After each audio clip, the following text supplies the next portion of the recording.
They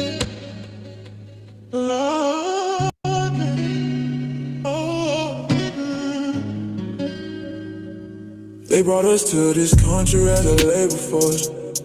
We built a foundation and they hate us for it. They hate us for it. We built a foundation and they ain't pay us for it. They ain't pay us for it, but they gon' pay for it. Already prayed for it. Non-believers didn't pray for us. Non-believers didn't pray for us. We're black and we built a foundation. Stone by stone, generation to generation. Vultures said we had no culture. Them vultures got a Jay-Z poster. Them vultures got a lacy culture. Vultures eat what they didn't kill. Vultures sleep what they didn't build. They brought us to this country as a labor force. We built a foundation and they hate us for it. We built a foundation and they ain't pay us for it. They ain't pay for it, but they gon' pay for it. Already paid for it. Nobody prayed for it.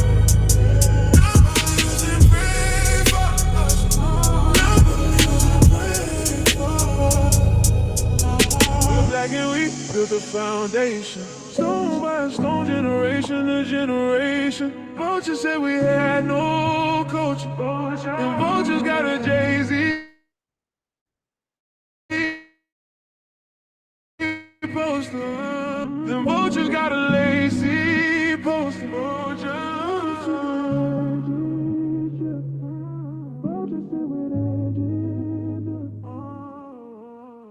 I'm Jamaican. You ain't black.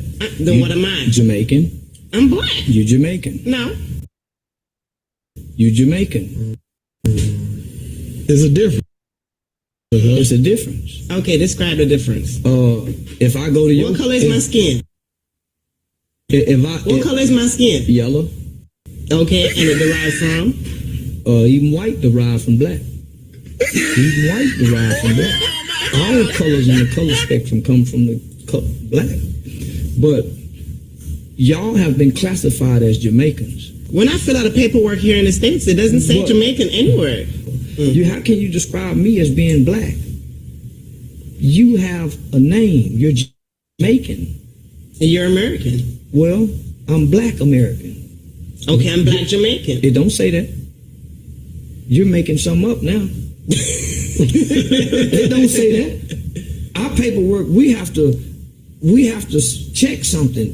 When you go back home, you don't check nothing. You're automatic Jamaican. Right. I'm not automatic American. I'm automatic black. You see what I'm saying? So when we say black, we talking us. Mm-hmm. Y'all ain't us. Don't y'all got Jamaican food? Yes. Don't y'all have a Jamaican culture? Yes. We don't. So we those seeds. We are not African seeds. We don't have no African bloodline other than what the white boy have. And have been seeing it among black immigrants living in America. Just because you have African roots, it will not automatically make you a black American. Black Americans are not only defined by color of their skin or their origin. They are also defined by their lineage and their unique experience in America. And from Jamaica, even Africans, they go to America, they live there for 10 years, they learn their accent, they start mixing with black Americans, and then all of a sudden they start calling themselves black Americans. There's a big issue that is happening in the black American community, and that's why you have seen black Americans starting a movement of delineating themselves from these other groups. And I want these immigrants to understand that when these black Americans are pushing back, it's not because they hate them, it's not because they want division, it's not because they don't want unity, but it is because they want to preserve their own identity. They want to protect their own lineage. Because think about it, if everybody can go to America and then start saying that I am a black American just because I have dark skin color or because I have enough African ancestry, then what is going to happen over time? That black American identity is going to be watered down. According to what we have already started seeing, confusion has already started happening.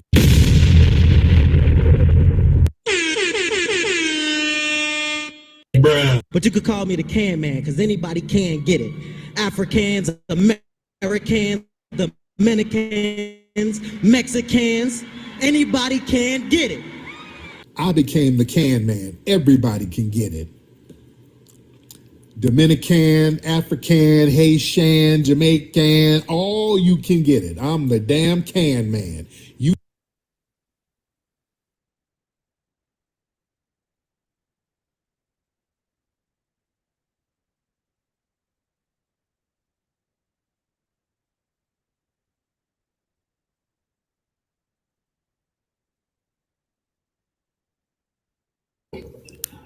Hello, What's up, Lakeside?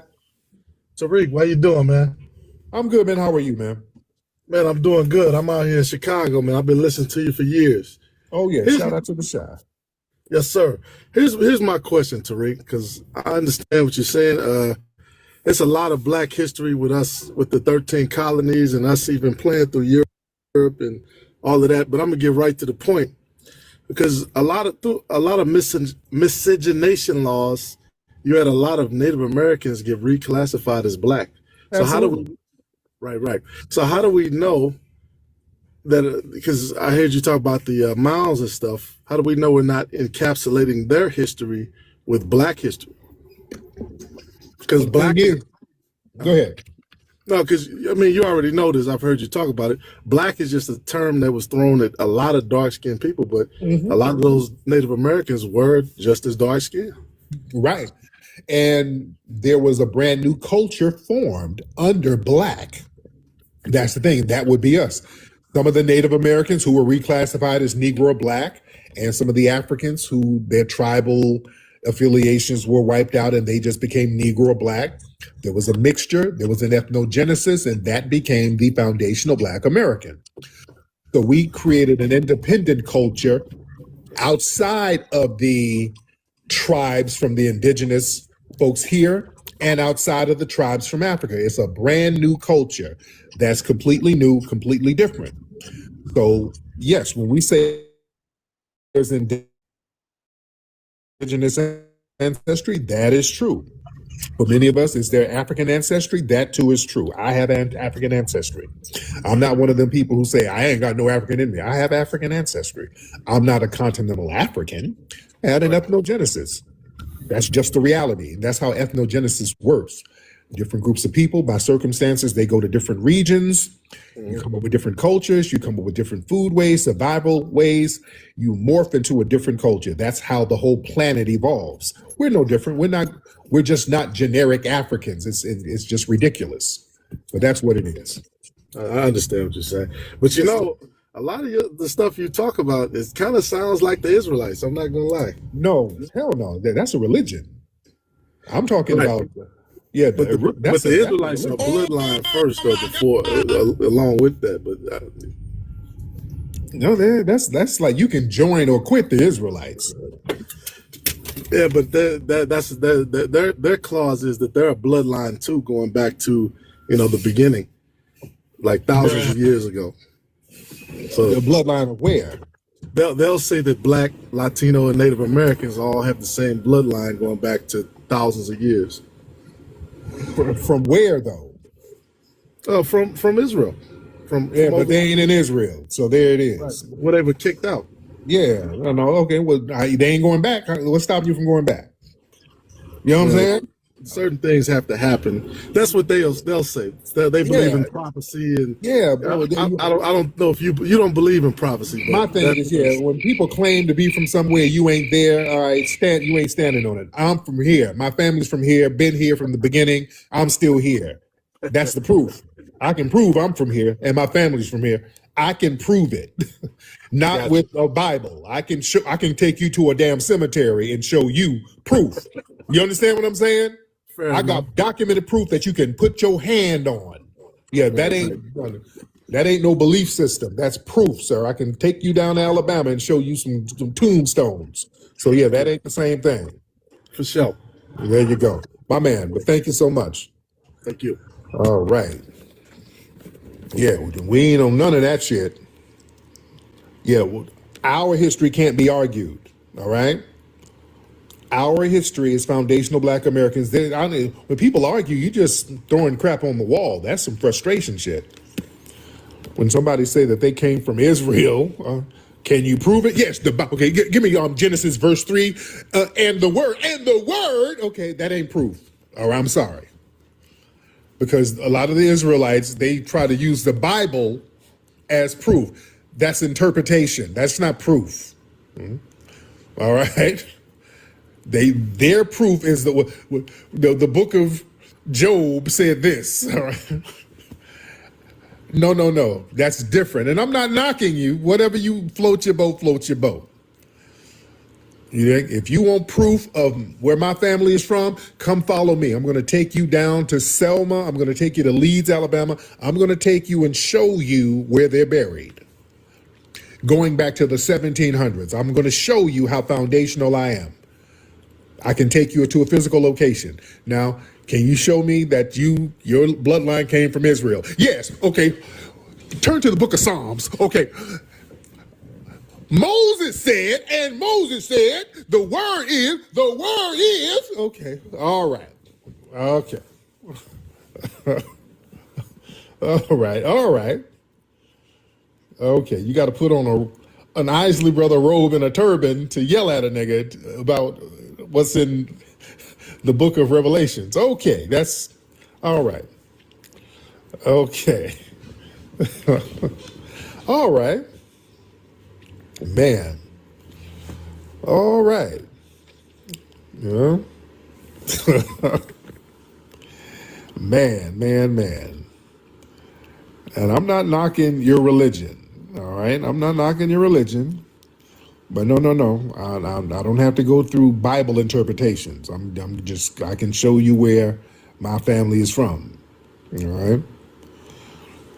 Yeah, and yes, speaking of the Israelites, I was on Ventura Boulevard a couple of weeks ago, and I saw some Israelites. I saw some Hebrew Israelites on Ventura Boulevard. Where are my LA people? I know my LA people have seen them. Do I have my LA people in here? Where are my LA people? Raise your hand who's out here in the valley. Where are my LA people? I know y'all seen them on Ventura Boulevard. Have y'all seen them on Ventura Boulevard? What did y'all notice? Let me see what did y'all notice about the Hebrew Israelites on Ventura Boulevard? What did y'all notice? Where y'all at? Hold on, let me see. There you go. Nikki hit it. There you go. They were Mexicans. It was a bunch of Mexican Hebrew Israelites. No. Like all of them were Mexicans. They were like Jose Israelites. It was a bunch of Jose Israelites. I'm like, what in the hell is this? Yeah, all of them were Mexican. I love TikTok Shop. They were standing on the corner yelling, read. And the word says, let there be light. What? What the hell? What the hell? And the God made the earth and the sea and the ocean. It's a bunch of Mexican Hebrew Israelites. I'm like, what in the hell is this? The hell? Man. Hey, Israelites, what's going on with that? What's going on with that? Yeah, y'all saw it there. Yeah. There's a bunch of Mexican Hebrew Israelites out here. Man, I don't know what that is. I don't know what that's about. Hey, but knock yourself out. Lord. So the Dominican Hebrew Israelites in New York, right? Man. Oh, goodness. Okay, let me see who we got. Mouse. What's up, Mouse? Let me get Mouse in here. Mouse got the hands up. Mr. Mouse got them hands up. Okay, I can't. I was trying to get you up, but your account is janky, so I don't know how to bring you up. All right. Let me see who we got. Let me see. John Benu. Let's get John Benu in here. John Benu. We get one more. Y'all set up here when under Obama let us get slaughtered. We had to go out in the streets and defend ourselves and produce justice on our damn own. But you let illegal immigrants mosey across the border. The politicians are going out of their way to protect them, to feed them, to house them, to make sure that they're good.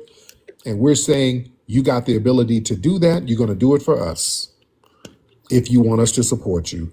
Elisa, what's up, Elisa?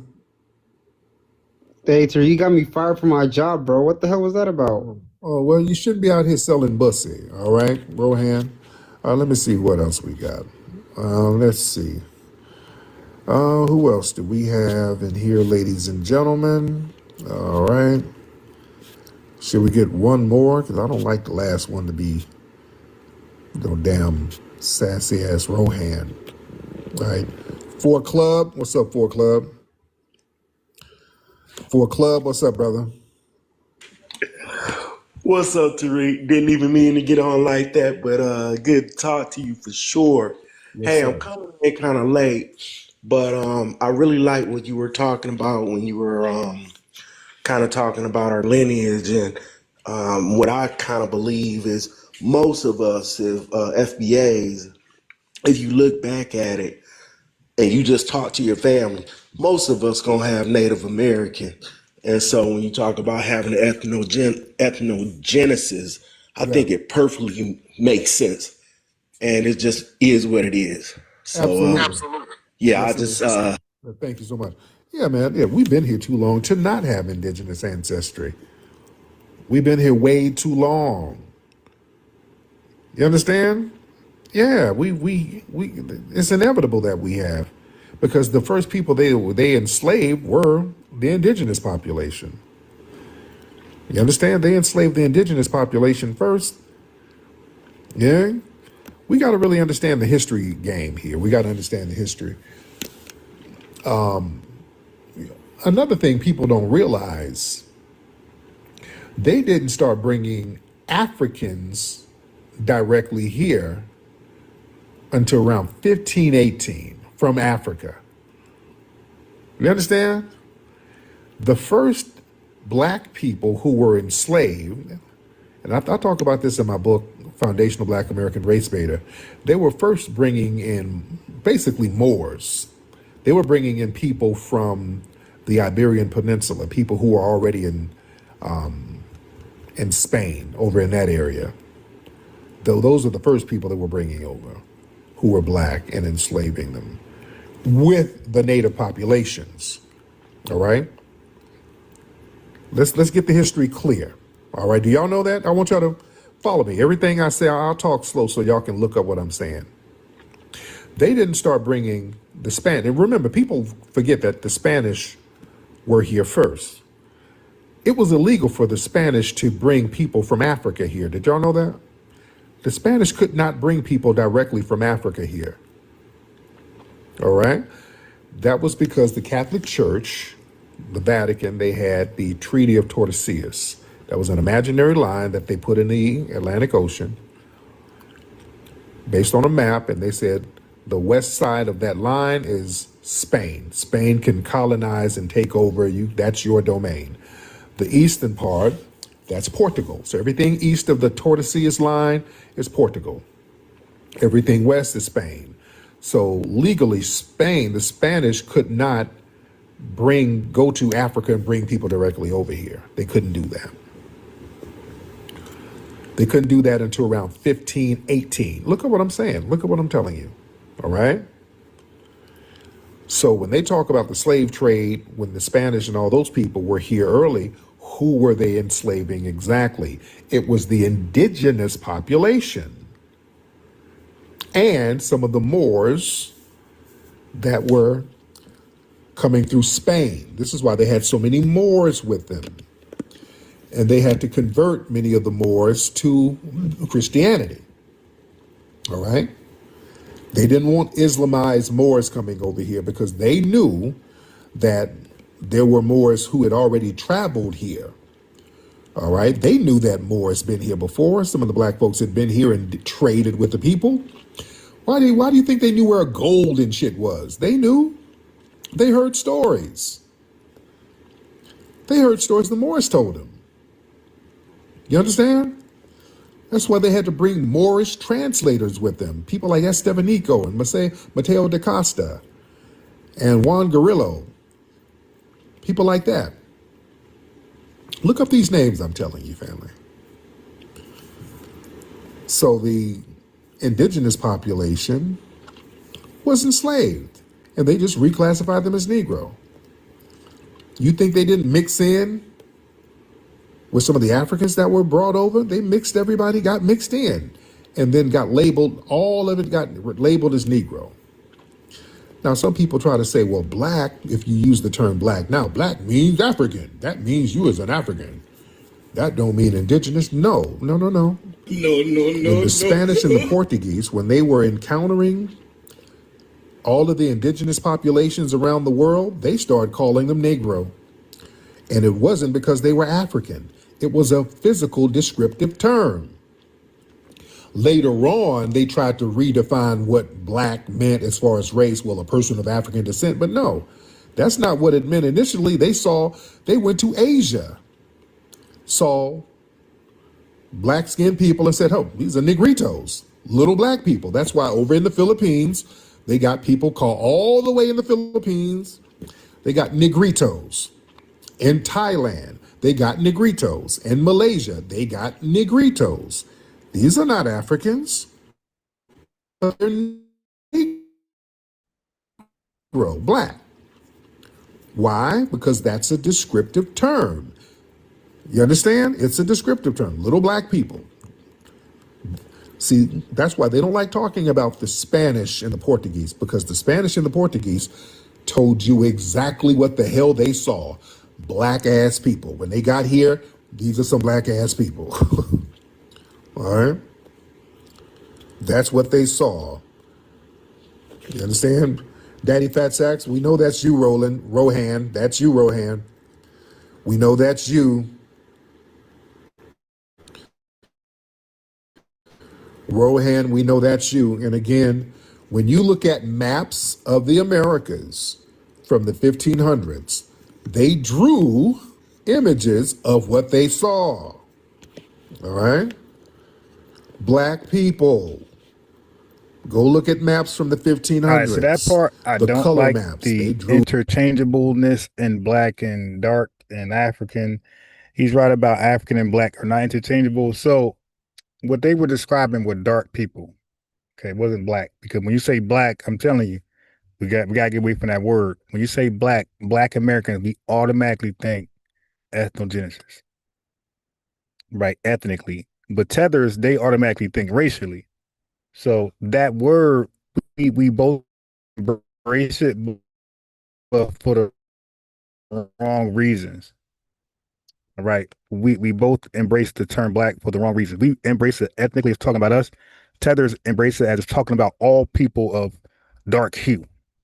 And I've been trying to educate, like, that's not how to interpret that word black. So let's just move around from that word and say dark, melanated, and therefore people don't resonate with some type of entitlement to that word. Okay, so I'm gonna get on black in a second. The indigenous people, black skin, woolly hair. See, black You skin. understand? No black skin, Tariq, is dark skin, is melanated skin, not black skin, because then the mistake is people gonna think we call ourselves black because we're dark, and that's what Tethers believe. Like the one with the woman with Charleston White.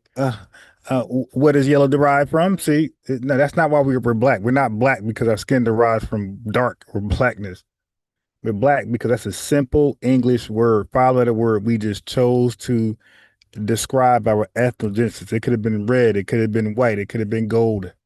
Just a word. The definition doesn't come behind the word. Our definition comes behind that word, and it's our entire existence, our experiences in this country. Right. If you go, dude, when you travel around the world, all of the indigenous people are black with afros. Fiji, Samoa. I've been to Samoa. They black people with afros in the middle of the damn Pacific Ocean. Melanesia, New Guinea, parts of Asia. Now, of course, I'm gonna tap into TikTok in a second. I'm gonna play this, and then I'm gonna play a little bit DJ Academics reacting on his reaction, or somebody reacting on him, debating Myri Gaines about chimping out. And I thought about it. I said, wait a minute. These white people got nerve to say, to try to reserve chimping out to us. It's like, wait a minute. Y'all see my thumbnail? Like, wait a minute. Wait a minute. You guys teach that you are chimps. You are the original chimps. Like, wait a minute. We're not going to revise history. You remember Darwin, the guy, you see the little gorilla guy with the face on the right side, the big one? That was white people painting pictures of Darwin and his followers as that. They said Darwin was chimping out when he was preaching evolution, his evolutionary theory. Like, wait a minute, you were calling yourselves chimps and chimping out. That's a real drawing of white people did of Darwin, way before they labeled us something similar. Okay? Wait a minute. Yeah, so I remember all those evolutionary images depicting white people going from a chimp to who they are now. And I'm using that word chimp loosely, all right? All you scientific literate people, I'm using the word the way they use it. White people, when they call us those primate names, they use them all interchangeably. They gorilla, ape, chimpanzee, monkey, they use them all interchangeably without any distinction. I'm doing the same thing, same energy. Right. So way before they started calling us chimps, they were chimping out under Darwinism. All right. Wait till I get one of these white people on TikTok. I'm like, you ever heard of Darwin? Like, oh, y'all are the original chimps who've been chimping out on each other. Some of y'all, do y'all have any family who fought in Vietnam? They'll tell you about the people up there in the mountains, up there in Vietnam, the mountain yard. Good point, 42 Tribes. Good point. He said they also been making, let me find that depiction. Thank you for that. Yeah, so I wasn't, I'm gaslighting like them. I'm being funny like them. You want to say chimping out, trying to call us like primates or gorillas? That's yeah. And thank you for that, 42 Tribes. I'm gonna find that Irish image of, oh my God. So they've been saying to each other we're chimping out for the longest time. Oh yeah, wait till I find that. Yeah, let me find those Irish monkey pictures. All right, my computer freezing. You know how it does. Okay, give me a second. My computer, did it freeze? I'm not even sure. They call them the mountain yard. These black people with afros up in the mountains up in Vietnam. My dad told me about these people. Talk to some of your family who fought in Vietnam and ask them about the mountain yard. These black people up in the mountains of Vietnam and Asia with afros. You understand? I've been to Malaysia. Over there in Asia, I've been to Malaysia. I've been to the jungles of Malaysia, where you gotta take a car, then a boat to get to some of these people who live deep in the jungle. I've been up in there. They look like African tribes, and they are not African. These are full Asians, the original Asians, black as hell. And I'm telling you what I saw, not what I read. I sat up there in their village with them, sitting up there staring at them. They're staring at me. They're like, nigga, are you my cousin? They looking at me, looking at my hair. I'm looking at theirs. You know? Right. If you those indigenous populations up in the mountains or up in a jungle somewhere that's hard to get to. You understand? Amazon people too, right down in South America. Yeah. Man. We got this sassy Tether who's very upset about this history. I don't know why you're upset about the history. Get mad at the history book, sir. You get mad, that doesn't change history. Why can we find that same relation with Africans? Good question. Hop on in. Great question. Hop on in. Hop on in. Let's talk about that. We're cool with Africans. Y'all were the ones who said we were Akatas. When I was over there with the Negritos in Asia, they didn't have a pejorative term for me. You see how that worked? You said, how come we didn't have that relationship with Africans? Yeah, you know what? Hop on. No, hop on. Yeah, they never called me, they didn't have a word like Akata. Also, those Negritos in Asia, they didn't sell me to nobody either. Huh? Yeah, they never got with the white tea supremacists and made a deal to sell me. Uh-huh. You want to know, that's why. You want to talk about it? Yeah, that's why you didn't want to come up. We can talk about that. Yeah, that'd be a great conversation to have. That'd be a real good conversation to have. All right? So you got called an Akata in Ghana. Yeah, they act like it's just up in Nigeria. I done heard people all up and down West Africa call us Akatas. Huh? Yeah, those people that I saw, they don't like the white tea supremacists either. They don't like them. They do not like them. That's why they stay in their isolated village. They didn't want to mix with nobody. They can't stand the white tea supremacists. They didn't make no deals with them. They ain't make no deals or nothing. You understand? So yeah, it's a different vibe. That's why. Let me see who we got. Man. Let me see. Yeah, and those Asians who are deeply melanated, they're not coming over here talking about we don't know our history and we ain't got no culture. They ain't doing shit like that. They ain't coming over here talking about sister girl and you better thank a union member. They ain't trying to do a fake soul accent, all right? They ain't doing that. So I can respect it. No. You see? Yeah, I can respect that. Man. But yeah, they were hella cool. You know what's funny? Sometimes they give us an okay. You know what's funny? When we went up to the Melanate, when we took a boat up to their spot, you know, the tour guide who was like, yeah, you can just go up there and, you know, walk around and talk to them and, you know, just do whatever you want to do. I want to show a little respect. And when we were on a rowboat, we had to go in a rowboat up the river, and it was me and my lady, and there was another white couple in the boat in front of us. Now, when the boat pulled up, the villagers, they saw the white tea people, and they had a look on their face like, they had that kind of look. They're like, oh, God. I could tell they did not like white tea people, all right? That's I don't know their language, but I know that. they kind of roll in their eyes when they saw the white tea people. Whatever they start saying certain words like, and basically that translated to these motherfuckers. That's what it translated to. These motherfuckers right here.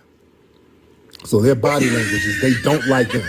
But when they saw me and Lexi, they were like very warm. They were like, okay, who is that? Is that our cousins? They were like, because I don't think they never really saw Black Americans before. You know? They're like, where are they from?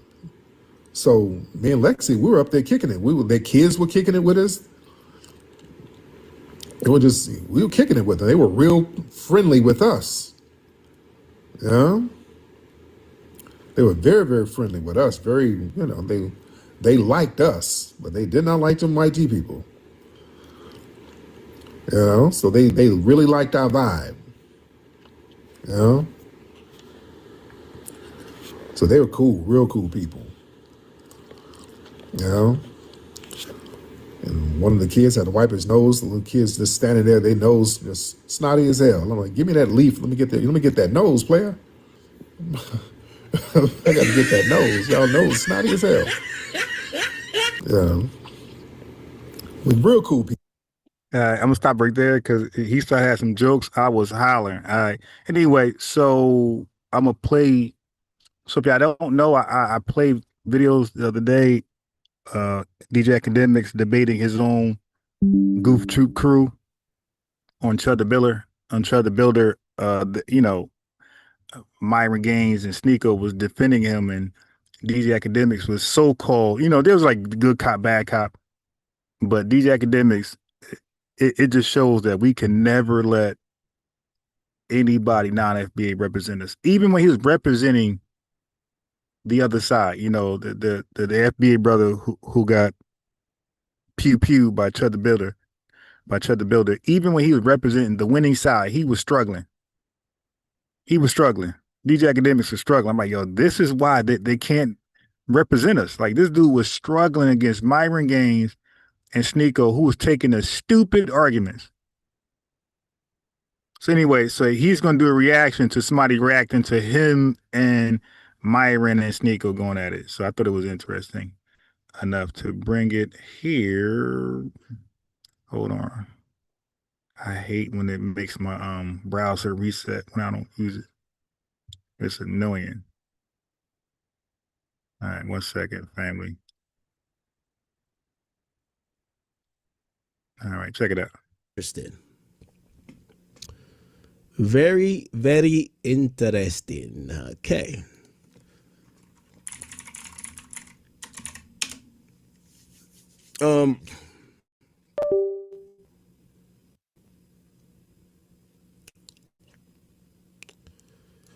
Oh, I guess I did want to respond. Not really respond to a few videos.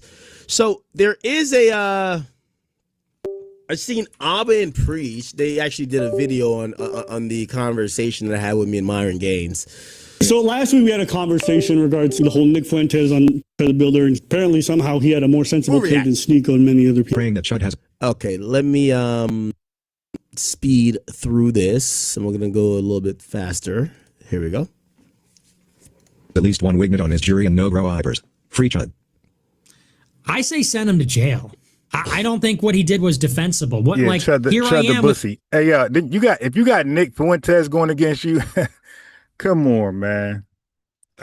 So Nick Fuentes agrees that Chud the Builder was chimping out a fellow white tea supremacist. This is Nick Fuentes right now saying what Chud did was indefensible. Basically, Chud was chimping out. The real chimps. with my live stream him to jail. At least one Wignut on his jury and no Grow-Ibers. Free Chud. I say send him to jail. I don't think what he did was defensible. What, like, here I am with my live stream where I provoke confrontations. I hope I don't have to kill anybody today. Like, but then Myron decided to get online and show his ass. We're tired of blacks. They can't even take accountability. Imagine a world where saying, "Hey, you got to chimp out," is fighting words that justify getting punched. What? Myron, I'm going to tell you what world that is. The world is every time I've watched Sneeko, he's like, everybody hold hands, let's come together, let's pray to Allah, this and third. And then I looked over. They put his face on a bomb, okay? So in the real world, I haven't seen Sneeko do nothing to nobody, but they'll put his face on a bomb and drop it on a city. When you have words, even if it's not violent, other people meet those words. If they feel what you're saying is violent or disrespectful or offensive, they meet that with violence. All right, so they're mentioning the fact that Israel put Sneeko and Myron and many other people's names on bombs and then filmed it. Oh shit, I never even seen these bombs. Holy shit. Holy. Andrew Tate, who the heck are these people? So they literally wrote, some people from Israel literally wrote Andrew Tate, Sneeko, Myron Gang names on actual missiles that were going to be used by Israel to, you know, boom, boom, boom, other places. So like they you know how you write your name on, like you might tag up a yearbook. Yeah, well, they tagged up these missiles with hearts on them, with their names on them. So this is real, all right? Sneako's name it though? Jake Shields. Oh. And then dropped it in Gaza, okay? It's offensive to them. And in their response to that offense is not by saying, you know what, we're mature. They're saying, put his name on a bomb and let's go kill some people. That's true, right?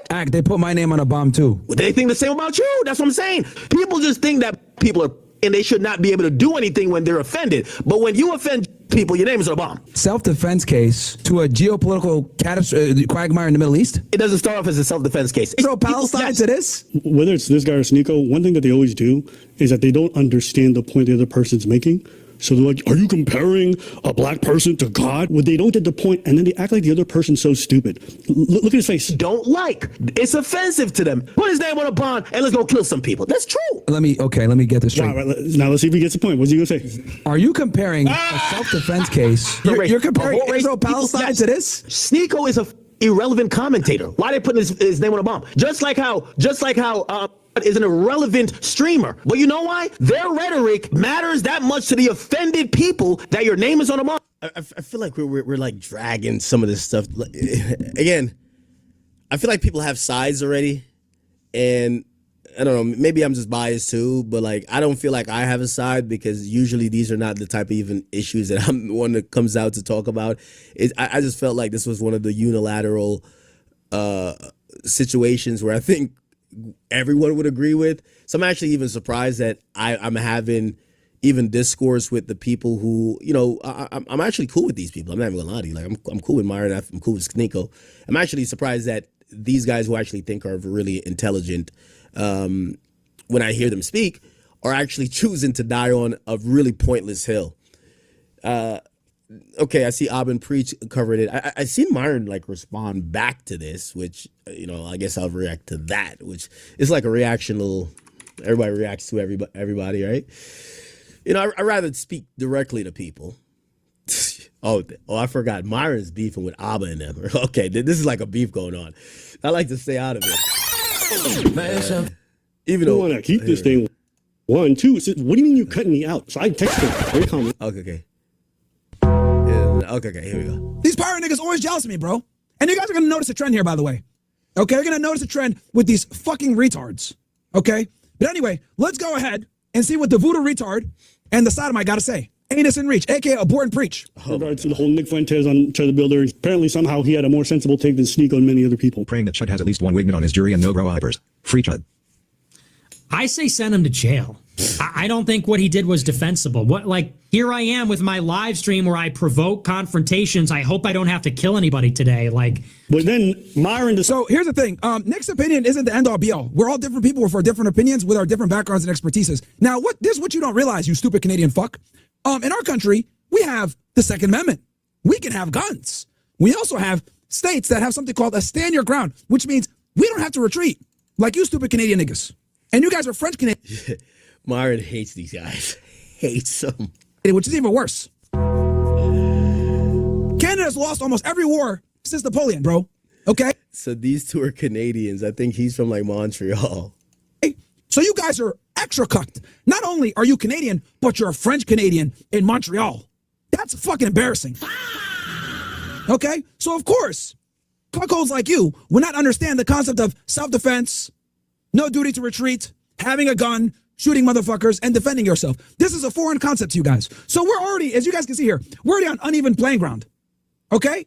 These are Canadian niggas trying to comment on an American self-defense case in a red state. For those of you that don't know, Abba is a far-left progressive. He will not admit this openly, but he is. All right, I'm going to skip past this. I'm going to try to get to the actual details here.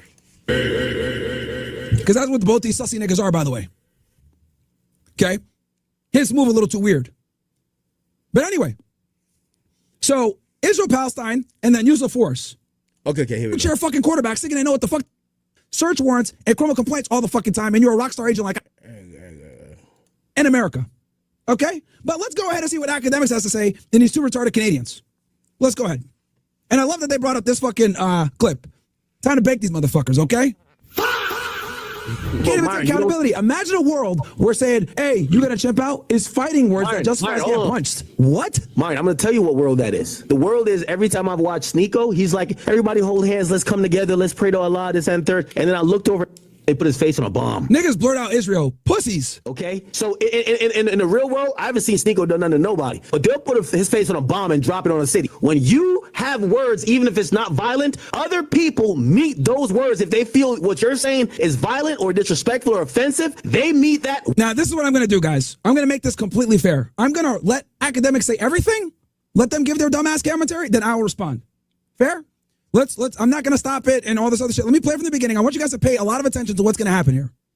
Academics going to make a comparison between Israel-Palestine to the Chud self-defense case. And I'm going to explain to you why this is fucking ludicrous and the most asinine comparison I've ever seen in my life. Myron is like a really intelligent guy. I think he breaks things down in a logical order most of the times. It baffles me why he keeps saying I'm comparing, and you're going to hear him do two extremes. I'm comparing a genocide to a self-defense case. I was comparing people being offended. And I tried to explain that in 40 different ways. On face value, he keeps trying to push self-defense case because that's his point. So he wants to get that across. No, I'm talking about people being offended. That's it. And the point is, when people are offended, they do things to respond to that. Whether it's offense that's going on in the Middle East, whether it's offense that is going on here domestically, whether you go to someone's homeland or someone's house and offend them, they might. And I think this is such a simple thing. And I'm kind of like watching I'm like, Martin, I know you get this point. But he constantly is trying to say he's comparing a genocide to a self-defense case. First of all, I don't think this is a self-defense case. I think this is someone who doesn't understand self-defense. I've always said I don't believe that any jury will be seated that will agree that a punch in the face will the proportional response will be murder or shooting someone. So I don't think it's tantamount or equivalent at all. So I know he keeps saying self-defense because he wants to frame it like that. I have rejected the idea that the moment that he fired that shot, that was self-defense. I've rejected it. I don't believe that that's what it is at all. Now, of course, that's what he's going to try to argue, but it's the reason why he's charged. It's the reason why his bond is still over $1 million. It's the reason why it appears that, okay, cool, I get it. There's, self-defense lawyers are saying that it's the reason why he's in this quagmire to begin with. If the law actually agreed with this guy, he wouldn't be sitting in jail. And I get it. Oh, well, there's societal pressure. Well, again, if there's societal pressure, keep in mind, I get what Myron's arguing. If societal pressure exists that much, maybe perhaps there's going to be, the people in society that actually agree that you shouldn't or you can't shoot someone because you get punched in the face. And, I don't know why this argument is going so many different places. There's two places I've ever wanted this argument to go. Chud the Builder should be accepted by no one. He's an antagonist. If you think he has a right to antagonize because of freedom of speech, I think you're a divisive person.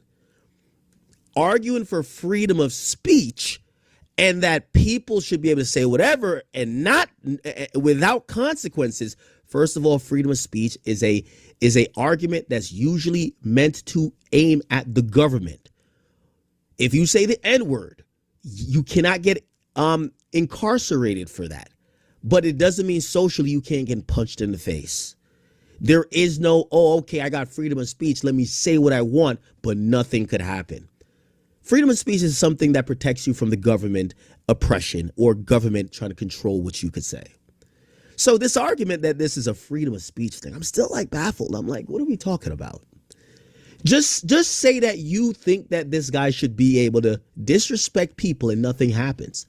And I want to argue with anyone that I don't think this guy could disrespect the majority of groups of people with nothing happening. If they go to the DR and he has anti-Dominican Republic rhetoric, I think he's going to get punched in the face. I think if he goes to Dominica, a very small Caribbean island, and he has anti-Dominica rhetoric, he's going to get punched in the face. I think if he goes to Brazil and he has anti-Brazilian rhetoric, at some point, and he goes around in a Brazilian town, at some point he's getting punched in the face. The point is that when you disrespect, we don't have to go further. It's not about freedom of speech. Let's not change what this is.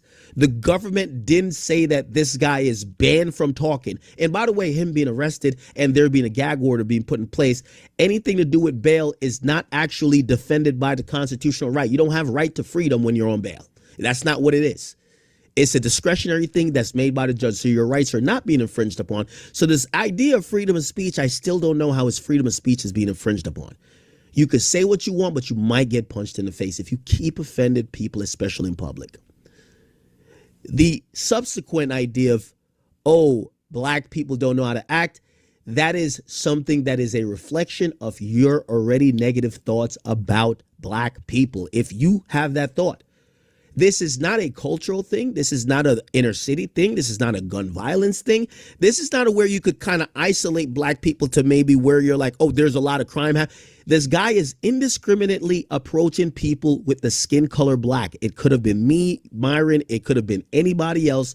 There is zero reason why we should be talking about the lack of being able to control yourself, the culture that might promote violence. Has nothing to do with this situation. Nothing at all. So we start out with, it's not a freedom of speech thing. It's a, do I have the right to offend people and not get ever touched because I'm just an American, which that doesn't exist. And then it comes to what is Myron's point of him claiming a self-defense. I reject it.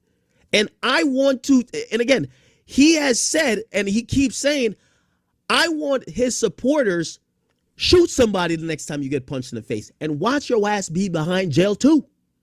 And if you got shot, if you shot somebody because you got punched in the face, again, I know Myron is former law enforcement, but maybe, listen, maybe my concealed carry fucking instructor and the police that actually I talked to who would actually make these arrests in the local communities I'm in, obviously I live in Jersey.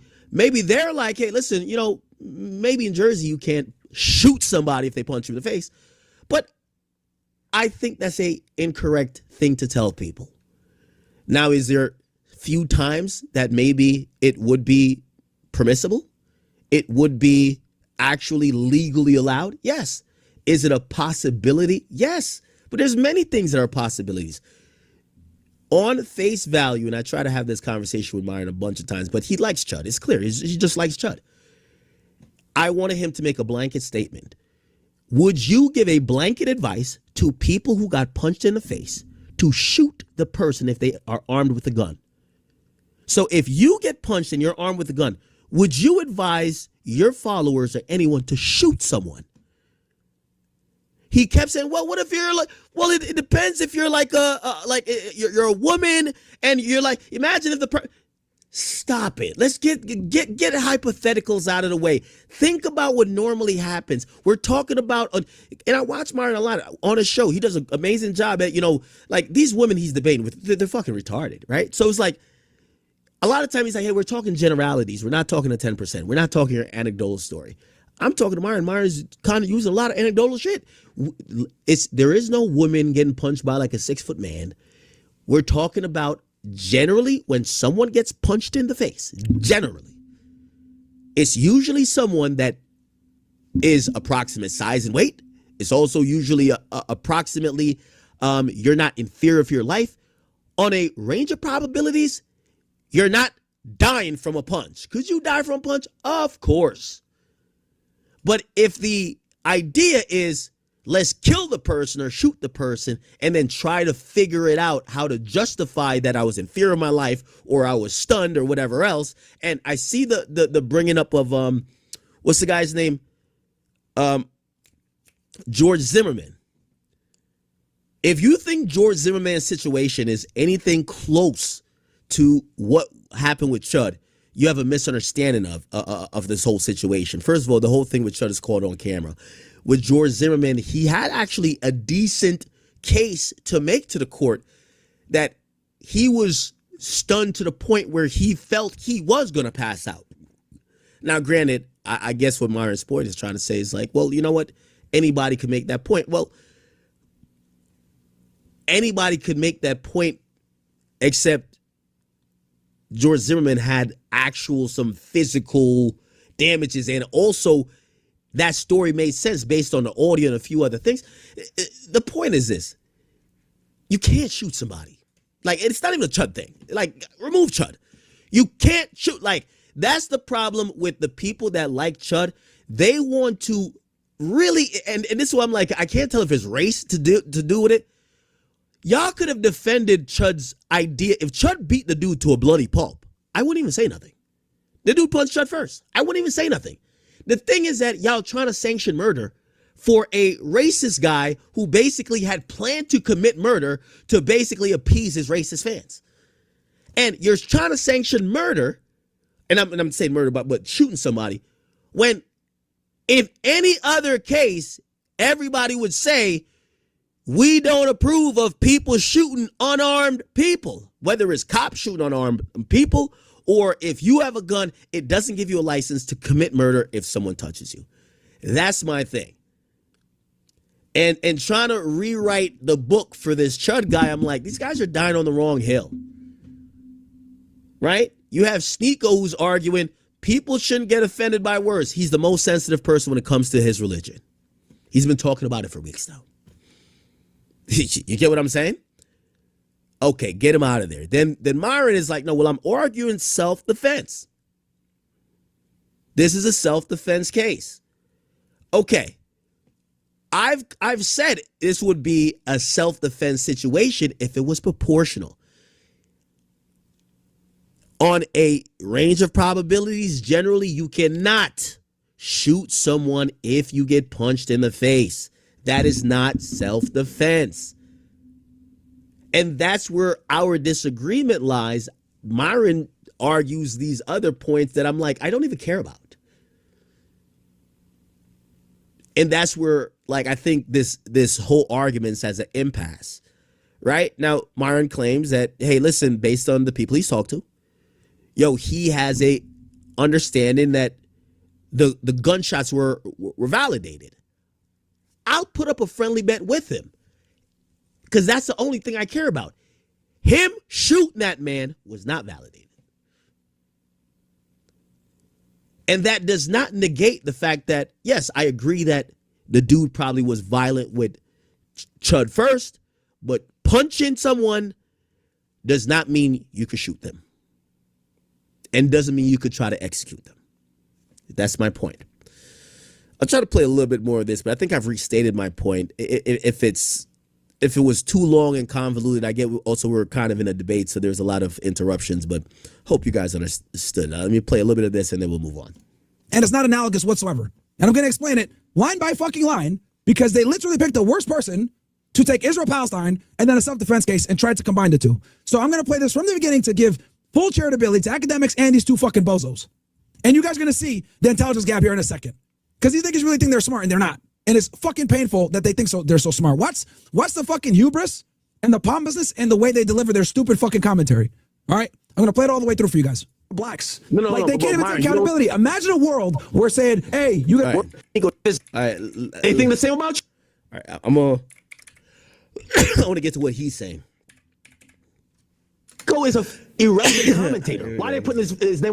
It's agree on is that the Israel-Palestine conflict is analogous to the Chud the Builder self-defense case. Now, let's go. Let me pause it there. Myron is too smart to literally keep saying this. No one said Israel-Palestine conflict is analogous to the Chud the Builder, and he's going to call it self-defense case. I don't think there's a self-defense case, so I'm just going to call it Chud the Builder case. No. What Myron, and if anyone clips this and Myron's going to react to this, Myron, what we have been asking you or saying to you, and when I say we, there's not like a conglomerate. I'm just really just me. But I think with people when they're adding on to the commentary, whether people in the comment section or whatever, they're asking you. We're comparing, or I'm comparing, disrespect of black folks to people that might disrespect Israelis or Palestinians. What happens when either group are disrespected? Okay, if you disrespect 100 black dudes, maybe one will punch you in the face. If you disrespect the entire group of Israelis, or maybe let's just say Jewish people, one person might put your name on a bomb. That's the analogous thing.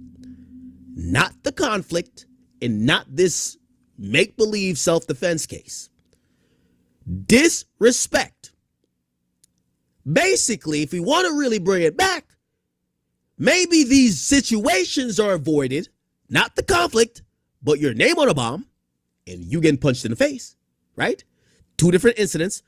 Charlie Builders got punched in the face. Myron and Sneako's name is on a bomb. Maybe they both get eliminated if there's no disrespect. So the first thing that Myron should address is disrespect. What should happen? Because what was framed by Sneako, and I think doubled down on by Myron, is that black people are the low IQ ilk that don't know how to control themselves when disrespected, and they act violently. I disagree. To Myron, to Sneako, to anyone who feels like this, I would argue I could go through every single group of people that if you disrespect them at certain points, you will have a member of that group be violent. So that proves that either you have a severe disdain for black people and are singling them out, or you're conveniently ignoring the fact that every fucking group in the world would have the same reaction eventually, one person at least. That's what I was comparing. We're not talking about a conflict. Let's not move anything around. Disrespect is the first order of business. Now, when either of these guys or anybody who wants to have this discussion with me, tell me how black people generally deal with disrespect, especially this type of disrespect from someone not of their group, and how other people deal with it, and show me the significance of how black people are just the worst with handling it. Maybe we could continue that conversation. But I actually dare to beg that no one will actually focus on that point, because I could probably show a lot more people in the world from other groups when they disagree with people that's not of the same group. Eventually, and at sometimes, they're more radical than giving a punch. They put a bullet in niggas' heads. They blow up buildings. They do a lot of shit that's worse than black people. So nobody wants to talk about disrespect because, again, disrespect is seen to be nothing when it comes to black people. We're not talking about the conflict. We're the first order of business, disrespect. If we can't talk about, and I'm down to talk about it with anybody, we could talk about how black people deal with disrespect from other races, how they react, and then how white people, Muslims, Jewish people, Asian people, we could talk about any Indian people. We could talk about how they deal with disrespect. And if then we could come to a conclusion on who are the low IQ group, or who are the dummies, or who lack the the emotional intelligence or self-control, maybe we could come to some conclusions. But we'll be armed with facts about how every single group when they're disrespected, what happened in their response. But that's my first order of business. So that's disrespect. My second order of business. My second order of business is, are we going to sit here and yes, we could remove the Chud the Builder and the, what's his name, Joshua. We could remove the people from this, because I actually believe if anybody think that this guy is justified to shoot someone, they're not really thinking about quote unquote self-defense. They're really just defending this guy. Let's remove both of them. In what world are you trying to, you're trying to die on the hill saying a punch equals a gunshot? And how is that self-defense? Now, answer that before trying to wiggle it into, because now everybody got some type of detail. Well, they were falling to the ground, wrestling for their gun. That sounds amazing, but we don't know. Everybody claims they've seen the video except me. I haven't seen the video, so we're all speculating. I'm going off the verifiable fact. Man gets punched in the face, man shoots person that punched in the face. That's not self-defense in my book. We could argue, maybe there's some video that comes out that maybe makes me think otherwise. Maybe there's video that comes out that I hope y'all would think otherwise if it doesn't go in your favor. But those are the only two arguments. Now, the idea that people are quick to say, well, with Chud, it's automatic self-defense.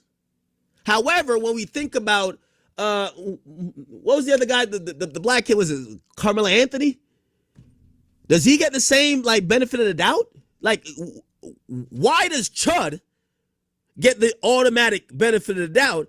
I could use lethal force over a punch, but all these other people, a lot of times we're actually in the place of saying, let's sit back and kind of figure out the facts. Let's be honest.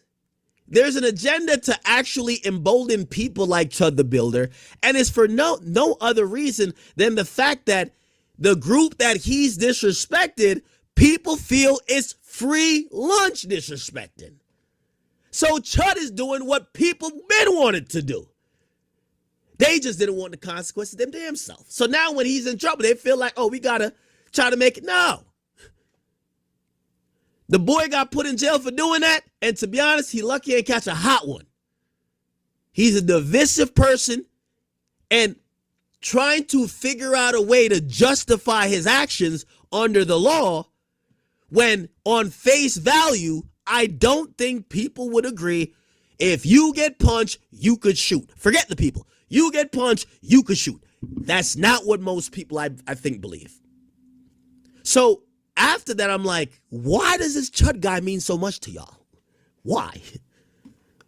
What is he doing? But he does stand for something. He stands for this divisive rhetoric, and his rhetoric only seems to be targeted on pulling down one group of people. So yes, I think people start looking at everybody else and say, yeah, there's something else going on here. You have Sneeko, who said it was amusing watching him antagonize black people. It wasn't amusing when I started talking about his religion. He was actually highly upset. He spoke about it on several streams afterwards. There's no more amusement. The amusement is done. We've noticed that nobody wants to talk about disrespect. They want to talk about, well, y'all need to get disrespected and not do nothing. Well, that's not what other people do. That's what nobody does. So again, we're at an impasse. We're going to figure out what happens to Chud.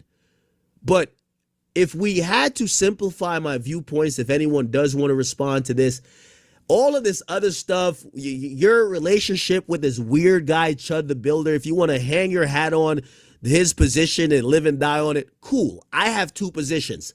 I have the position that says that anyone who's in the mindset of saying that black people who are disrespected need to be smarter and be more intelligent to not respond, I think you should look at, if we're looking in the intelligence meter, you probably should look in the mirror, because in every group, once disrespect get to a certain point, there's a reaction. Maybe not by the entire group, but there's always a few. It's the reason why they got radical this and radical that. So that's disrespect. And if we're not talking about disrespect, because, another thing too, and I've seen on Twitter, there's a bunch of racists trying to like argue this on Twitter. They don't understand the idea of disrespect, because they feel like it's normal speech to be able to go around and call people the N. Like, you realize Sneeko at first was saying, why are y'all so bothered by the N-word? Like, he's basically saying, so what the fuck if we disrespect you? And the mere fact that it's taken now weeks and he haven't even came around to be like, you know what? I kind of understand, like, it's a hurtful word. Like, they can't even admit that. It's a hurtful word.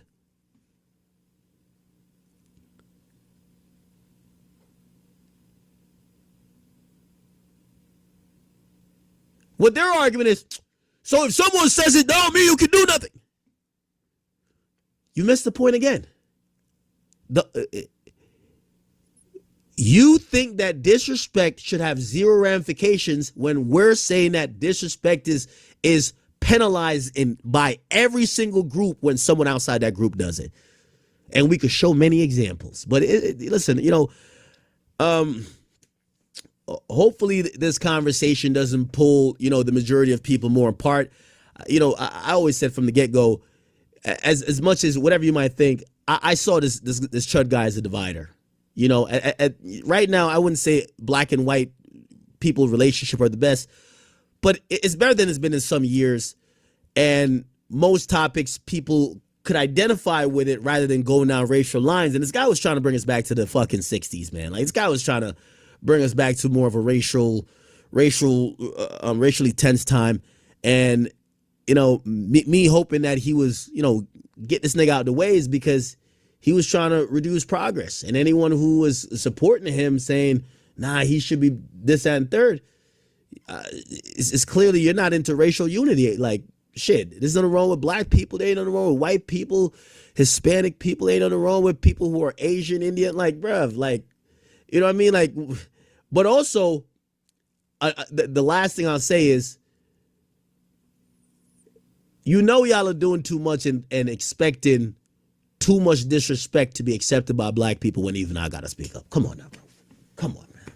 Like, I'm the last nigga to be like, yo, all right, hold on, man. Chill out on the black people. Chill out on that. Yo, come on now. Chill out on the niggas now. Come on. But come on. But we can't co-sign Chud the Builder. Like, that's one dude we can't. He got to go. Like, go. And go he did. And to be honest, we gotta stick on this point, because copycats will get, when they start hearing this type of rhetoric saying, nah, like, wait, we're blaming black people for this? Wait, hold on. You crazy? Oh, hell no. We gotta get this shit straight. Let's get them out the way, get back to business. That's all. Get them out the way, get back to business. We got different shit going on, man. Like, get them out the way, get back to business, man. Like, that's it. Get them out of the way, right? And I'm just slightly disappointed. Like, you don't want to. I'm slightly disappointed with Sneeko and Myron, because even though, and I heard Myron say, I don't necessarily support what he does, but I'm like, well, based on how you're trying to defend a position that I don't even think if we ran a poll, most people would agree with you, except maybe the people who already have the thoughts of, trying to support this guy because of whatever racism he's espousing. You're trying to live and die on a person who you just generally, you don't even support what the hell they have been doing, or even what got them in this situation in terms of antagonizing. So whatever. Okay. Anyway. Oh, what's that?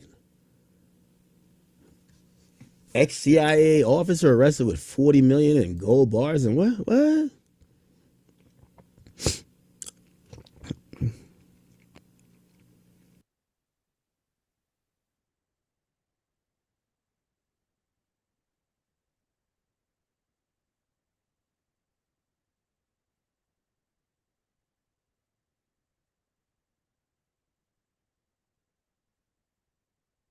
All right, all right, all right. All right. So now let's get to some TikTok. Yeah, I just want to have the white tea people and the tethers argue on our side or the right side, not even our side, the obvious side. Just showing you about what chimping out really is. Chimping out is what white tea people always have done. Unprovoked, putting crosses on fire lawns, red summer lynching, all those things. That's the real chimping out. Okay. Enslaving people, all that is chimping out. That's primitive primate behavior. We're not going to rewrite and revise history to now say actions today is chimping out starts now. No, chimping out started with you guys running around the world, musty as hell. Look like the planet of the apes running around here, hairy as hell. And right, flea lights all around y'all. That's the real chimping out. All right, so let me see what's on TikTok. We might get some spaces going. Let's see. Where's my phone? There we go.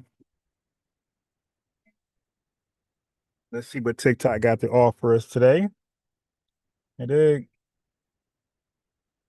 Yeah, but ain't nobody gonna gaslight me. The real chimping out people are the white tea people. All right. Get some TikTok spaces going on, then we gonna hit it. Shut it down. All right, hold on. Depends how well TikTok does. If TikTok responds the way I think they should, we're gonna go. I should call it chimping out. Yeah, I'm gonna call it chimping out to get some white tea people on here. Okay.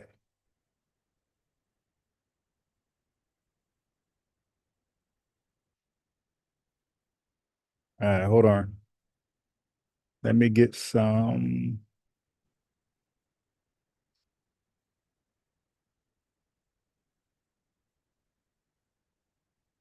Oh yeah, forgot. All right, family. Wait, what was that? What was that? Okay, I don't know what that is. Okay, TikTok. I'm gonna call it chimping out to get some white tea people to come on, get them to crash out.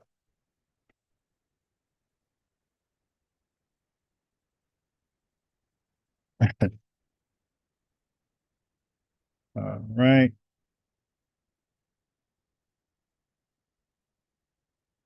Let me do my whole spill.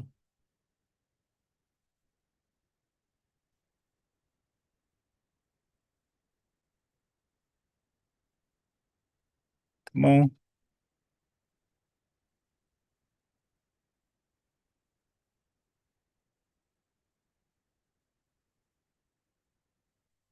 See if I get some white tea people to join us on TikTok. Or TikToxic is what I call it. All right, all right. Let me do what I normally do. You feel me? Before I even go ahead and do anything, we gotta be reminded.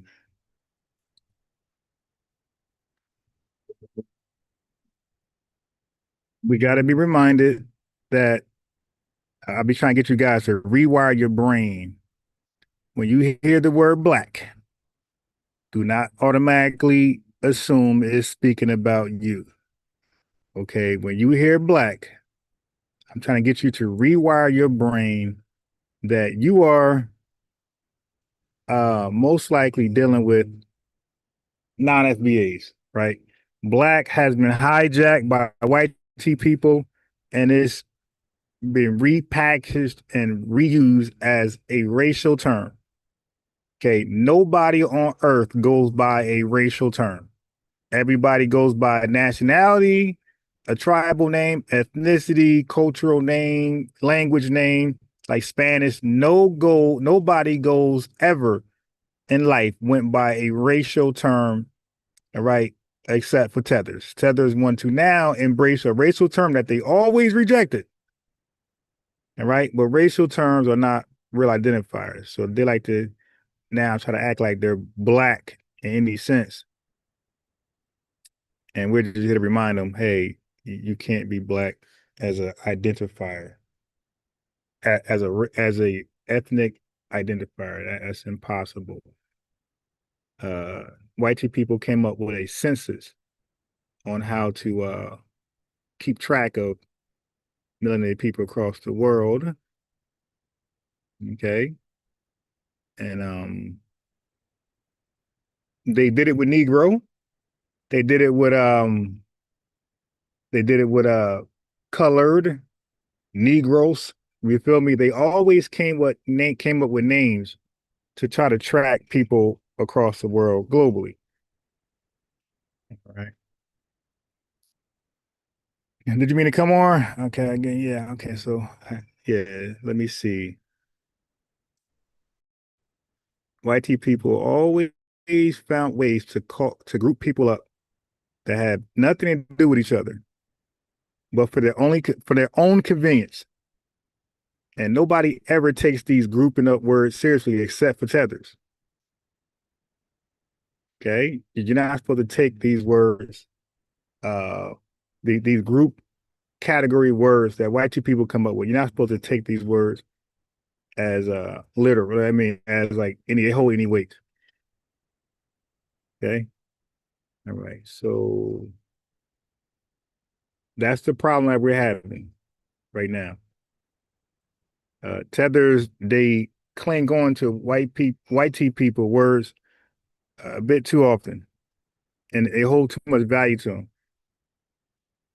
And we're just simply saying, hey, man, y'all a lot different than us because we do not value white people opinions the way you do. Okay. That's a fact.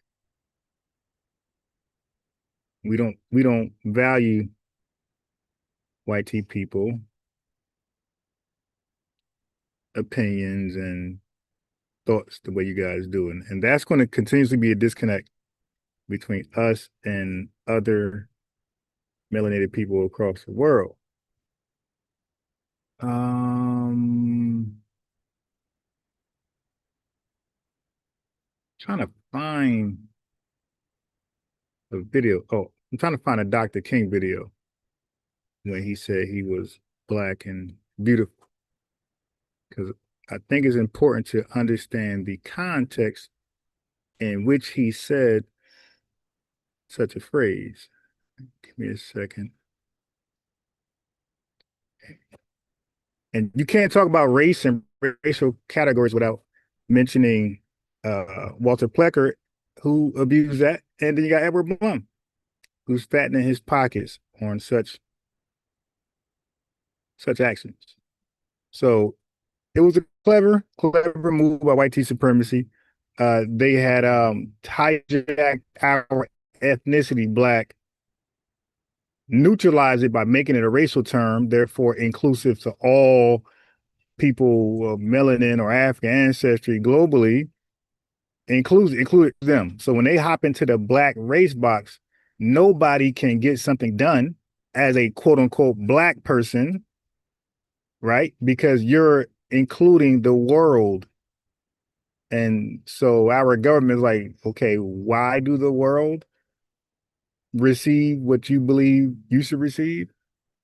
It's like, well, I don't want it's for me. They say, not of that name. That name is all inclusive. Anybody come to this country is part of that whatever you're looking for, whatever you're demanding, whatever's owed to you. If everybody in the world with African ancestry is as a group as that, they are entitled to that as well. So therefore, if everybody included, or if everybody of African ancestry is eligible, then nobody's eligible, because these things supposed to have specific requirements for eligibility. They're not supposed to be for everybody. With ADOS and Yvette Cornell and Tariq Nasheed, we found that out. Like, oh, that's what's stopping us from getting stuff done. That's what the Democrat shills are using. They keep making things race-based.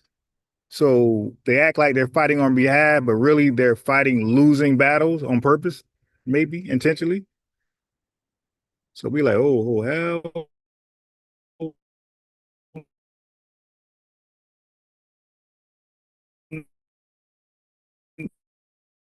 Oh no. So I love TikTok. So white people have historically been the real chimps. They have been calling each other chimps for the longest. They've been depicting each other in their newspapers as chimps for the longest. The Italians were drawn up as chimps. Small hats were drawn up as chimps. Anybody who agreed with Darwinism, and Darwin himself was drawn and depicted as chimps in their papers. So they've been chimping out for the longest, and they've been calling each other chimps for the longest, long before they decide to redirect that trolling towards us. And I'm here to remind them, no, you guys are the original chimps. Y'all even got a damn scientific theory to prove you're the original chimps. Darwinism. Okay? You even got a scientific theory to prove you're the original chimps. And now you want to somehow redirect that towards Foundation Black Americans. I resent that. And you won't get that off. Not on my clock. Because I remember, like Michael Jackson, I remember the time when you depicted yourselves as the original chimps. Right? So we're not going to rewrite history today, tomorrow, or nothing like that. All right. So let's be very, very clear. So I hopefully some white people can hop on and we can talk about the original chimps. Y'all argue scientifically that y'all the original chimps. Now y'all want to no. I'm here to remind y'all. Come on. Sorry, I love TikTok shop. Just trying to get this PDF open. My screen keep freezing.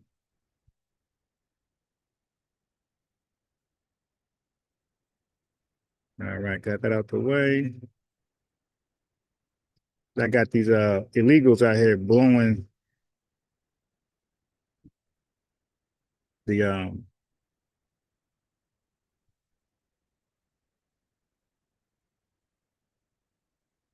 leaf blower on my neck.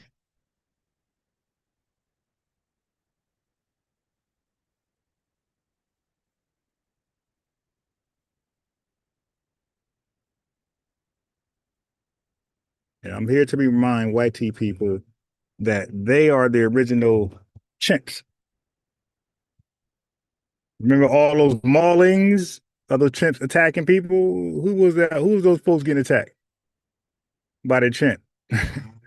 You remember this phrase, man's best friend? Or all that, I'll be a monkey's uncle, whatever it is, monkey's brother, dogs and chimps. That been their thing. You feel me? Not gonna have you rewrite history and put that on us.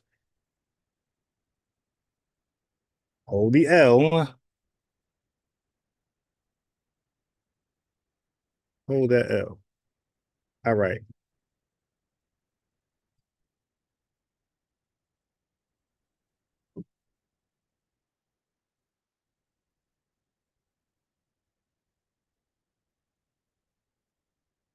Hold the L. You guys argue with yourselves. about being the original chimp. And you want to try to now act like that was not the case. Okay, so I just had the. All right, so I just had the. Angle open up. 1 second.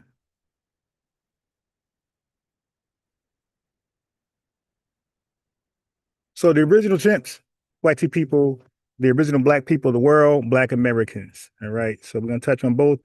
I'm here to remind you that if you look at this, man. What's up with my charger? The original and only black people on the planet Earth are black Americans, and the original chimps on Earth was white people.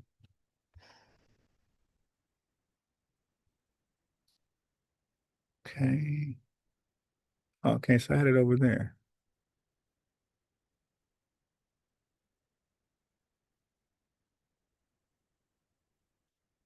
I think I put the, yes, anybody can ask to be brought up. I got you. And I want to, was it here? I think it was here. I think it was here. Yeah, it was. All right, so let me get the Dr. King thing, right? Where Dr. King told you he's black and beautiful. You find me some non-foundation black Americans who's was talking like this during this time.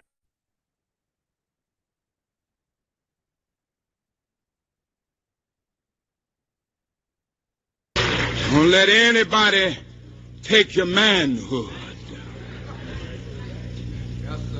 Be proud of our heritage. As somebody said earlier tonight, we don't have anything to be ashamed of. Somebody told a lie one day. They couched it in language. They made everything black, ugly, and evil. Look in your dictionary and see the synonyms of the word black. No. It's always something degrading and low and sinister. Look at the word white. It's always something pure, high, and clean. I want to get the language so right that everybody here will cry out, yes, I'm black, I'm proud of it, I'm black and beautiful. So as Dr. King pointed out, the world, that's anybody from Africa, anybody from the Middle East, you dig, Brazil, Haiti, that English word black was unanimously seen as something evil. Okay? So no, nobody was voluntarily running around saying they're black before black Americans. We were the only people some people that received was a taboo, derogatory, sinister type of term that we took that word and made it respectful. So at the time we were calling ourselves black, we even had our own people. Cause they like, wait, what are you talking about? You black? That had a historical taboo stigma to it. So when we were saying we were black way back in those days, yes, some of our ancestors would think we were bugging. Like, nah, you can't put that word on you. That word have, evil origins on people. And we were able to go from there, from that starting point, from that stage, now to where it's at now, where people are saying they're black and they're not. So keep that in mind. Keep that in mind. We took a word that even our own was like, I don't know about that word.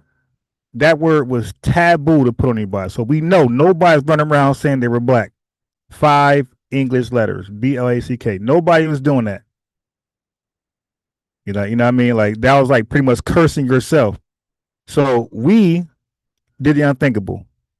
We said, nah, we got it. We got that FBA glow. We're going to take this word that people laugh and scorn, right, us with, and we're going to make it something positive, so powerful, so powerful that people 60 years from now will be calling themselves black when they're not. And as you can see, today we got a bunch of Haitians, Jamaicans, and Africans running around saying they're black. And no. We took on this word as a special name for just us, as an ethnicity, not as, something temporarily. All right. So you have racial terms. Racial terms are normally put on people by colonizers. Okay. Then you got ethnic terms. Ethnic terms are terms people put on themselves.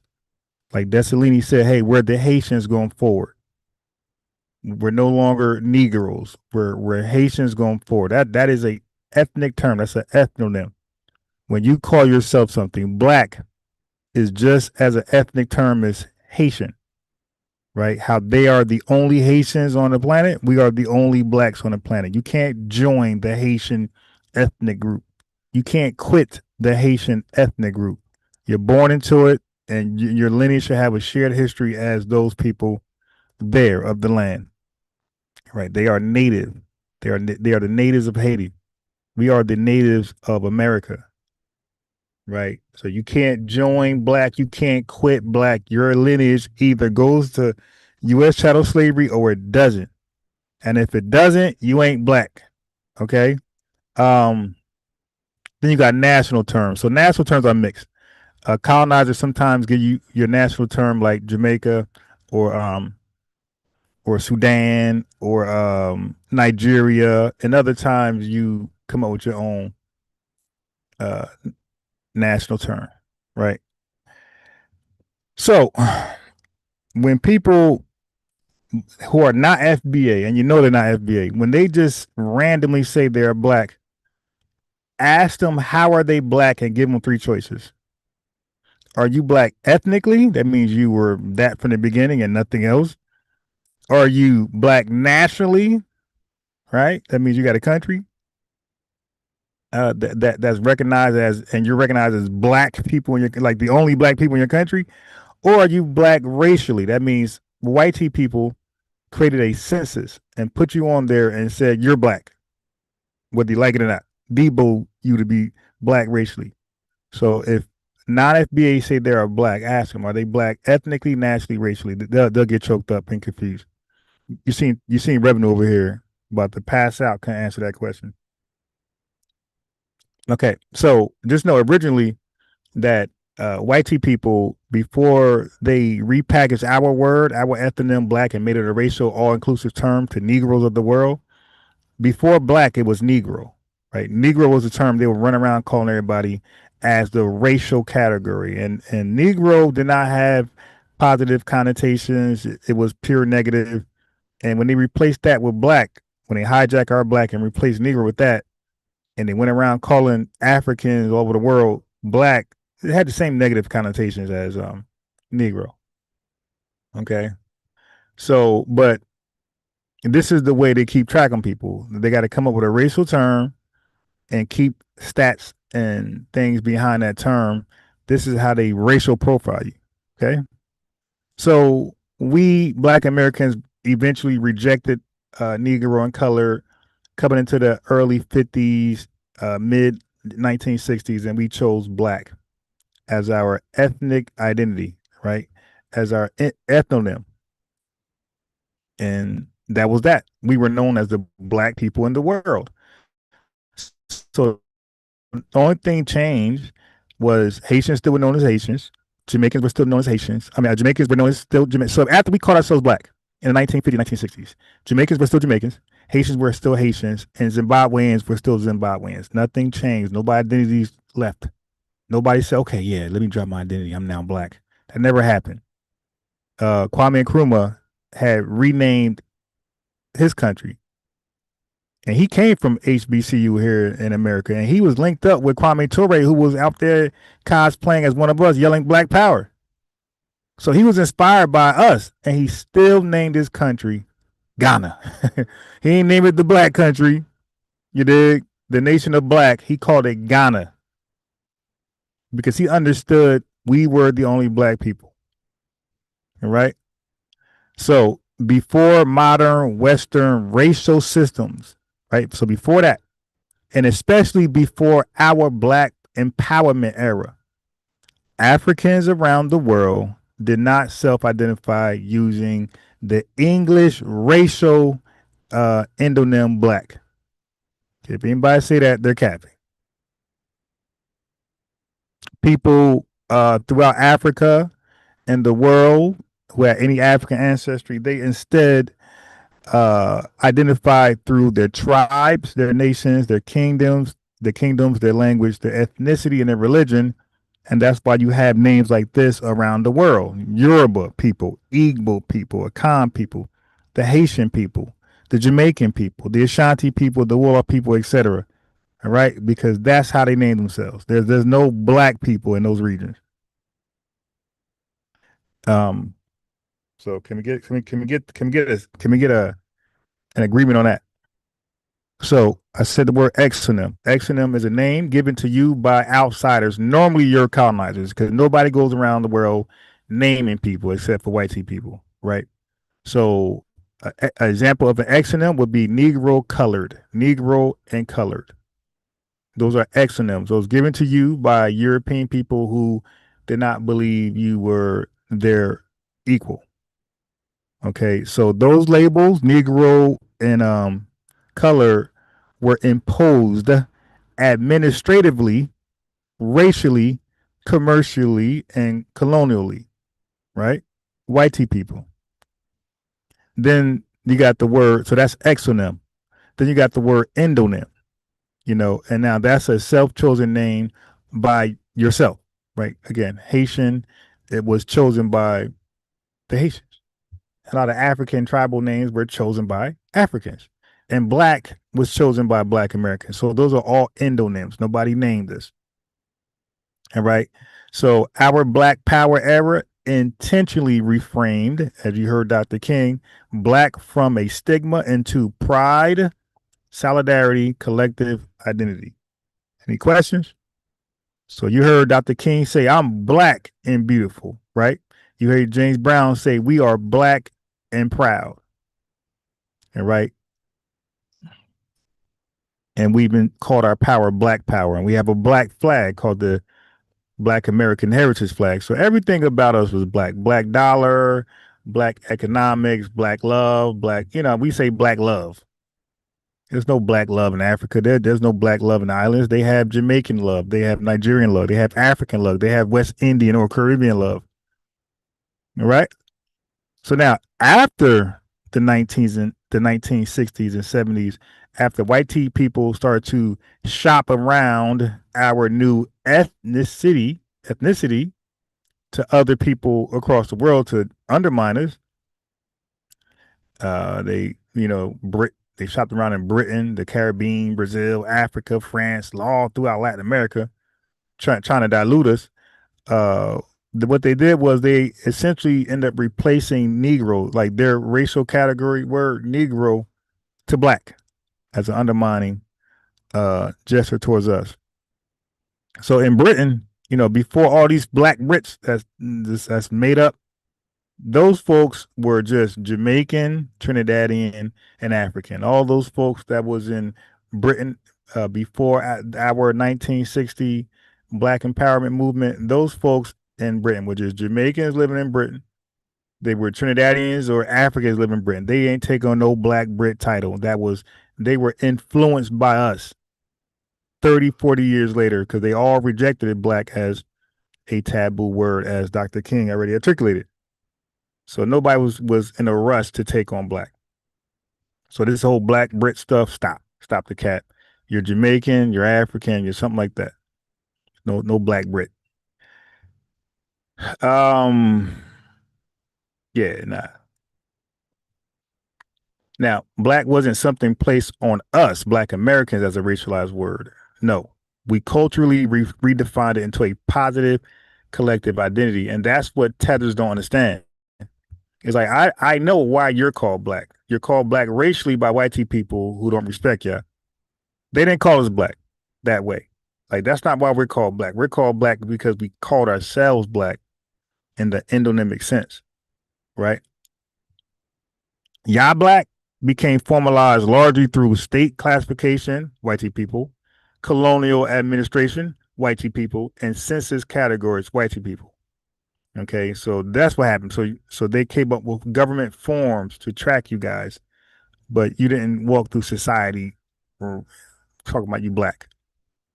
Right. So prior to the late 20th century, all y'all Afro-African populations did not organically organize yourselves around the English language, racial identity black. Stop the cap.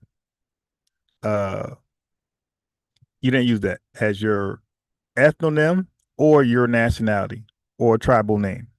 You guys only use the racial broad black identity because whitey people standardized it through Western racial administration and then their census systems and their colonial governance. And later they shopped it around globally. And you guys were all in on the sham.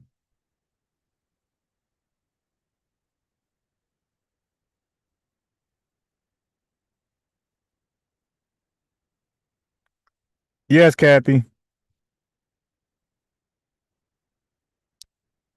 I'm doing great.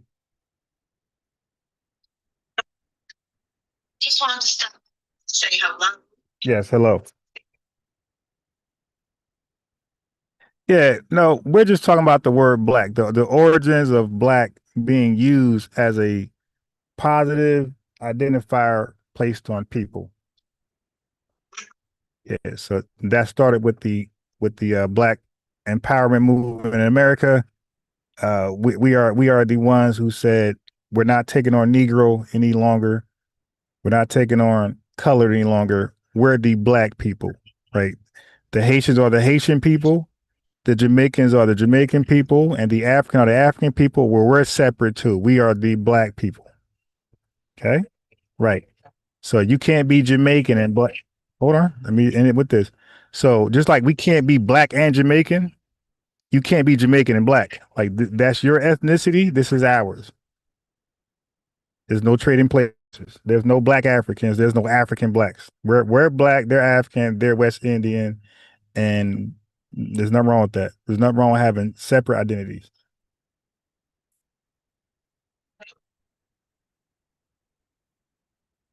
Got it? Barely. Hey, you now. So what country were you from again? What country originally? Your people from? Yeah.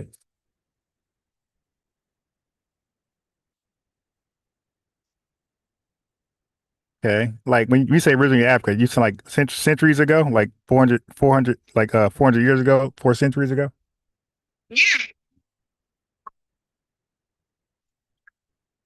Okay. Okay. So it was a buy and sell transaction, was what you're telling me.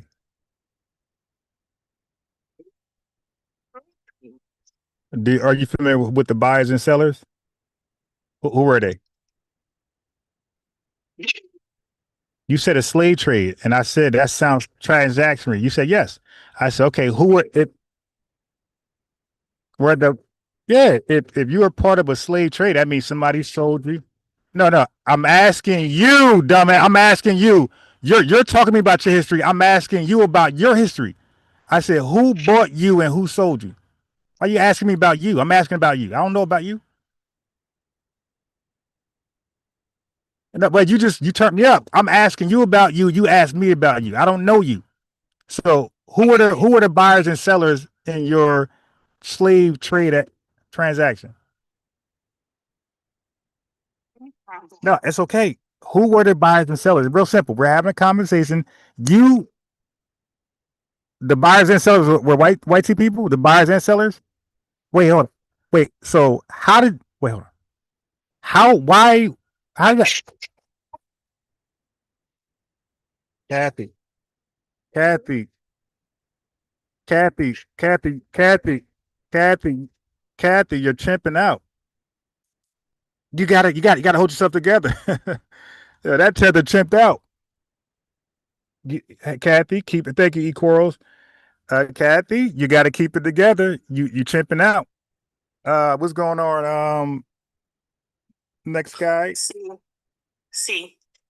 Yeah, so I mean, what was the point of even asking her that? What do you want to hear? You want to just put all the blame on black people? Well, why would I say? It's like Hold on. Wait, hold on, ma'am. Wait, hold on. Right now, what's weird is when people deny history. She did. Speak. No, she did. She said white people bought and sold. I'm like, yeah. What part of?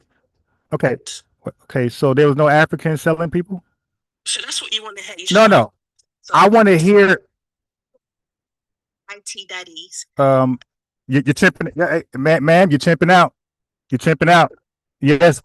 I just want to deal with. But you're the one lying. Chimping out is when people lie. So the slave trade. Where there's the slave trade, where there's white people buying and Africans selling, or is that made up? It's the truth. Okay.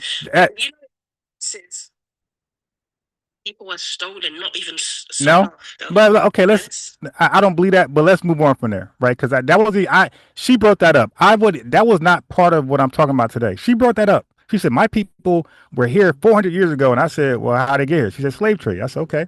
Who did the buying and selling? So I'm talking about what she's talking about. If she never mentioned that, we never go there. But you are clearly, were you from Africa somewhere? Nigeria. Okay. Now that's actually the real topic. Is you said you want to blame black people. I wasn't blaming black people. I was holding Africans accountable. Black people had nothing to do with the slave trade. We were victims of it. We were not buyers or sellers. Okay. You feel me? Okay. Yeah. We now, are you Igbo? Yoruba. Okay. Shout out to Yoruba people, but you know you're not black, right? Okay. You know what? I'm not going to argue this. If I'm not black, that's fine. You can have it. No, it's not about it's not about having it. It's that, like you just said, your ethnic tribe is Yoruba, right? Yeah. No, right. Wait, hold on. No, is ethnicity? Oh, hey, no. Wait. No. You're tripping out again. You're lying. No. Black. Okay. What date did black become a race? Do you know? Yeah, 1977 through our government, OMB. Yeah. All right. Now, when? Okay. I said 1940s. They labeled him black. You're tripping out. You're lying. You're tripping out. You're talking to a historian. I know a thing about black. You're lying. Okay. Black became a race in America. Black was always a taboo stigma word. All right. Matter of fact, the word Negro was around the 1940s. That's why Marcus Garvey is called Negro. UNIA. Negro. The NAACP. Colored people. Negro and colored was the popular terms that were categorizing people of African ancestry. You're talking to a scholar. You're lying. Black came upon the scene through us, and we even rejected it. All right? But we had the black empowerment movement. You can't chimp out with me. You're lying. Okay? Yeah. Okay. You're wait, hold on. Yeah. I was at the beginning of time. Black being used. Racially? Yep. Okay, so who came up with racial constructs? It's the white people. Right. They called you Negro. They didn't. All right. They racialized you black. Negro changed to black, temp lady, and that became that way after our black empowerment movement, 1950s, 1960s. Elijah Muhammad, the Mr. Black Man, black people. Richard Wright. We turned black from a negative word, English, to a positive ethnicity, something to be proud of, and that was here in America. That didn't leave America until white people shopped it around the 1990s when they were starting to influx all you guys over here as cosplaying Tethers. That's when they start to yeah. So I'm just trying to understand. Because I don't like when people chimp. Because I don't like when people chimp out. You got to be honest. You want to talk to me? Black. Your dad was called black in the 1940s. Stop lying. Your dad was called a tether in the 1940s. Don't lie to me. You ain't got a lie to kick it. Yeah, I'm tethered out. I'm tethered fatigued. That's why I'm upset. Hello, hello, hello. Next. You claim you're a scholar, but Yeah. who came up with Black Power? Black Power, Richard Wright. Talk to me. 1954. Talk to me in his book. Talk to me. Talk to me. Yeah. Yeah. Oh, wait. What? Yeah. You flopped. I'm a scholar. 1954. Richard Wright. Exactly. You're not the only. Oh. Okay. So wait. No. Hey, bro, you're lying. You're chimping out. You're chimping out. You're chimping out. You're chimping out, my guy. You're talking about after we became the black people, my guy. Don't just give me time, dates, and stamps. And it's gonna be after 1950. Family, this guy tried to get a credit to Kwame Ture, who stole it from Richard Wright. No, I know my history, my guy. Ain't no cosplaying over here. No, he stole it from Richard Wright, and he went to. It was a cry that was often chanted during our civil rights rallies. All right, it was a cry that we did during our civil rights rallies before Kwame Kwame Ture, Stokely Michael ever dreamed about singing. Wrong live, my guy. Wrong live. Start your lying somewhere else, my guy. Oh, you claim to be a scholar. You don't know where it came from. Richard Wright, 1954. Oh, my man was quiet as crap. Yeah, exactly. Get up out of here. Oh, you Tethers chimping out today. I'm not going to have y'all lying on my lineage. No. And once you get thrown off a line, you can't come back. I don't know why. You know what? Let me block Kathy. Kathy, you got to stop. You even left cussing and stuff. Here's the thing. Y'all emotions ain't going to change history. She just said she's Yoruba, she's Nigerian, she's African. You're three different things. You want to add a fourth one? Stop it. Yeah, her granddaddy, who was completely African, 1940 in UK, being called black. Can you stop lying? Stop. Anybody labeled as black. And black, and none of y'all birth certificate like it is ours. Lying Tethers. And this is why people be saying y'all chimping out. Y'all be lying too much. We gotta have an honest conversation. Now let's talk about Jamaica and Jamaica usage of black. You don't see black functioning as a distinct ethnic nationality category in the 1700s in Jamaica, 1800s in Jamaica, or the early 1900s in Jamaican framework. Okay? In any sense black was used in Jamaica, it was used as a racial term from white people after the black empowerment movement. Okay? This whole black thing y'all trying to tether onto, this is y'all gotta hold the L.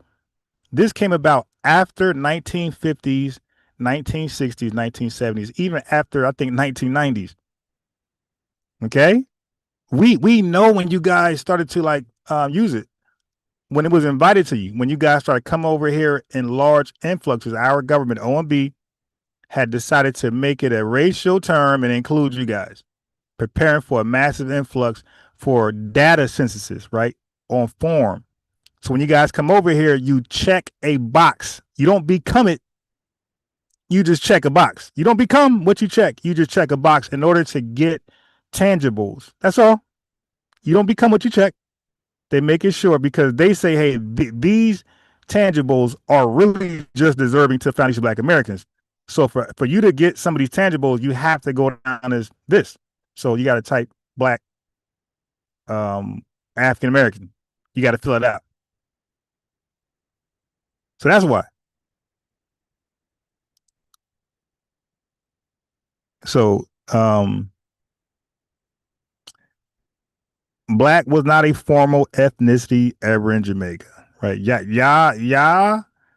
ethnicity is Jamaican, and that's your nationality. You're Afro-Jamaicans. You were never called black as anything other than a race, and that was due to the whitey people.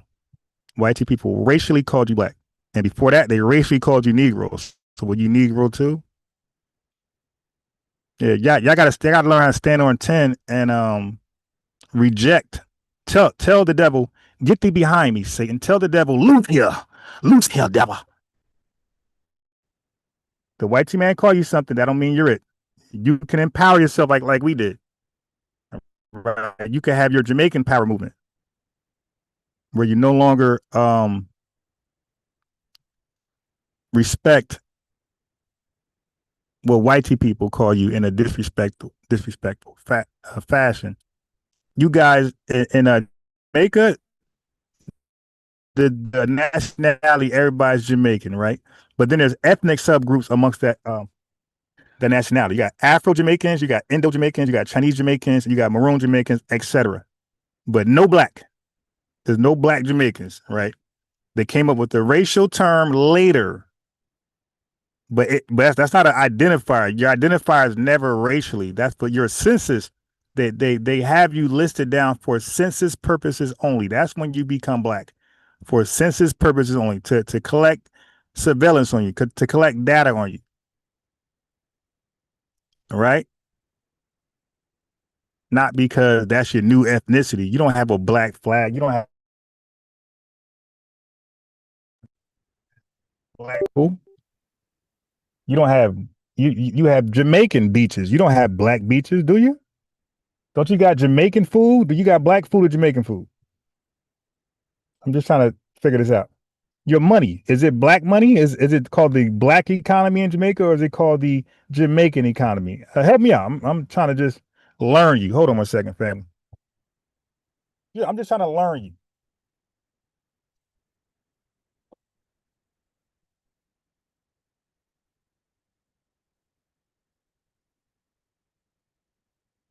But you can't chimp out though. You got to deal with facts. My man try to gotcha me. You don't know where black power came from. A tether going to tell me I don't know my own history. And then he fled like a tether.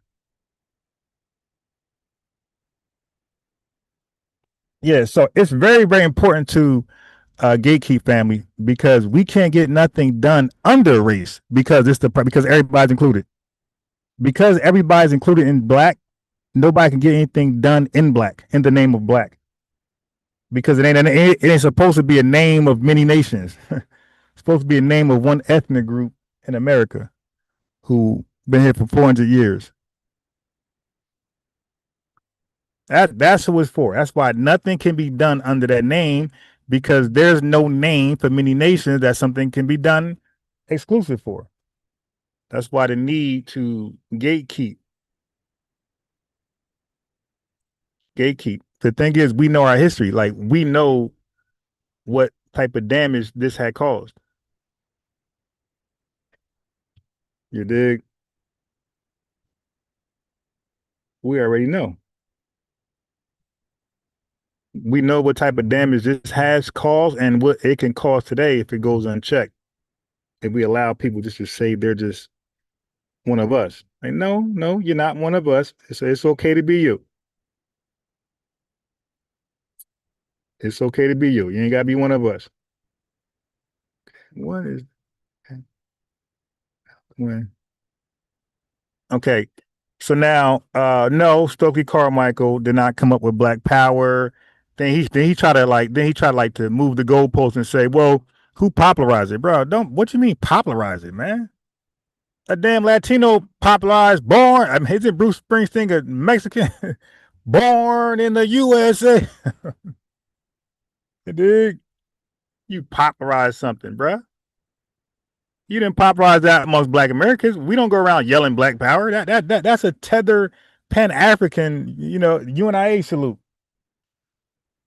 The average Black American don't go around yelling Black Power when we get things. Like, if we get a W, like, let's say Sha'Carri Richardson wins it for America, or Melissa Jefferson, as you know they are.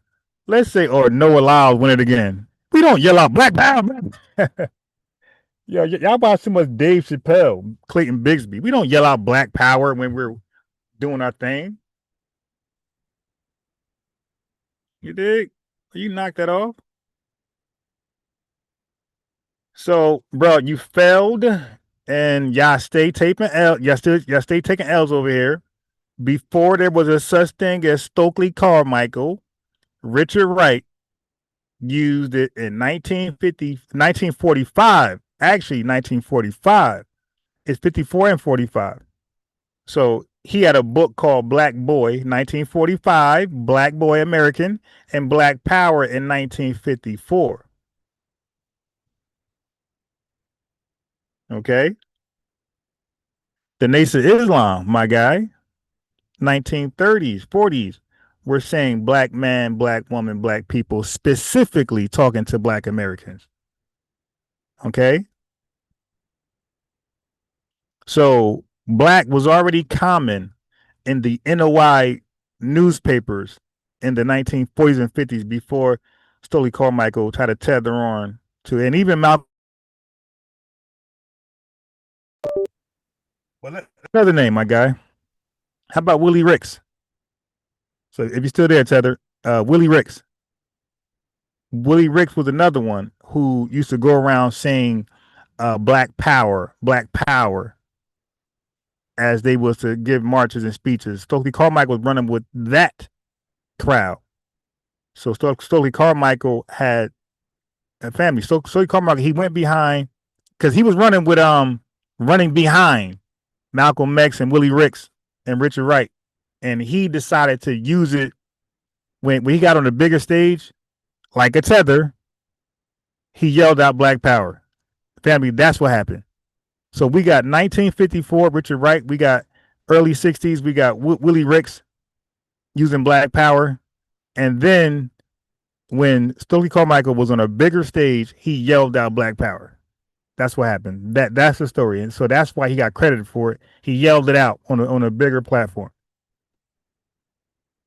like a Tether would do, and then got the credit for it. No. And then James Brown, ain't nobody had more influence than James Brown on the word black in a positive sense, my guy. He popularized black as a positive self-identifier amongst black Americans. Because even with the Richard Wrights and the Malcolm X saying black, people were still reluctant to take on black. When James Brown came up with that song, I'm Black and I'm Proud, and Dr. King said I'm black and beautiful, all of that coupled with all these black Americans, these well-respected black Americans saying black in a positive manner. Malcolm X, Elijah Muhammad, Dr. King, James Brown, Richard Wright was very popular in these inner circles. These black activist inner circles, especially like the Black Power inner circles. Richard Wright and old boy, Willie Ricks, both of them were very popular. So like it wasn't like nobody didn't know what they were doing. Like that book Black Power is very popular in those Pan-African circles. So don't let nobody lie to you. Okay, so we're not gonna do that.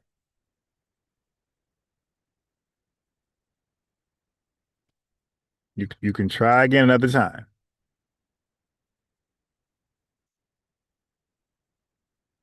But again, it's very important to control the narrative on the word black, because you see what happened. Y'all seen it for yourself. Y'all just seen in real time. A Tether tried to come on a scholar platform and trick me to believe Stokely Carmichael brought out Black Power, cooked them in 2 seconds, family.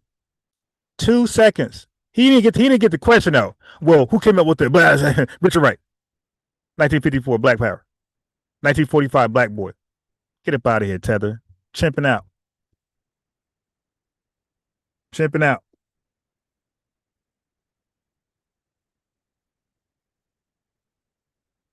Chimp'n out. Chimping ain't easy. You dig? I understand chipping ain't easy. I understand chipping ain't easy. They can't just easily control their emotions because chimping ain't easy. Now, hold on. 1 second, family.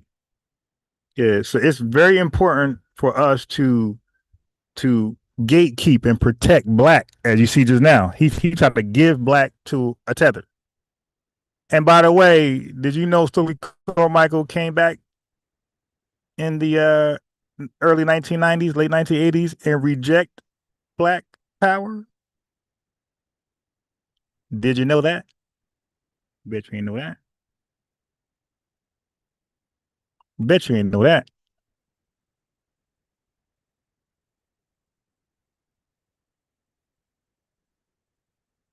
Okay, that ain't what I want to do right there. What was that?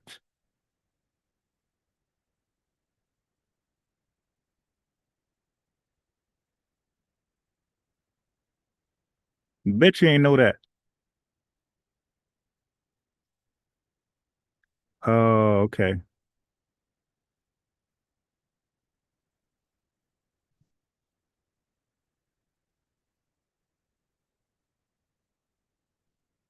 Now, it's important for us to gatekeep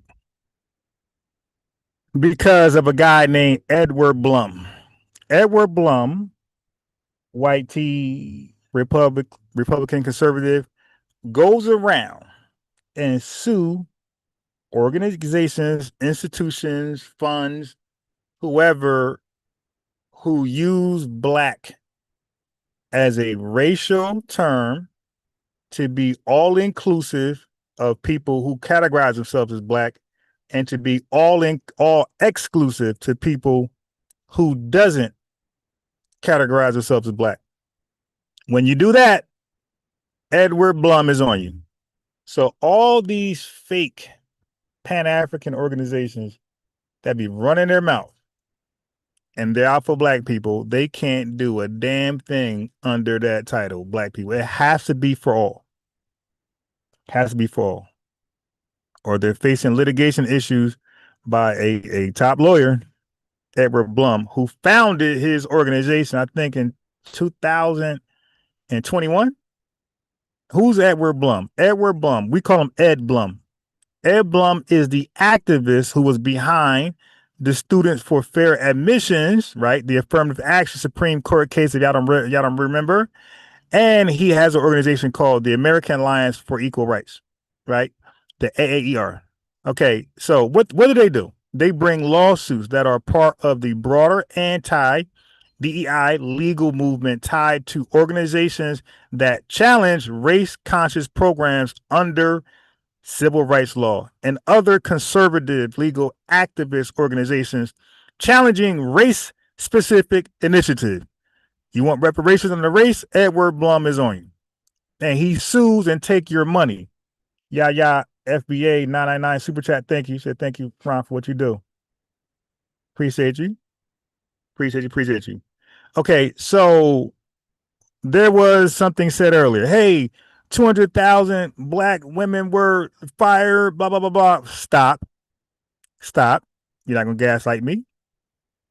200,000 Black women racially fired? Well, what were their nationality? What were their ethnicity? That's one. You're not going to say Black and make me think they're Black American. I know how you guys steal Black as a racial term. So that could have been just 200,000 Jamaicans. All right. But secondly, you still can't gaslight me because they were fired. Why were they fired? It's because they were hired illegally.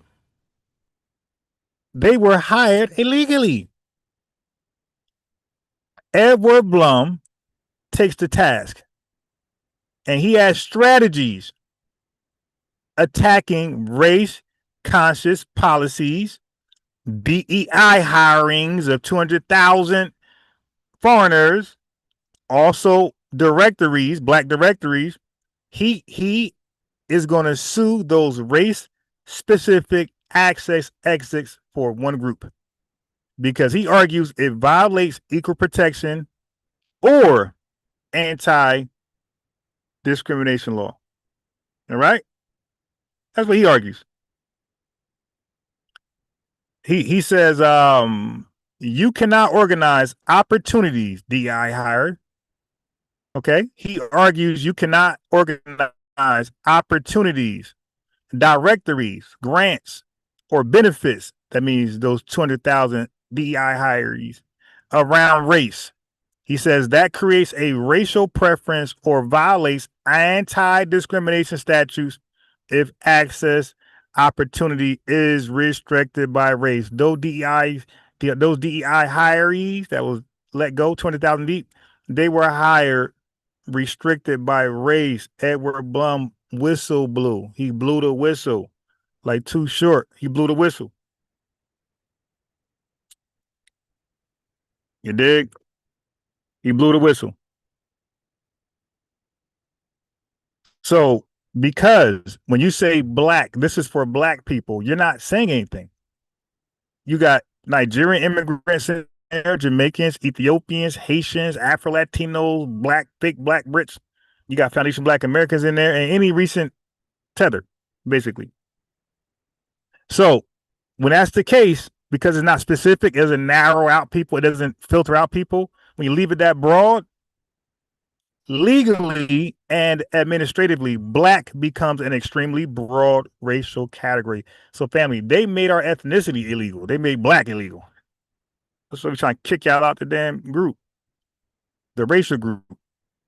So when you make something broad, racially black, that opens the door for Edward Blum to argue if it's about generally, then excluding other groups is discriminatory, right? And that's why we argue for a lineage-based framework, right?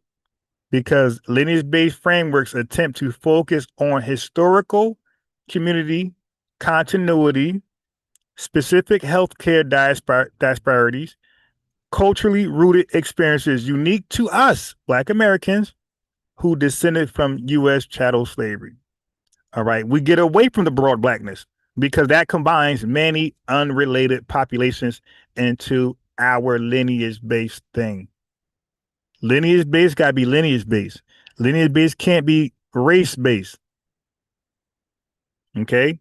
Lineage-based narrows out, filters naturally. Race-based doesn't. Right? So, the problem with broad racial categories like black is that black collapses multiple populations with different historical relationships to America into one umbrella category. So delegation clarifies who the initiative is intended to serve and why. When we do a lineage-based reparations claim, it filters out anybody who lineage can't tie to U.S. chattel slavery. Real simple. If we do a race-based reparation claim, you will have other people qualifying or eligible for those race-based claims that does not have a lineage to U.S. chattel slavery. You will have some like that because race-based reparations in America does not require you to have a lineage. You just got to be racially black. And if you're racially black, you're eligible. And if you're eligible and you're not from the lineage, then you make everybody ineligible. Okay?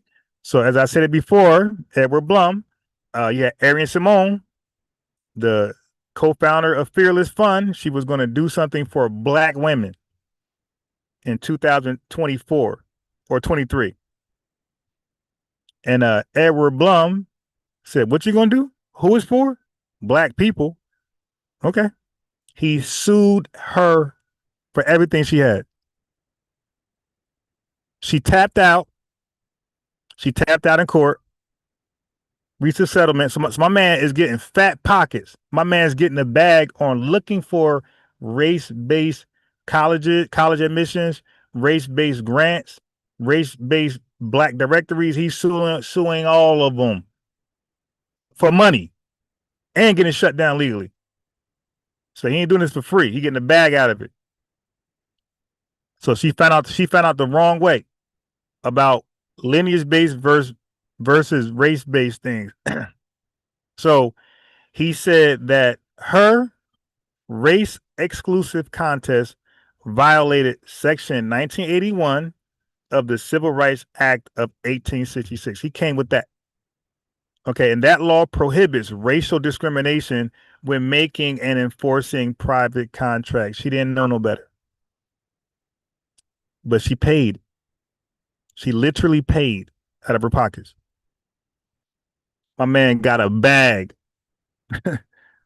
My man is getting a bag of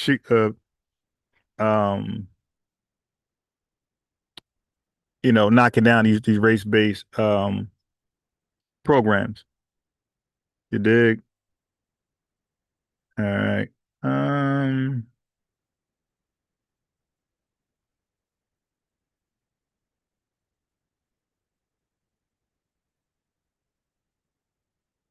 One second. Yeah, so what we gonna do? Doing the same thing over and over and over is insanity. I think we all agree to that. So keep making things race-based and keep getting them knocked down, taken apart, and sued. I think we should do something different, right? I think, and he was responsible for a lot of college programs as well. You feel me? So, but anyway, so she went from doing something for all black women to doing something for all underserved women. And you can already guess who benefited from that the most. Okay.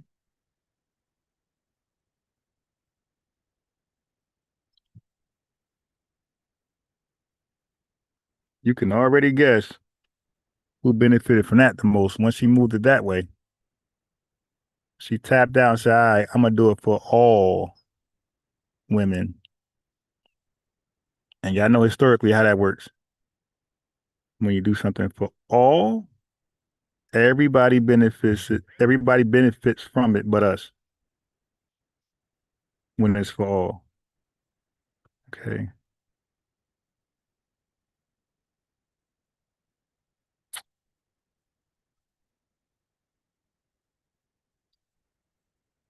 I'm trying to look up the colleges he sued. And keep in mind, when he's suing, it ain't free. Like he's suing for money. Give me a second.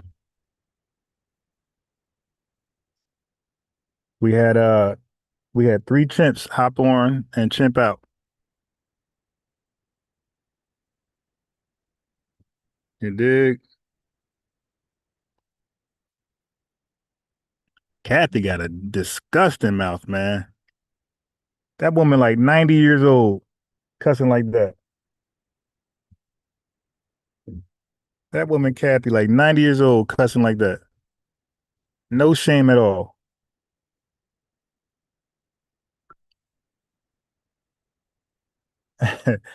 Elijah said, chimping ain't easy, yeah, but they all got to do it. Elijah, chimping ain't easy, but they all got to do it. Right. Or really said, and when James Brown sung I'm Black and I'm Proud, he wasn't wearing the African dashiki.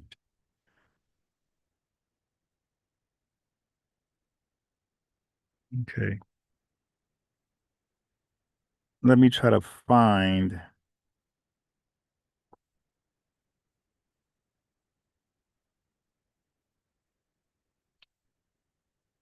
I'm trying to find. I had it written down. The organizations he sued for,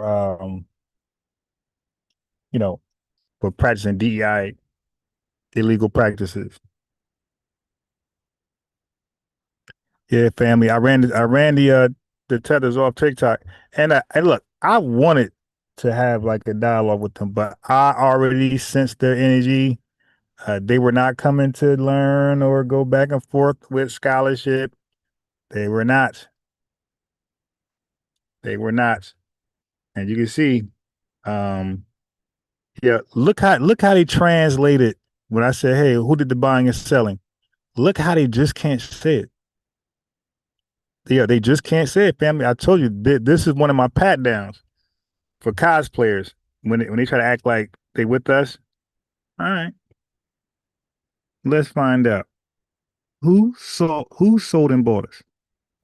They just cannot admit that. They cannot. And she tried to gaslight me and say, "Hey, you want to act like it's all?" No, I never act like it was nobody. I asked you guys who were the buyers and sellers. I didn't give you an answer. You want to act like you were not involved. Your people wasn't involved.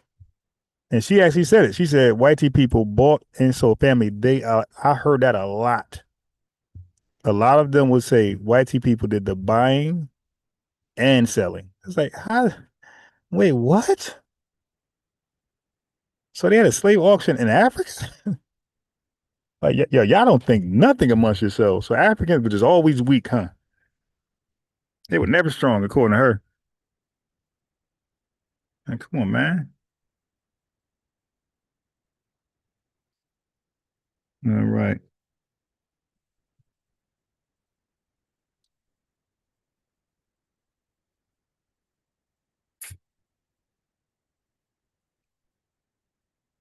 Okay, so it may be this one.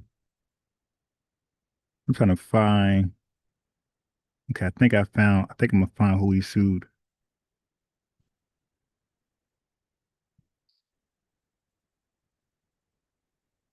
Damn.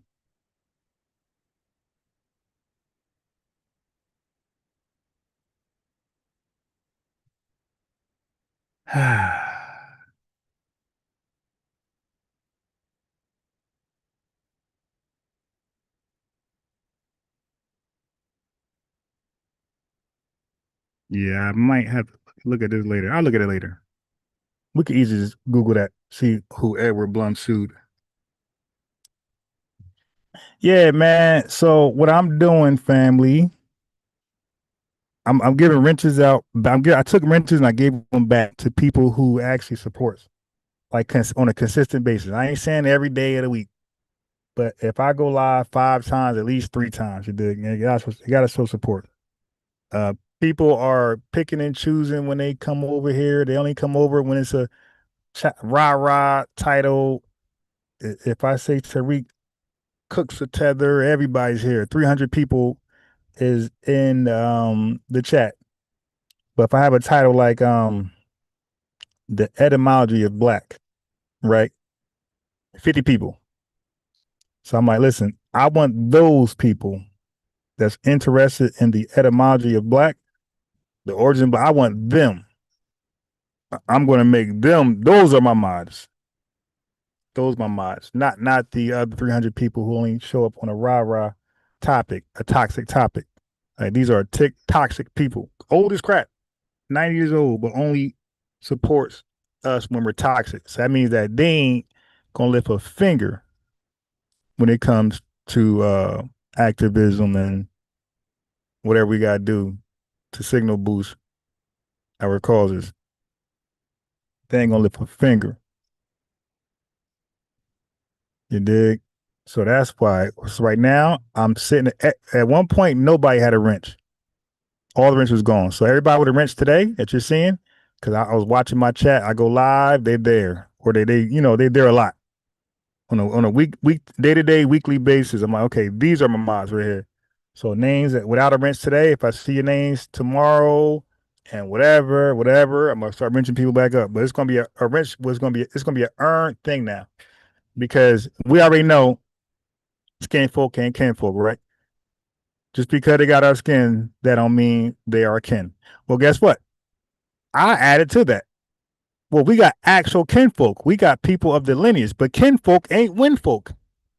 So skin folk ain't kinfolk, meaning just because you are my color don't mean you're me. You are from your own country, your own lineage. But then you got kinfolk who are actually of the lineage, and they ain't winfolk. What is winfolk? Winfolk is a term I made up.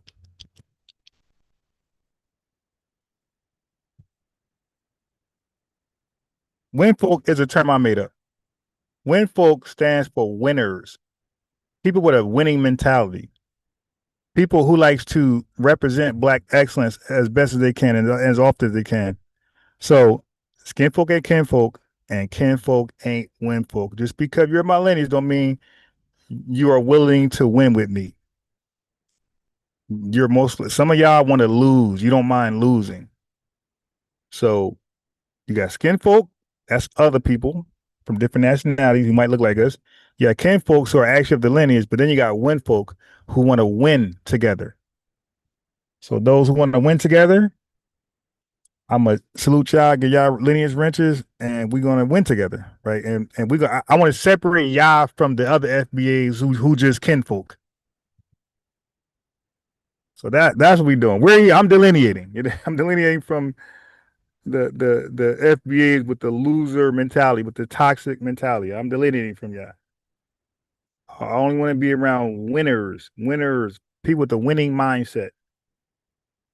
Who are not going to settle for less and who ain't going to sell out the lineage. You got people selling out our lineage for clicks and views. So you got folks selling out our lineage. You got other folks who be selling us out clicks and pops. They be clicking and popping. And now you got FBA selling us out for clicks and views. So what's the difference? They click and pop, you click and view. You click and view, they click and pop. You click and view, they click and pop. Y'all all the same. So a lot of FBAs are honorary tethers, spiritual tethers. I don't see the difference. Dig? I don't see the difference.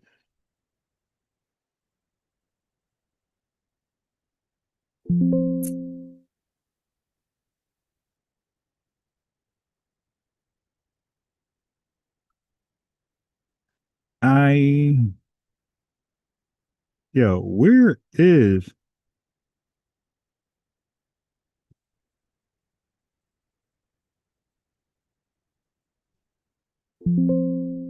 I know this thing ain't tripping like that.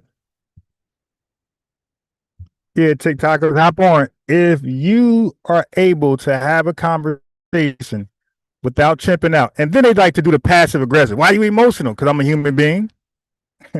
Wow, I'm a human being. I ain't a robot. If I was an AI robot, I won't be emotional. You dig? I ain't gonna let you poke at me. Y'all know the phrase, don't poke the bear. You can't poke a bear and the bear attack you, mauls you while you chimping out. No. A lot of you guys are spiritual Chad the Builders. A lot of tethers are spiritual Chad. What's his name? Chud the Builder. A lot of you tethers are spiritual Chud the Builders. You gonna poke at FBAs? We maul you. You want to say we chimping out? No, sir. No, sir. Nah. We ain't chimping out. We are defending our lineage. You guys are chimping out. Can't have an educational conversation. Why can't somebody who's non-FBA hop on, invite themselves up, click my Zoom link, hop up, and let's have an educated conversation. If I ask you about slavery, just answer to the best knowledge you have. Why lie? Why not answer? Are you afraid? Are you hiding something? Like, we got to live with that every day. So what I'm saying is that Africans are no different than white people. Both don't want to revisit chattel slavery. Both try to run from it, act like it never existed, and both deny it. Y'all heard the Nigerian woman, no, Kathy, the other musty tether. Y'all heard her say, white people did the buying and selling. And then when I try to hold her to historical accounts, like, yeah, you know that's not even history. A Nigerian woman, Yoruba, calls in and backs her up. Oh, you just wanted to say what, the truth? I wanted to say the truth. Like, I mean, what are you playing? Dare? Are we playing Dare? I dare you to tell the truth. I got to play Dare with these musty tethers. And then when they chimp out and I call it, they act like they ain't chimping out. Yeah, so I say the original chimps are white people. They've been calling themselves chimps since Darwin, the days of Darwin. When the Irish came over here, they had them depicted as chimps, as you see on my screen. They had Darwin and anybody who believed in evolution or accepted evolution. They had them depicted as chimps and the small hats. I could find you pictures of them depicted as chimps. They've always said that they came from a primate monkey type evolution to the people they are today. They've always argued that. They've always argued that they came from monkeys to the superior human being. Chimps. So it's like you guys are the epitome of chimping out, but they want to rewrite history and they want a destiny swap. Like, no. Y'all think it's called the evolution theory. Darwinism. That's literally chimping out doctrine. Y'all trying to gas like me? Hop on this damn panel and say I'm a lie. You dig? Hop on this panel and say I'm lying.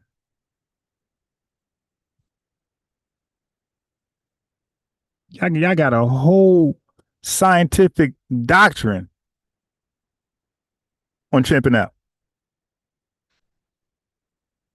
Y'all teach that, and y'all replaced in the 1880s, family, early 1900s. They replaced. I think it was official. No, I'm sorry. I think it was official around like the early 1900s, where they officially took out religion from schools, and they replaced it with evolution. And white people who chimped out, they received that as the monkey people, right? They called Darwin and anybody who supported evolutionary theory, they call all those teachers and scholars and white people, all those scientists, they called them all the monkey people. You see the image. The image I'm showing you on my screen are the images of that time, 1880, early 1900s. You're looking at it.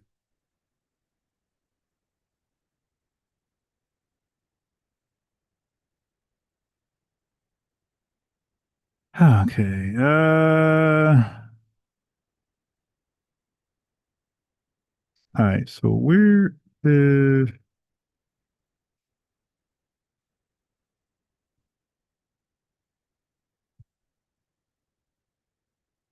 Chud? Yeah, they spiritual chuds, y'all. Tethers are spiritual chuds. And you got some FBAs who are spiritual tethers.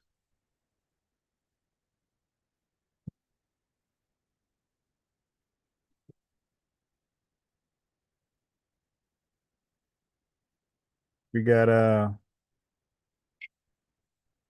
how do you pronounce? What's up, man? Hey, how you pronounce your name on your screen? Oh, I just say black man is God. Okay. What's going on?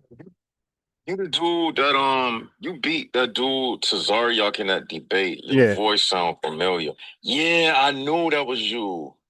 Yeah, you beat him in that debate on the virgin birth. Yeah, yep. In the poll, they voted for you. Yeah, I beat him. Yeah, I saw that on Sonetta TV. It was like 2 years ago. Yeah. Yeah, you did a good job, man. That's what's up. Have Thank you you. spoke to him since then?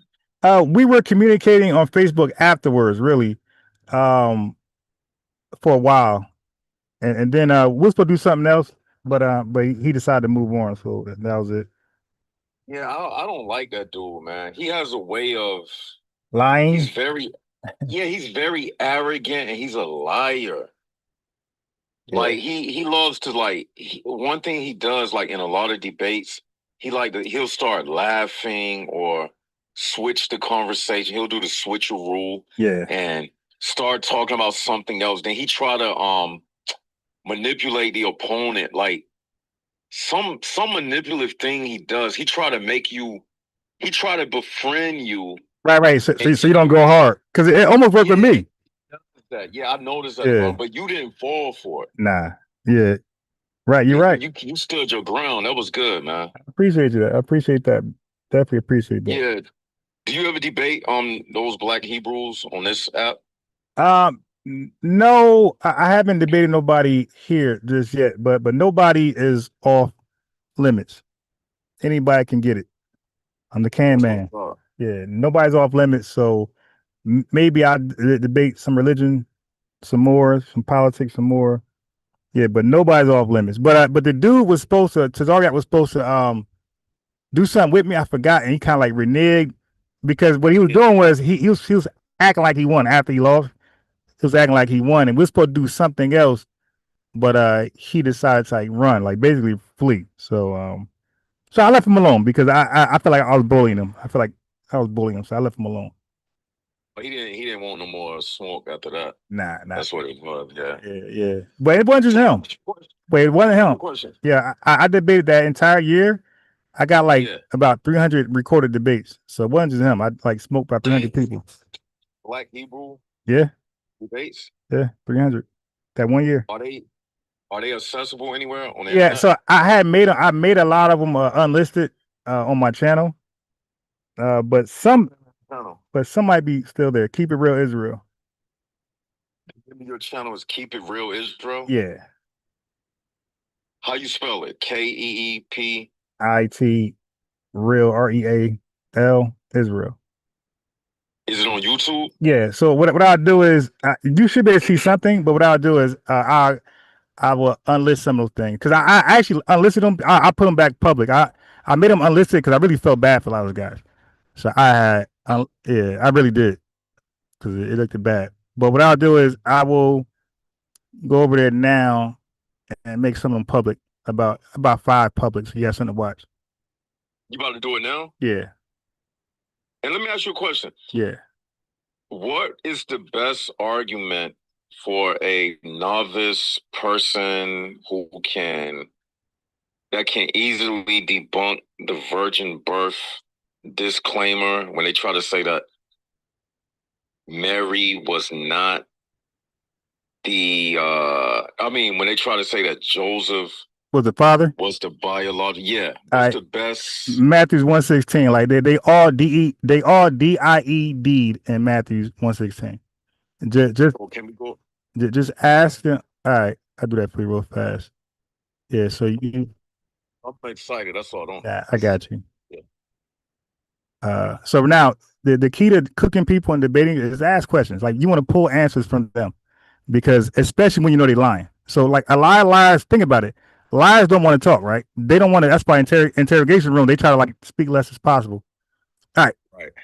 Right. So my fault, family. Let me help the brother out. You at Matthew's 1:16 right, or Matthew's 1 right now?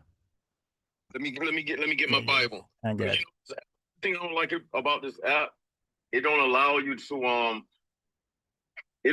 to cross app. You know what I'm saying? Like, I got you. If you try to go to another app, they need to fix that.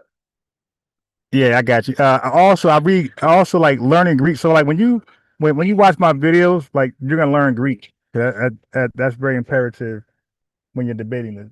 You gotta know Greek. Gotcha. And I keep trying to tell my chat. I used to be hard on reading and writing and learning Greek. I fell off a little bit because I ain't debate since that time because I couldn't find no debaters. I just gave up.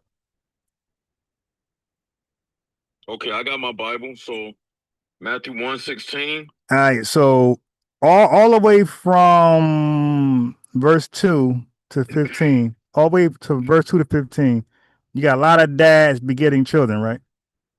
Yeah. And the word begot just means I'm the father of this kid, right? Now, verse 16, it says Jacob begot Joseph, right? So Jacob the father of Joseph, right? Yep, and Jacob begot Joseph, yep. And then it says Joseph has a wife, Mary, right? The husband of Mary, yep. Right. Who he beget?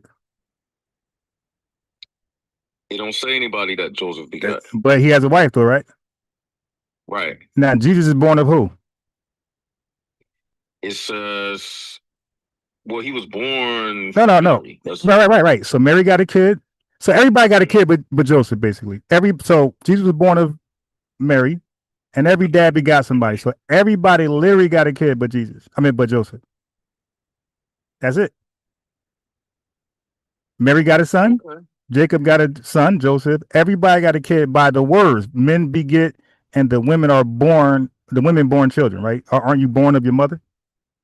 You're not born of the guy, right? So men beget. That's his fatherly action, manly action, and the women give birth. That's born. So everybody have a child in the genealogy of Jesus, but Joseph, and that's how you cook them. What would they say to this? Because I remember in the debate, he was saying something like, "This is the genealogy of Jesus." Right, right. So That's wordplay. So then you say, right. So show me Joseph having a kid, and he can't do it. okay. Yeah, but once you go to my channel, you will be able to see how I handle all that. Last question. Then I'm gonna go to your channel. I'm gonna move down. When they be like, Gentile means Israelites, I know that's not true. Oh, all right. So look, that's another thing. Now I want to get it. Now I don't want to get that one away right now. But if you comment on one of my videos, I will invite you to a TikTok discussion with me and some other scholars discussing that. Okay. Right. Okay. So have you made them public yet? The Gentile one, no, because I gotta find a couple guys to beat up first. Like I don't want them to know my argument up front.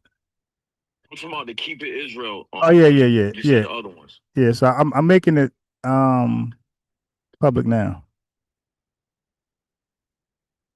All right, I appreciate that, man. I'm gonna follow you as well, and you follow me back. You know what I'm saying? I'll be debating them too, but my highlight is the Yeah. I got one topic. Yeah, I got a bunch. I got a bunch private there. Yeah. And by the way, I debated every camp imaginable. I debated every leader imaginable, and they all took L. The only person who dodged me was Gorilla Hebrew, but everybody else took the challenge and took an L. You debated GMS? Oh, now they won't debate you at all. Like they don't debate. How come they don't debate? Scary.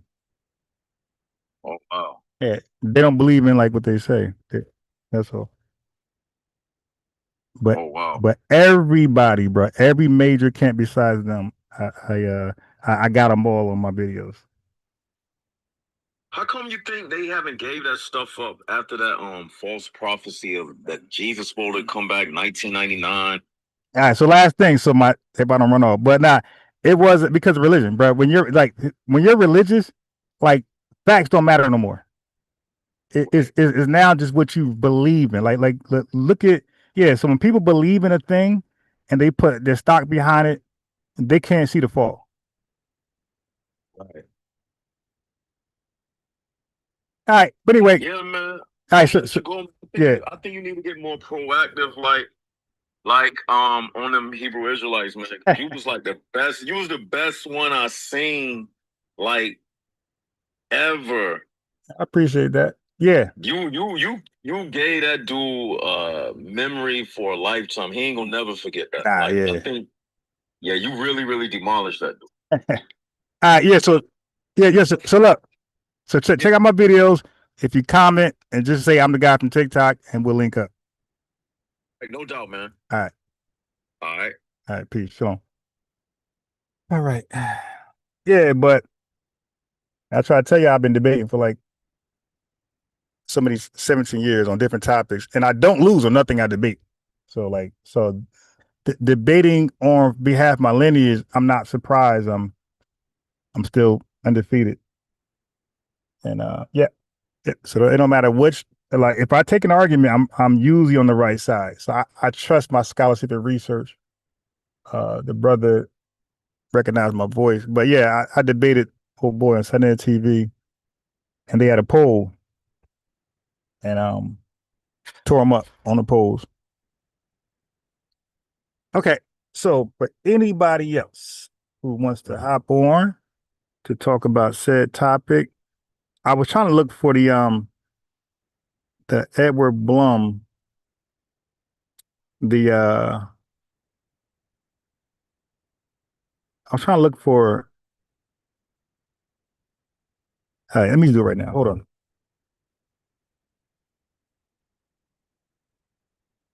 What organizations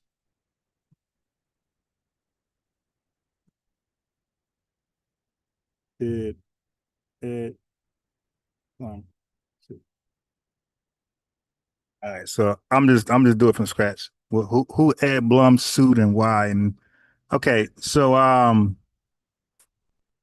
Edward Blum, under his organization, remember this all is about race. That's why we got to reject race and racial terms like black. No, black is an ethnicity, ain't a racial term. We reject white people sabotaging us, ethnociding us, and making our ethnicity a race. I disagree with that. All right. So he sued Harvard University. Now, ain't that a bunch of smart people there? You dig? Ain't that where Larry Elder graduated from? Ain't that where Thomas Sowell graduated from? All right. He also sued University of North Carolina, UNC. All right. So he sued them because they had affirmative action in college admissions. This is why it's going, folks. But they what they try to do is gaslight you to make you believe that something is taken from you that you rightfully have. And what happens is things are taken from you that you never rightfully had. So he's just righting the wrong. And I believe these wrongs were done intentionally, knowing that and Edward Blum will come around and get rid of all of them. So nothing's being taken from you that you're owed or that's your right. Instead, he's righting them wrong, right? So he argued that those schools were giving admissions disadvantages based partly on race, especially benefiting Black and Hispanic applicants. He argued this discriminates against Asian students and white students. This is why Asian people were going against anything that was going on. So in 2023, the Supreme Court largely struck down race-based affirmative action in admissions. That's why that happened, family. So the court said colleges cannot use race as a major factor in admissions because it violates equal protection principle, right? 14th Amendment, equal protection clause. And the court ruled you cannot treat applicants differently because of race, even for diversity goals. So family is back to race. And these folks want to run around saying they're Black racially. It's like, first of all, that's an L. Like, come on. So everything that you're being privy to is being snatched from you. So now that was under Ed Blum's SFFA program, Student for Fair Admissions. All right. So then under his AAER, American Alliance for Equal Rights, one of his newest organizations, under that organization, he challenges DEI programs, race-specific grants, race-exclusive fellowships, minority business programs, right? So I talked about the Fearless Fund. He got them up out of here using the section of 1981, right? Private contracts cannot discriminate based on race. In other words, if money, business opportunities, grants, employment contracts, or commercial relationships are offered, they generally cannot be racially exclusive, right? So again, the court say even if your intentions are good, you cannot say only race is allowed to participate in a business related program. All right. So it can't be Black women only. It can't be Black man only. It can't be the Black family only. It can't be Black people only. You're out of there. Okay. So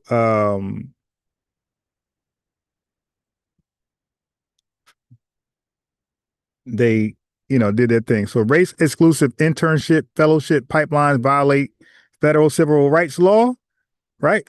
So then it was Fisher versus University of Texas, right? Blum backed Abigail Fisher's case against University of Texas in Austin. A white applicant argued race conscious admissions discriminated against her. So family, what they do is they send a white person there. They apply for these things on purpose to get rejected. And when they find out why they rejected, they're told, hey, you're not part of that race. And now they got you. They got you legally. Right? So that's how they get you. So this is how Dr. King and a lot of our civil rights activists won our cases or got laws changed because we had to get arrested, right? So our rights had to be violated for things that were rightfully ours as American citizens. And then I was able to take it to court and we win like that. So same thing here. Like she was discriminated against because she wasn't part of the right race. Edward Blum and them said, all right, we got him. They took him to court and had an issue, right? Then you got a lot of minority contracting programs. Family, what is a minority contracting program? Right? It sounds like everything and anything but Foundation Black Americans. So anyway, Blum's legal philosophy is simple. He argues any race conscious policy is discrimination, even if designed to address historical discrimination. So you see why we couldn't use. So now I hope there's some sincere non-FBAs listening. This is why ADOS and FBA were created. You gotta know the origins. You gotta know what you're talking about. Don't come to me talking about some diaspora wars. Don't come to me saying I'm gonna start from the beginning and you start from the middle or the end. All right? You gotta know the real beginning. This is the real beginning. Yvette Cornell, Tone Talks, lawyers, Sandy Darity, Dr. Sandy Darity, they realized this was going on. These Edward Blums were going on. They realized nothing can happen under race-based anything. So they said, all right, well, we're going to make it lineage-based. And they did it the right way, and they were HATED by folks who had the same skin color. We're like, wait, where you come from? So what he argues, what Edward Blum argues is that you got to have race neutral programs. That's why everybody they sue, they end up flattening the eligibility out, the requirements out. Okay? So you got that? Now, I'm sure that nobody that's in these spaces have went to these depths to break down why Edward Blum is winning and people like him is winning, why these DEI programs are being shut down. Nobody's taking nothing that's rightfully yours. These things were unrightfully set up. Okay?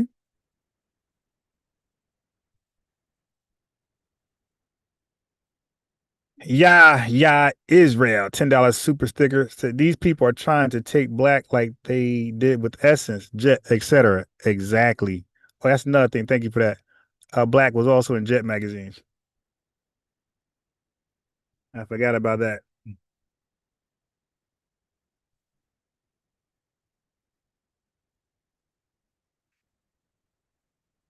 Yeah, I'm a debater, so I pretty much like to debate controversial topics. I like to try to resolve controversial topics. You feel me?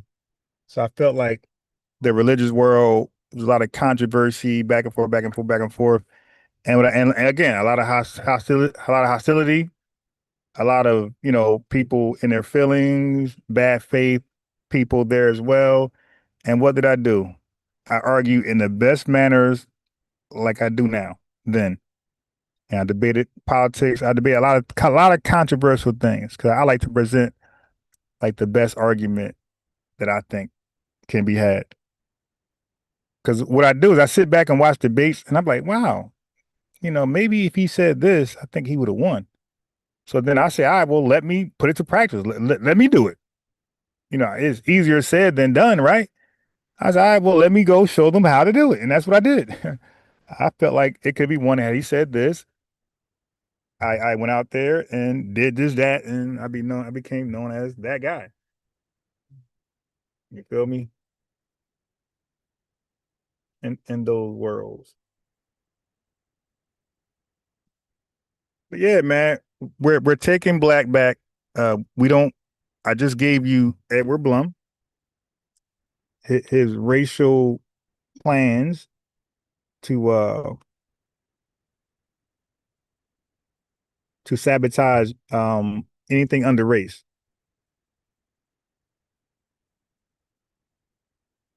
Okay, so I don't think there should be an argument there. And this really started from Walter Plecker in 1924 under the Racial Integrity Act.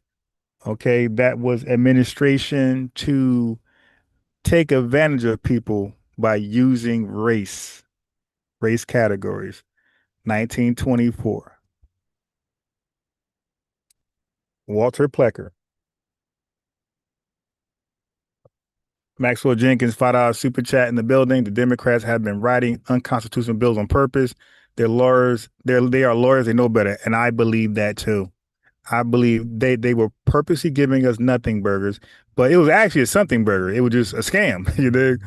So they had some people part of the large scam, and now you see how they got people caught up in Minnesota. Ain't that crazy? These guys are known to write up scams and get you involved and then back away. They didn't got the folks in Minnesota caught up. Did y'all see our debate with the Somalian guy? If y'all haven't, check that out. That's a must watch. This Somalian dude, I ain't even mad at him, bro. He stood on 10. He wasn't trolling. He was dead ASS. He knew his stuff. He knew his history. He knew a lot about scams. You dig? He knew a lot about our government policy. Like, yeah, so the dude was on 10 when he said ain't nothing wrong with what they doing in Minnesota. I thought he was like playing around joking, me and Truth Teller, nah, but he was dead ASS. He felt ain't nothing going on but the rent. He was 10 toes on scamming in Minnesota, and he was not apologizing. He was not apologetic at all, family. So if you haven't seen that, go to my channel, FBA News and Updates, and you'll see Somalian guy justify scamming. He did not care.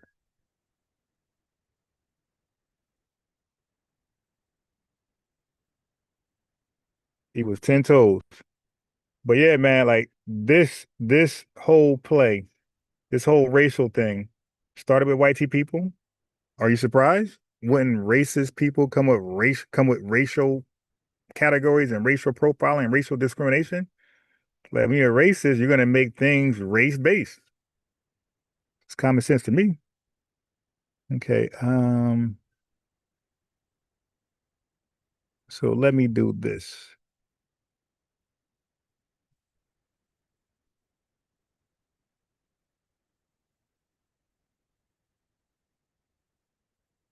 Let me do this right here. Make a quick tweak. So anyway, when administrators, when administrations write laws or policies to hurt you, to dilute you, to erase you, that's bureaucratic erasure, by the way. Okay?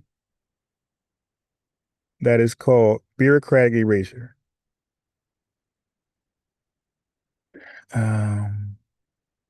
And that is to steal land and steal deeds. Indigenous people suffer racial categories as well. They lost land. We lost homes. We lost deeds. Fannie Mae, Fannie Mac. You got something called deed theft. All this stuff is connected.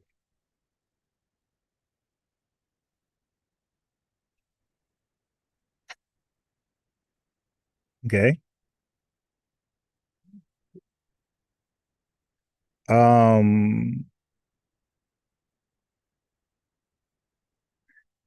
So by when white people treat black strictly as a global race, and that's all it is. That's why when foreigners say they're black, they can only say they're black racially. It's like, yo, y'all don't understand. Like, that's like writing your name on a nuke. You remember? We just went over, academics pointed out that Andrew Tate, Myron Gaines, Sneeko, all their names were written on missiles, nukes, to hurt people. I love TikTok shot.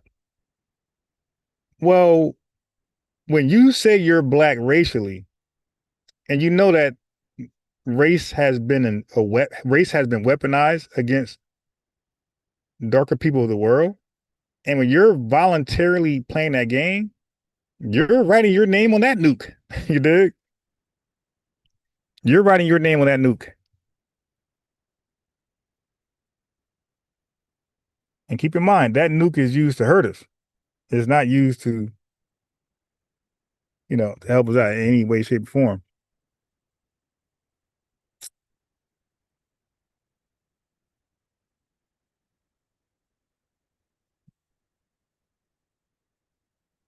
You feel me?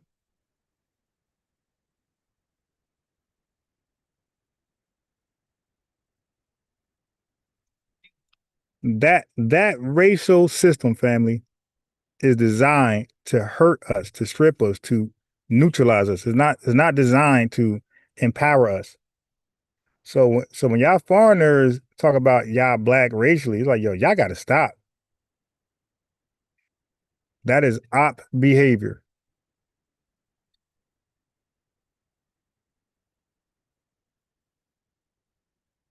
Okay, that is completely op behavior, and so we're dealing with that, right? And then we're dealing with the hyper selected immigrants on top of that. We're dealing with the hyper selected immigrants on top of that. On top of everything going on, now we got to deal with hyper selected immigrants. What are hyper selected immigrants? What are those people? These are, a lot of them come from different parts of the world, and I'm speaking to the ones that come to America, and I'm specifically speaking to the ones that are from Africa. Right? They come here hyper selected. That means they wake up 1% of their country, brightest people and most wealthiest in many cases. They are hand selected. They are vetted. They are filtered by our government that everybody want to say is so demonic and imperialist and all these negative things. But they handpick you though. Y'all say our government is so imperialistic, neo-colonialist, and all type of stuff. But it's all good when they hand select you though, right? When they say, hey, I need a few good men, they hand pick you. Y'all talk about they set up puppets and foreign nations and all this type of stuff. But when they hand pick you, all of a sudden, this is an angelic hand. The government is no longer this demonic force. It's seeing the good in you. Okay. So they handpick you to come to America to undermine foundational Black Americans. You heard me? Our government, who you guys say is so imperialistic, neo-colonialist, right? They set up puppets in your nation. They undermine, they sabotage, they steal, they start war, WARS. They turn people against each other. These same people, when they highly select you, all of a sudden, they good peoples. Okay. Okay. They handpicked you for a reason. All right. They felt like you can further the mission that you said was bad. Okay. 67% of Nigerian born immigrants, that means they were born in Nigeria. So we could say 70% of Nigerian born immigrants that come to America have a bachelor's or higher. So the people they send to America to represent Nigeria are college graduates, family. They didn't wait and go to school over here. They're not all of a sudden, oh, look how smart they are. Wow, they went to, no. These are their best minds in their countries who already are educated, who already got money, are coming over here, and these are your model minorities. The top 1% of their countries. They're pointing at them, telling us we can do that. The average FBA, who's dealing with all type of systemic oppression, the consequences, the ripple effects from overcrowded ness, eminent domain, urban renewal, wealth theft, over and over and over for centuries, housing discrimination, legal segregation, legal discrimination, redlining, exclusion, riots, lost wealth through riots, patent stolen. Just ask Uncle Ernest. You dig? And you're saying over all that, and a person comes over here with none of that baggage, and they represent their top 1% of their country. These white people are gaslighting us and say, hey, why can you be like that? Are you serious? This ain't the average Nigerian.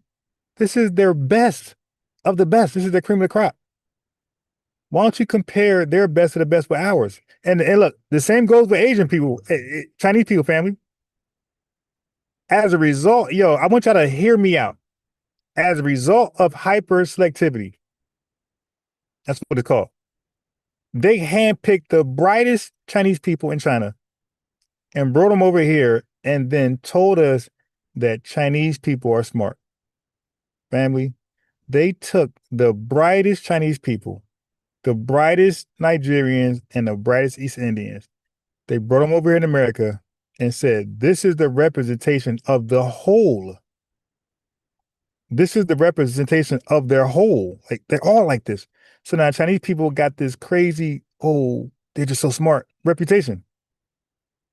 It's like, no, this is their best of their best. Once you bring Bruce Lee over here, he ain't doing that. Jackie Chan ain't doing that. Okay? You dig? A Hush Puppy ain't doing that. Remember that's the scammer Hush Puppy? He ain't had no degree. They're not bringing their average Joe over here. They're bringing their top 1%, and they're lying to us saying that this is how they all are. See, and they're coming over here, and look how well they're doing in the face of oppression, in the face of legal discrimination and all that types of systemic oppression, systemic discrimination. Look how well they're doing. And meanwhile, we had no idea. This is their top 1% brightest minds. I learned this from Tone Talks, by the way. That's why you watch everything. Like, you don't let people tell you who not to listen to and who to watch. I learned this from Tone Talks. Now, had I not watched Tone Talks, had I listened to other folks, I'd have never learned this. Hyper selection, hyper selectivity. And that goes, and so when that happens, family, that's called a brain gain. Okay. So America is a brain gain country. We accept the brains of other countries, other countrymen. We don't want their brain drained. So now, or their brain dead. You can say brain dead. Okay, so the brain gain is us accepting their best, and because they're losing their best, the country can never rebuild. It suffers what is called, economists call, a brain drain. So that's why their countries can't get up running ever, because their best is busy over here building America up. So when we say go home and build your country up, that is like the most honest thing we can say. That is Pan-Africanism. You can't practice Pan-Africanism better than that. We're telling their brain gain to go home and use that skill set, that wealth, to build up your homeland. Like, we are the true FBAs are the true Pan-Africanists. We're saying use that talent, education, and money and go home and build it up. If that ain't true Pan-Africanism, I don't know what is.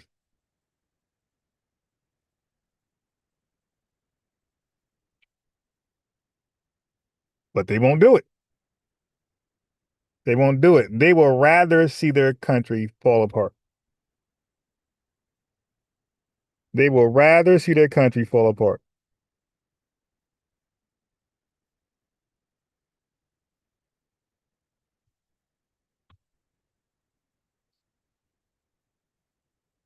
Rather than building it up,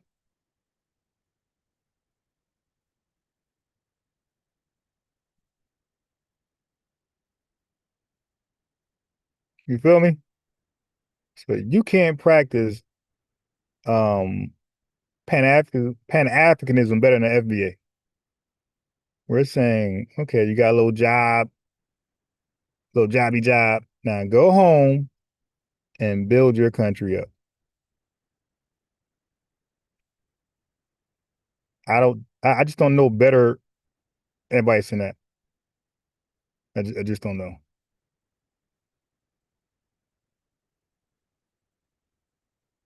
I'm lost.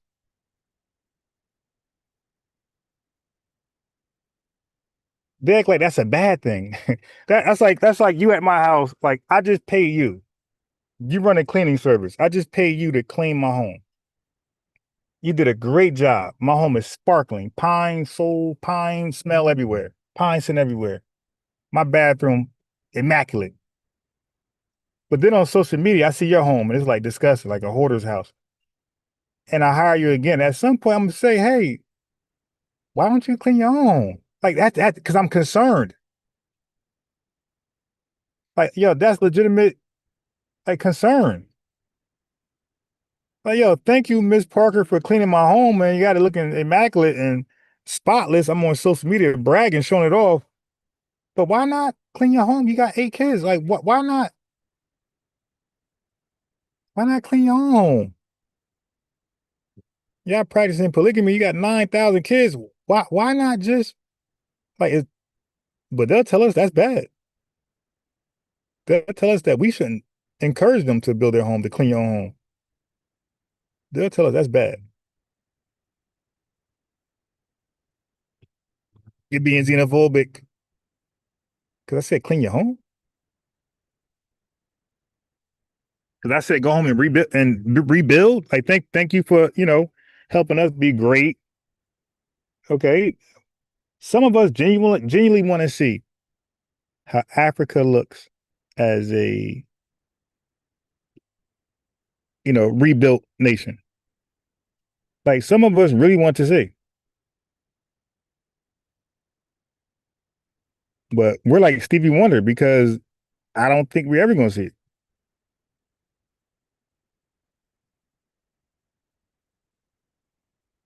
Encouraging them to go home, they see that as xenophobia.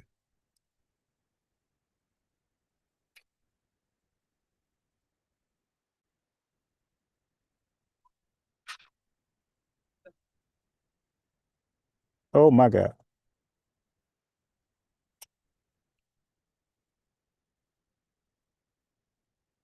Encouraging to build their homeland, they take that as xenophobia. That's unfortunate.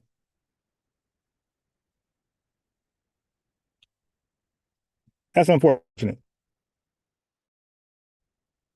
But they can tell us though, when they get here, they can tell us how to solve our problems. They can tell us how to solve our systemic problems, and that's not xenophobia. That's okay.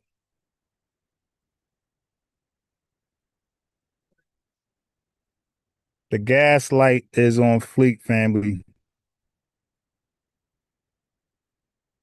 The gaslight is on fleek. That's all I'm gonna say.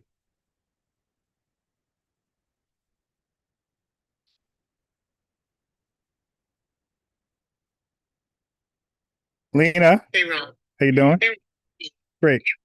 I came up because you have questions down.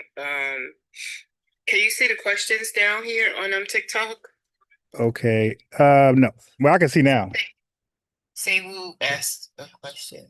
Well, why didn't you just join? Like, cause a lot of times, when I'm talking, That's what I told her. yeah, just invite yourself because a lot of times, like when I'm talking, like I'll be like really in the spirit, so I don't be reading. Cause sometimes you read stuff, you get negative comments, it throw you off.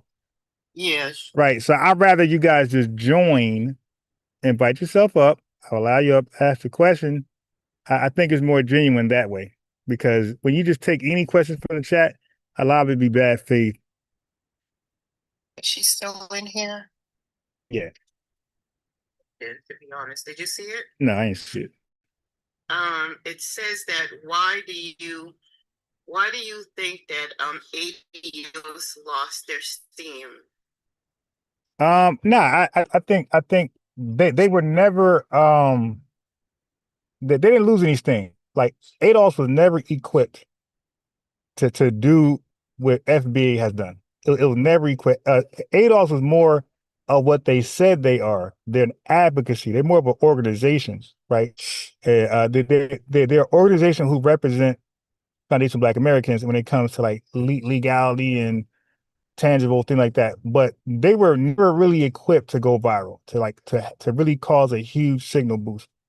FBA, like Tariq Nasheed's whole campaign was different from theirs. He knows how to campaign. He's done it before. He knows how to go viral. They don't. They never done it before. You feel me? So like he was the best candidate to push a message. Like he always been good at that. They don't have record of being good like that.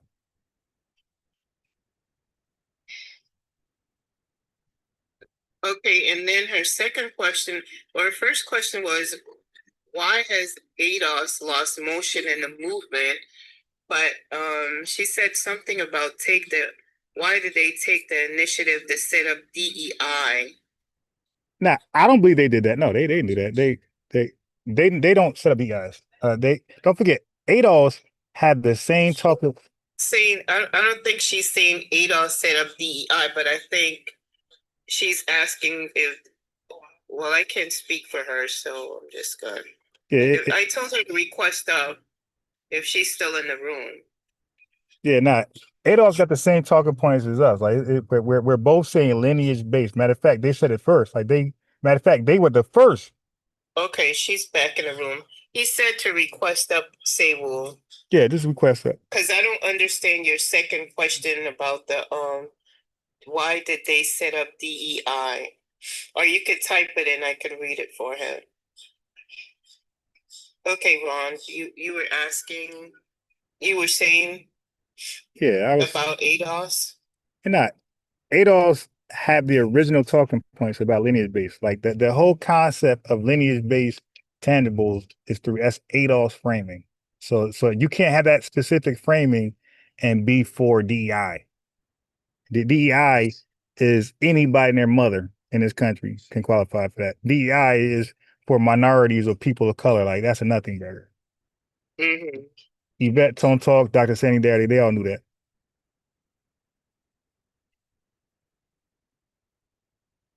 Yeah, that's probably better for her to like to invite herself up. So, because sometimes when you read a question, like it don't come from the same energy that they had in the question, like, cause you could read a question like dry, like, hey, why is the earth round? But they really ask it like, hey man, why is the earth round? You know what I mean? Like, that's why it's better when people invite themselves up.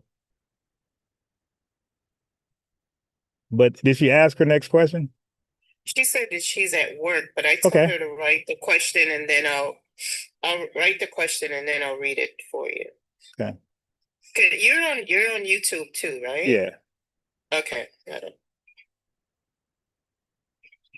He said he tells you guys to request up because he's not always looking down at the. Yeah, and meanwhile, I'm over here like I'm always multitasking. So as I'm talking to y'all, I'm most likely like right now I'm researching some things in the background. You can't if I cut my camera, you can see me like focus on something else as I'm talking to y'all. As a matter of fact, when you called up, you bought me some time to do that, to do some things. Yeah, I wasn't feeling good, but I'll tell you one thing. I heard that playback on the guy going off about using black. Yeah. I was like, get him wrong. Yeah, so now he's a good brother, but this what happens. What happens is a lot of times, like we all have genius moments, genius ideas, right? But when they go uncontested, we kind of buy into it too much. Wherefore, we're not ready to like eject it or tweak it or add to or subtract from. We just all the way in. And so I encourage people, when you have a bright idea, try to get it challenged in its early stages so it won't grow to this egotistical, narcissistic idea where it's now perfect. Because like we had pointed flaws in his argument. And she said that she said that she was asking about DEI from your earlier when you was speaking about how DEI was meant to fail from the beginning. Yeah, okay. And I guess she was asking like, why did it even set it up to begin with? Right. Well, because don't forget, Black Americans were asking for stuff since the Civil Rights March, since the right movement, and white people had no intentions of ever giving us something tangible, exclusively for us, where we're gonna really benefit and close the wealth gap, right? Close the housing home gap, close the job gap, right? The employment gap. Like they had no intentions to do that. So this was their nothing burger. They give you something that looked like it's for you. Like, but it's the same thing they did with the scamming in Minnesota. Like that was, you think Somalians came here and knew our law? No, like somebody gave them a loophole, a scamming loophole.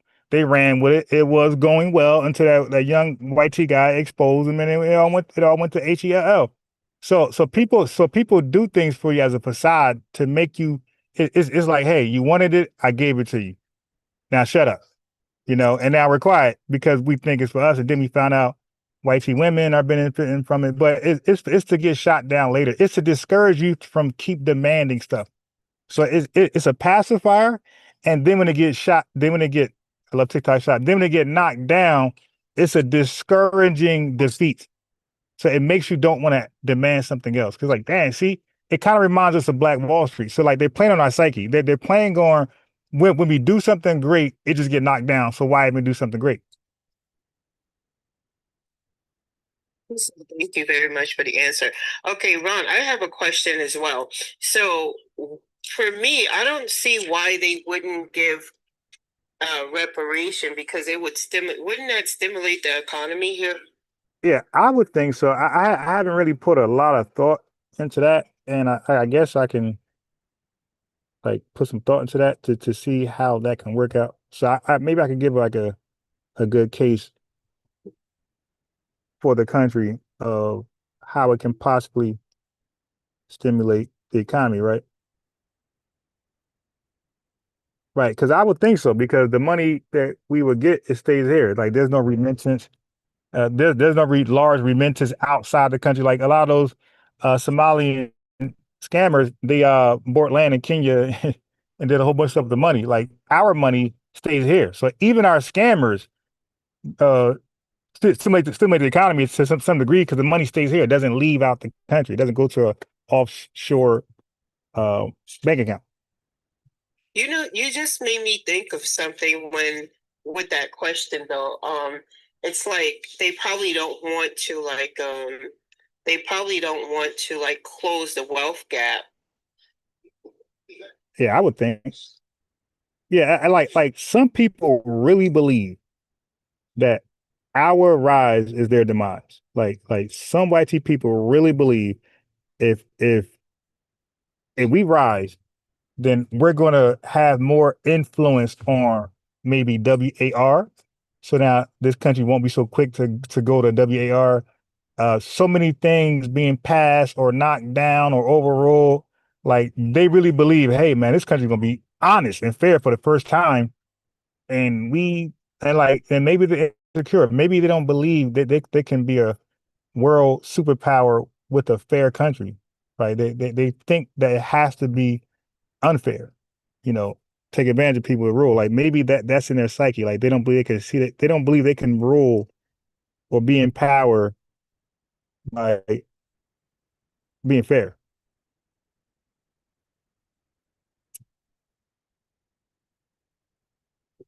So let me see what the AI say about that, about the economy thing.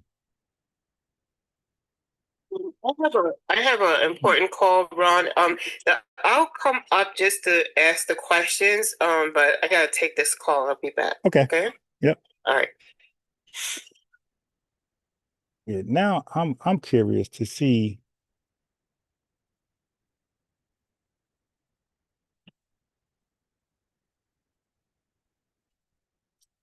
what my AI would think about our reparations doing more good than bad. Actually stimulating the economy.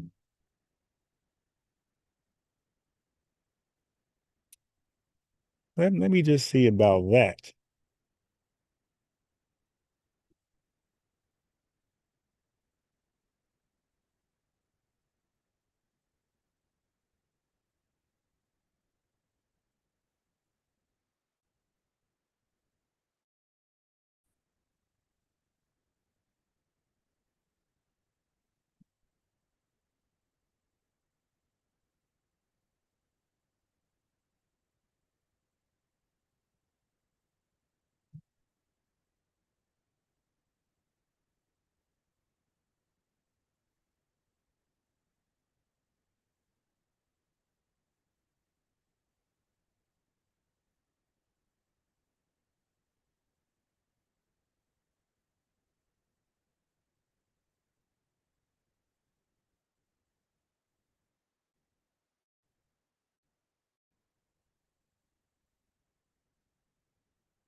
We got Michael coming up.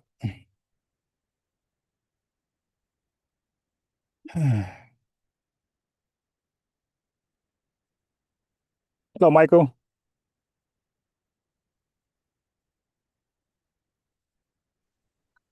You there, Michael?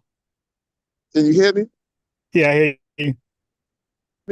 I'm outside. That's why I was wondering if you can hear me. Okay. Okay. Yeah, I was listening to the broadcast, but I want to answer the prompt though. White people, YT people, and Tethers chimping out. I wanted to answer that Okay. because I had some recent experiences that's basically showing that these people really are chimping out. You know what I'm saying? Because well, the one experience I had was with a dude that just came from Grenada 5 years ago. 5 years in the country, and he was talking about Brooklyn, you know? He was talking He about what? I missed basically that he part. said something to the effect that Brooklyn was dirty when FBA's had it, but now it's clean. You understand what I'm saying? Yeah.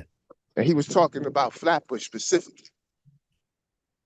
You know, I'm from Flatbush, you understand?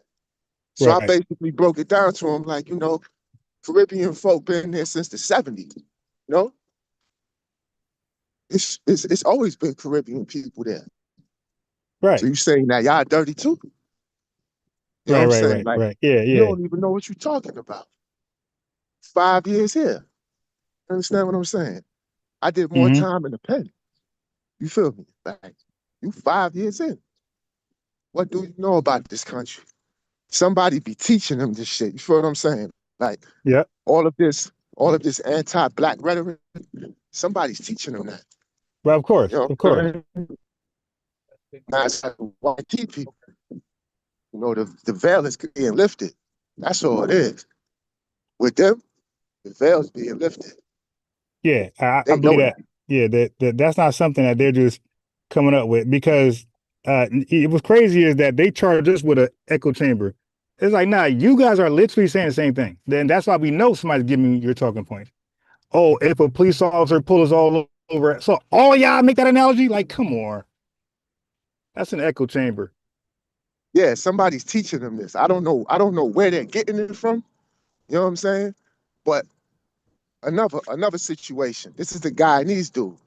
You know, he's asking me, how come black people don't build another Black Wall Street?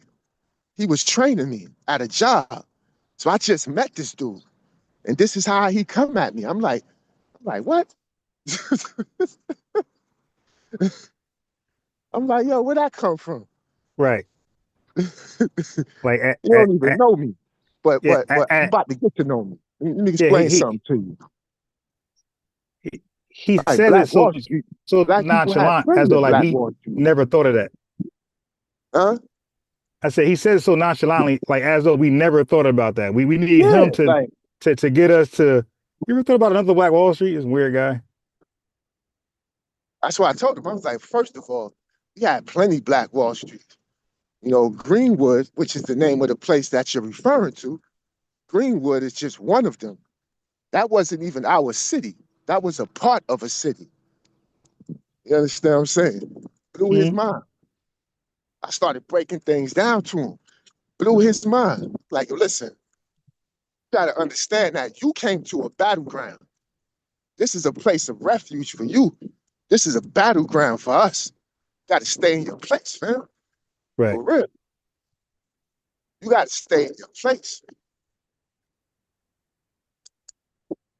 Yeah, that's why it's important for those guys. That's why it's important for us to know about Soul City, because his question would have been answered immediately. So so I would go back and say this. So when people say, hey, man, why don't you just build up the Black Wall Street? I would just first say, okay, all right, let me deal with that. But do you know what happened to the original Black Wall Street? Like, so they gotta at least know that, right? Yeah, I broke that down for him. Like, No, I'm saying, that's why I listen, explained to him like this was a battleground. I didn't want to say all that stuff online.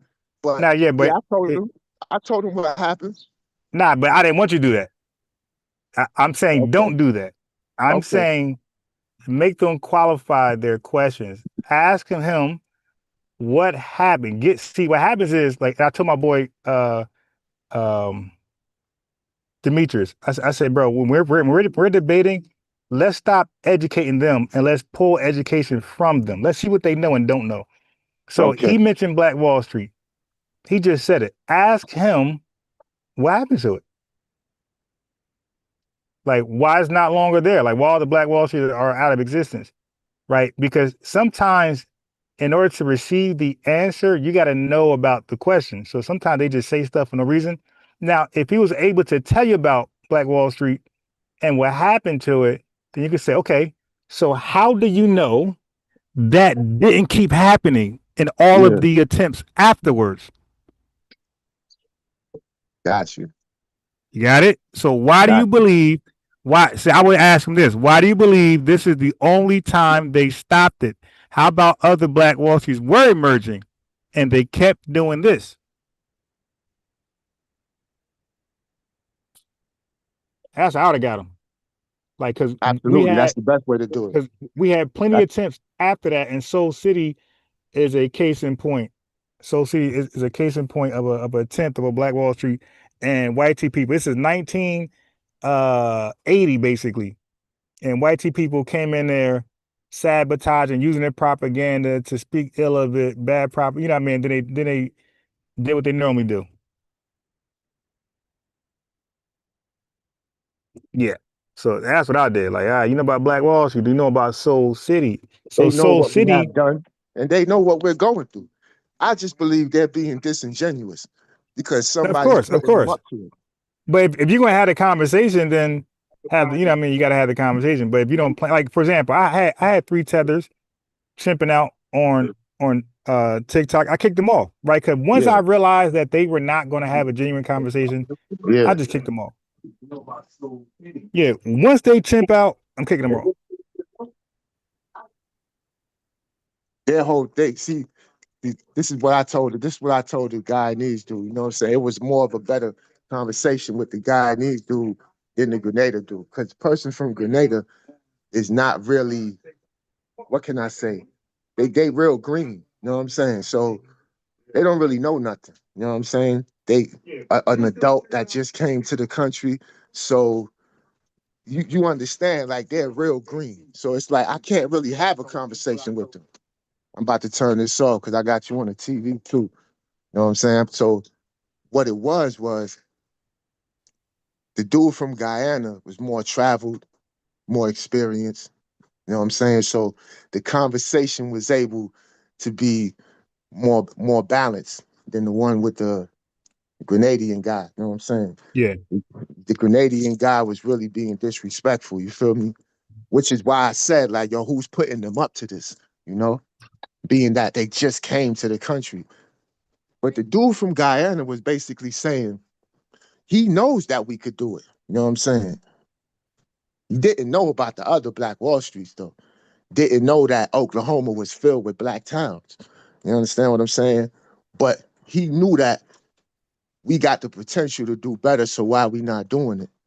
Now, I'm thinking he's being facetious, you know, like trying to be like, you know, that, you know, like sarcastic. So at first I'm like, what do you mean why we don't do it? You know what I'm saying? Like, you don't understand the government we live under? You feel me? Like, you don't see the government we live under? You think the government is our friend?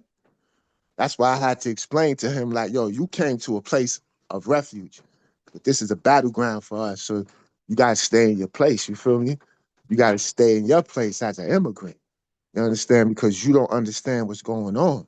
You don't understand the historical background. The historical background is one of warfare. I don't know if I could say that word, but you know what I'm saying? It's one of competition, contention, strife, you know? It's not harmony. There's no harmony involved. You know what I'm saying? So you gotta understand that. You feel me? And I think that the guy needs dude, he understood that. But the Grenadian, you know what I'm saying? He's just very disrespectful. It almost went left. You know? That interaction almost went left. I ain't gonna lie to you. Cause Cause me, I'm the type of person, if you talk nonsense, I'm gonna call you out on it. You know what I'm saying? I'm gonna call you out on it to your face. I'm not gonna let you talk nonsense. You understand what I'm saying? Like, I'm not gonna let you do that. From even though I could just ignore it and walk away, I'm not that type of person. I'm gonna address it. You feel me? Right. I'm gonna put you in your place. So it almost went left with that because he was saying some real disrespectful things. I'm basically paraphrasing, you feel me? But he was saying some real disrespectful things toward foundational Black Americans, you feel me? And it's like, where are these people getting this from? Now, as far as the YT people, you know, they're chimping out because the veil's being lifted. You know what I'm saying? Whatever spell they had on us, it's not working no more. You know what I'm saying? And we owe that. We owe that not only to the past heroes, people like Dr. Claude Anderson and those people, you know, they put some light into our brain. They shed some light into us. But the Black media, people like you, Tariq Nasheed, right. Jason Black, Black Alpha, Afro Elite, the things that y'all do every day, that's really helpful in waking us up. You understand what I'm saying? Because a lot of us live our lives day to day. You understand? We live in our day-to-day lives. We trying to figure out how can we get over. You understand what I'm saying? Without being a criminal. You feel me? You know what I'm saying? And that's especially for me, you know? That's big for me. How can I get over without being a criminal?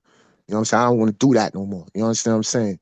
I want to do something that's beneficial to my people. So how can I do that, right? But see, when you listen to people like y'all poured a wool over people, like the wool that they had over our eyes, y'all lifted that. Yeah. You understand what I'm saying? You feel me? So the new Black media is a real big threat to YT supremacy. You understand what I'm saying? The spell that they was running on us is no longer working. It's not. Over. It's not viable no more. It's over completely. We talking about from young to old. You know what I'm saying? You see the demographic of people that call in. They're young to old. Everybody's tuned into y'all, man. You know what I'm saying? We do appreciate y'all. I don't know if you hear this enough, but we appreciate y'all. You feel what I'm saying? Yeah, thank you. And another thing before I land, if you notice, the people that's defending Chud the Blunder, you know, the people that's defending him and basically calling for him to receive some type of pardon for the crime that he commit, you know, the crime he openly committed. Those people failing too. People are turning away from them as well.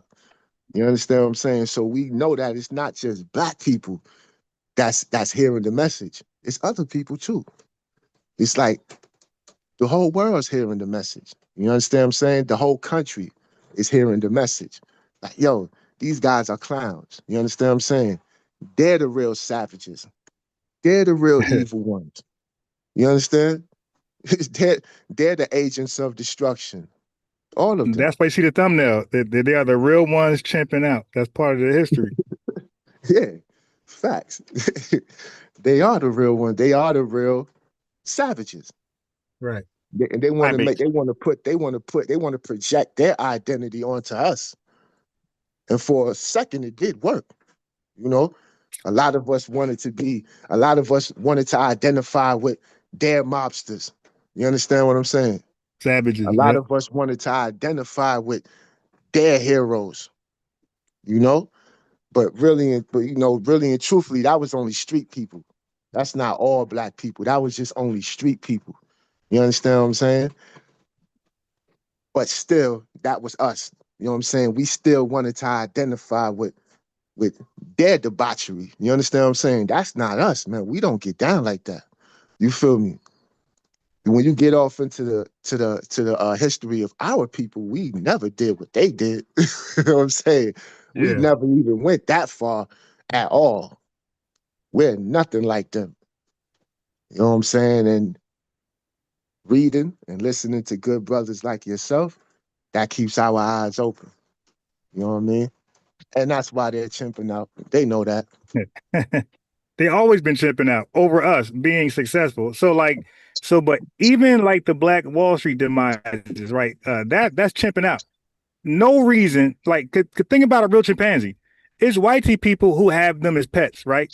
And then one day that chimpanzee turn on them, and it do them dirty, it maul them. So that's been them. Like that. So that chimpanzee unprovoked would turn on that chimpanzee. That pet chimpanzee unprovoked would turn on that whitey person owner, right? Even like the lions in the circus, like they end up turning on whitey people. So that's been whitey people history in this country. They always been chimping out the triple K, burning crosses on your lawn. That ain't chimping out. Coming up with a segregated system like Jim Crow, that ain't chimping out. Come on. So chattel slavery ain't chimping out. 3/5 of voting power of make somebody of a vote, that ain't chimping out. Vagrancy, locking you up for vagrancy and then funneling you into a convict leasing thing, that ain't chimping out. Like, so like their entire history in America, excluding us out of money, eminent domain, running highways through our successful business district, that ain't chimping out. So all of their actions are the epitome of chimping out. So I laugh when they try to revise history and say, no, that's y'all culture, that's y'all history, and they try to run from it. They try to rewrite books now and say that we came here as indentured servants looking for a job. That's chimping out. Like, come on, they Because wildin', man. Like, you want to deny what you done. But hold on. Let Yaya hopped on the panel. You got anything, Yaya? Yeah, I'm here. I'm just listening to y'all, and I did want to pick it back off of what he was saying about, like, yes, everybody at different age groups, like we all listen to you, and the YNs, the good ones, they about that business. A lot of them are getting into politics, and we will see FBA up in those spaces at some point in time. That's what we need, and they know we need it, and they know we want it, and we're not backing down from it. And the young ones coming up, they're gonna make sure it happens. Because I mean, the people 65 and over, that older boomer group, some of them just lost. They just lost. My mom's one of them. But I did figure out how to change my name. I finally did it. I got my government up out there. Can you hear me? I don't know if you can hear me. I was laughing. My mic went out. Yeah, I heard you. Okay. I finally figured it out, Ron. That's funny. Yeah. I knew you would come around to it. Yeah, I did. I was messing around with it and I figured it out. But when you told me I had to do it in the Zoom, that's when I said, okay. So then I started messing around with it. But I got it. I got it now. But you know that's me. you know my name. All right. Yeah, I got you. Yes. Appreciate you. All right. No problem. That's all I wanted to say. All right. Okay. All right. Yeah. So, Michael, anything else before I read about reparations, how it would look I'm good. I'm just listening, fam. You feel me? I'm just listening. I just wanted to talk about that, those two incidences that I went into, to speak to the prompt, basically. YT people and Tethers chimping out. Yeah. All right. So I had asked ChatGPT I asked 4 of them. So it's going to be quite a bit of a read. So I hope y'all got some tolerance and some desire to want to know how reparations could stimulate the country. Yeah, I'm listening. So I'm going to start with Grok. Grok says, yes, a credible economic case. Because I said, this is what I asked all the chat. I asked them all the same question. I said, could we make a great case, Black Americans, make a great case of reparations, how it can stimulate the economy and won't drain from it?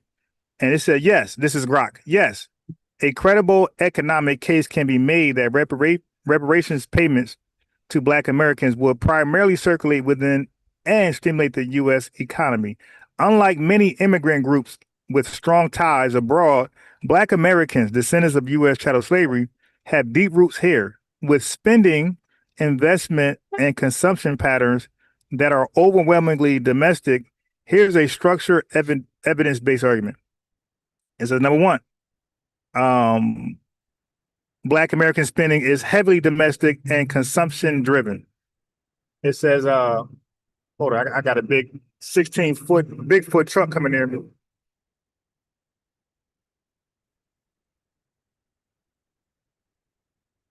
The devil sent that truck. Shame you, devil. Get thee behind me, saying, loose here, devil. Okay, so it says black households already wield substantial buying power, estimated at around 1.8 trillion annually, projected to grow. It said this spending flows into U.S. sectors like housing, food, transportation, apparel, beauty, automotive, and entertainment. High consumption multipliers. Additional income from reparations will likely boost immediate spending on goods and services produced or retailed in the U.S. studies of cash transfers, e.g., stimulus checks. So now they already got U.S. studies. So, hey, Michael in chat. I don't know if y'all noticed or not, but the stimulus checks that were sent to American citizens and the PPP loans, there are studies saying Black Americans used those for the right reasons and they leveled up. Their businesses got better, their bank accounts grew, and our investments got better. So I think that they're doing studies on us to see what we'll do with the money, and we're passing. So that's why it said this. It said U.S. studies of cash transfers, e.g., stimulus checks, show long-term growth, shows strong short-term GDP effects through increased demand.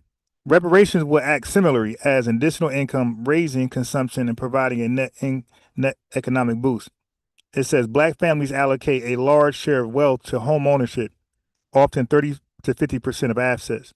Extra funds will likely support down payments, home improvements, or purchase in U.S. real estate markets, directly stimulating construction, lending, and local economies. It says increased wealth correlates with higher small business formation. Black-owned businesses employ Americans and pay U.S. taxes. Historical examples and international analogs, e.g., Colombian reparations, show payouts leading to more entrepreneurship, real estate purchases plus 40%, and shift to better jobs. McKinsey estimates that closing the racial wealth gap could add 1 to 1.5 trillion to U.S. GDP by 2028 through higher consumption and investment. It says low remittance rates. Money stays in America. Black Americans have negligible remittance abroad compared to immigrant groups. Most Black Americans trace our ancestry to U.S. enslavement generations ago, with family, cultural, and economic ties firmly domestic. There are no homeland economies pulling large capital outflows, unlike some Latin American, Asian, or African immigrant communities that send money to relatives overseas. Data on Black spending shows priorities are U.S. based. Housing, majority of expenditures for many. Food, transport, and visible goods. Savings gaps exist, but marginal income tends toward domestic consumption rather than foreign investment.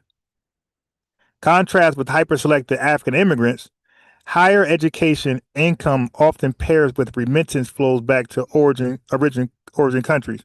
It's saying like the hyper-selected successful immigrants that come over here that I speak about often, their money goes back to the countries. It said, but Native Black Americans don't exhibit this pattern at scale. Okay, it says reparations could narrow the racial wealth gap. Black median is about 24K to 70K versus much higher for whites, enabling more investment in education, businesses, and retirement accounts, all U.S. based. Models show large wealth transfers could reduce premature mortality by 29% and overall mortality notably, lowering health costs and boosting workforce participation. Increased Black home ownership, business equity, and stock retirement holdings recirculate money through U.S. banks, markets, and suppliers. Bank businesses often serve diverse customers, amplifying effects. Targeting design, baby bonds, home ownership, grants, business funds, or trusts could maximize domestic asset building over pure cash, though even unrestricted cash will most likely stay local due to consumption patterns. Okay. So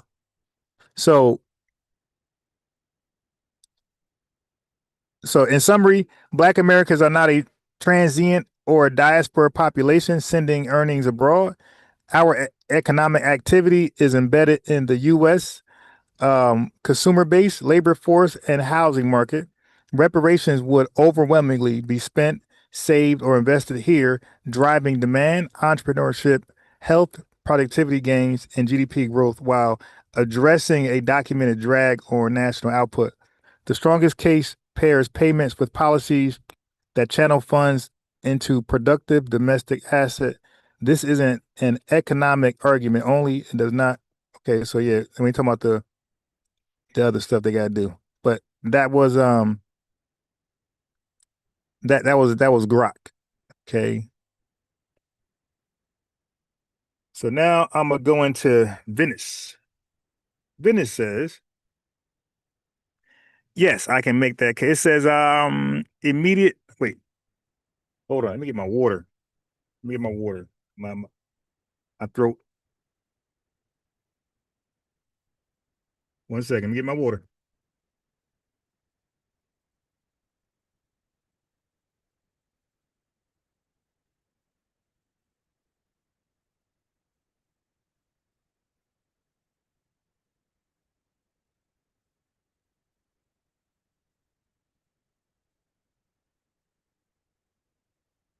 All right, I get my water. My throat is about to do me dirty.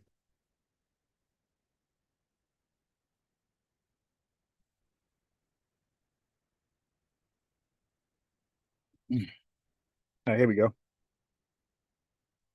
Yeah, if you like what you're hearing, you think this is great for Black people, FBA's foundational. Yeah, I can tune in more often. You can even support $ unbiased Ron. Okay, so Venice. It says the single most immediate and impactful use of cash infusion for a significant portion of the Black community would be to pay down debt. So it's saying when we get our money, we're going to pay down debt, right? That's good, right? When you pay down debt. Black households carry a disproportionately high debt burden, particularly from predatory lending, student loans, and medical bills. So that's Michael. Go back and tell that guy needs to, whoever he was, speak to predatory lending, student loans, and medical bills. That guy's in a rut. So Black graduates, our graduates owe an average of $25,000 more in student loan than their white counterparts. Paying this debt off doesn't send money overseas. It directly infuses capital back into the U.S. financial system, freeing up disposable income.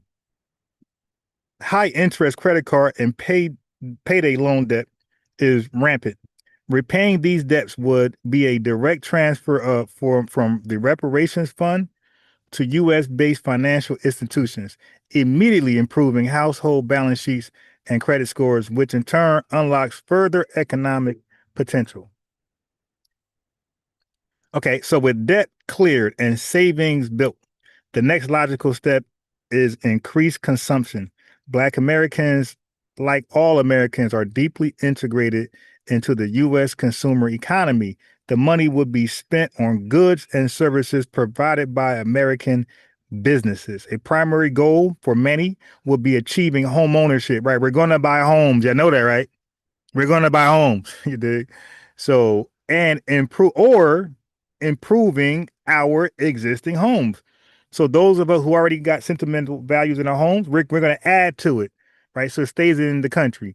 And those who don't own a home are going to buy a home, or those who don't like their home and don't want to add to it, is going to buy a home and land, right? That's common sense. That means money flowing to U.S. real estate markets, construction companies, home improvement stores like Home Depot and Lowe's, and local contractors, right? Because there's not enough FBAs to do all the work. So we're going to hire some of you guys that are running from ICE, and we might hire some of you Darrens out there, you chuds. Okay, so everybody get the benefit. Reliable transportation is key to employment. A significant portion of funds would go towards Cadillacs. I'm joking. Towards purchasing new cars or used cars from American dealerships, supporting the auto industry and its vast supply chain. Now, this is a good question. We should ask these people, the people who sell homes, realtors. We should ask people who sell cars, like the people who got banks. Like, hey, you think it'd be good? I bet you they'll be like, hell yeah, put that money in my bank. I bet you business people who benefit, contractors, but yeah, hell yeah, get the reparations money, keep me busy. We're asking the wrong people. Okay, so everyday spending on groceries, clothing, electronics, dining, and entertainment will naturally increase. This directly boosts revenue for U.S. companies from Walmart and Amazon to local small businesses and creates jobs through increased demand. So beyond consumption, reparations will fuel investment in the future economic productivity of the community, which is a domestic investment. Funds would be directed towards better education for children and skill development for adults. Whether through college tuition, trade schools, or certification programs, this creates a more skilled workforce for U.S. industries. A major barrier to Black business ownership is a lack of access to startup capital. We don't get loans, remember, we get turned around. So reparations will provide a massive seed fund for new Black-owned businesses. These businesses would be established in the U.S., hire U.S. workers, pay U.S. taxes, and contribute to the domestic economy. The growth of Black-owned enterprises has a documented multiplier effect within our communities. So, the scenario of a large-scale remittance to offshore accounts is not supported by the financial behavior of the target demographic. So they ain't got to worry about that. And right, moving large sums of money internationally requires sophisticated financial planning, legal structures, and existing relationships with international banks. This is not a common or accessible practice for the majority of Americans, particularly those who are asset poor, which is the demographic that would benefit most from reparations. All right? The people who would receive reparations have their lives, families, communities, needs, and aspirations rooted in the United States. Our financial goals, such as buying a home, sending our children to college, or starting a local business, are inherently domestic. Offshoring funds will run counter to our immediate and long-term goals of building wealth and stability within our own communities. All right. So every dollar spent in a local economy has a multiplier effect. When a Black-owned restaurant buys produce from a local supplier, that supplier then has more money to hire workers or buy equipment. So we'll be employing these trailer trash people. When a person buys a car, the salesman earns a commission, the mechanic gets work, and the state collects sales tax by injecting capital into a community with a high propensity to spend it locally or necessities and wealth building activities. The economic ripple effect would be significant and overwhelmingly domestic. All right. So in conclusion, the case that reparations will stimulate the U.S. economy is based on the principle of addressing immediate domestic needs. The funds would be first used to plug the holes in household finances, debt, then be used to build a foundation for the future, housing, education, business. These are activities that by our very nature keep capital circulating within the U.S. financial system, creating jobs, generating tax revenue, and fostering a more robust and equitable national economy. Yeah, they went dumb hard. And you see the angle they took? They took a different angle than they took a different angle than Grok. So this one focused on paying down debt first. You dig? Showing how we ain't gonna lead a country in debt. And it talked about employing Americans. So I like this angle that was taken by Venice. That was sweet. P.L. Bonner sent a super chat, $5 super chat. Speaking of reparations, the CBC, the Congressional Black Caucus, is going to Ghana next month to discuss the next steps after the resolution passed to see slavery as the worst crime. Hey, that's a complete nothing burger, but I don't mind. The reason why I don't mind is because they are signal boosting the conversation. They're keeping the conversation alive. So I don't mind. They're running around, making it an international topic. Go ahead and keep, and we'll just dominate the spaces when we talk about it. That's all. Yeah, go ahead and support it. Go ahead and championing around, and we will take it from here. So I have no issue with them running around. Doing the most. Okay.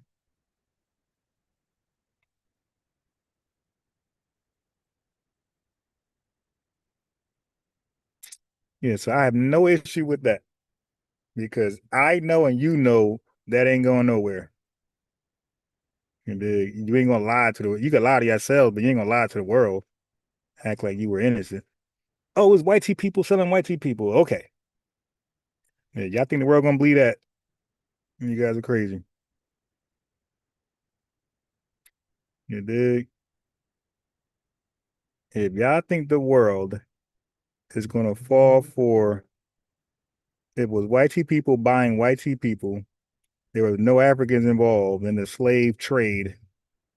Yeah, you are highly delusional. And you need help. Like what Michael Jordan say in that commercial? You need to get help. You need help. Yeah, you likely need help.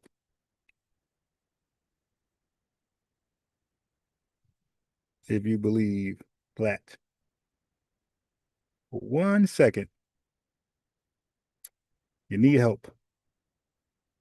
Get help, Michael Jordan says. I can't. Okay, let me see if I can do this. So I'm going to read the next AI. Who's next? Who's next? Oh, Gemini. I'm going to do ChatGPT last. Gemini is next up.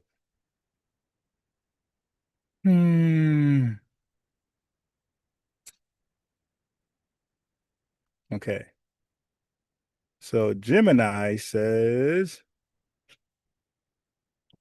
it says the most immediate proof that reparations will not leave the country lies in the lack of foreign focus. Or what's it say? Foreign locus?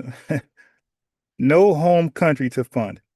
Immigrant groups often send billions of dollars annually in remittances back to their countries of origin to build homes, support family, or invest in foreign businesses.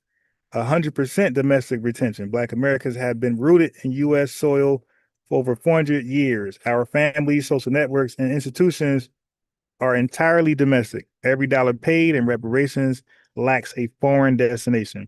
There is no ancestral village, no offshore family estate, and no foreign bank account waiting to receive it. The money would immediately enter American commercial streams. In economics, the marginal propensity to consume, MPC, marginal propensity to consume, measures how much of a new dollar of income a person immediately spends versus saves. Okay, so immediate local spending, because generations of systemic racism, redlining, and wage discrimination have kept Black Americans disproportionately asset poor. The MPC, the marginal propensity to consume, of this population is extraordinarily high. That is deep. Marginal propensity to consume, MPC. Oh, I'm throwing new words in my vocabulary. When liquidity is given to wealth-starved populations, they do not hoard it in offshore tax havens. They spend it immediately on foundational needs, housing, upgrades, vehicle purchases, healthcare, tuition, and consumer goods. This rapid spending dramatically increases the velocity of money, the rate at which a dollar changes hands within the domestic economy, generating massive tax revenues for state and local governments. When cash is injected into a domestic community, it triggers what economists call the local multiplier effect. Okay, so reinforcing local economies. Okay, so studies on large-scale cash transactions show that every dollar given to a domestic population creates between $1.30 and $2.40 in local economic activity. How this ripple effect works: a Black American receiving reparations might hire a local contractor to fix a roof, buy a commercial building to start a business, or pay for dental work. The contractor, the commercial real estate agent, and the dentist then use that money to pay their own employees, buy supplies, and patronize other American businesses. The local multiplier effect. Okay. A significant portion of reparations will go toward clearing debt barriers imposed by predatory lending and the racial wealth gap. So we talk about paying American creditors. We will pay the creditors, pay off our loans, mortgages, that part we know. Credit unions, banks, universities, we will there's a debt-free citizens possesses higher credit scores and greater purchasing power, allowing us to participate robustly in the mainstream American housing and stock markets.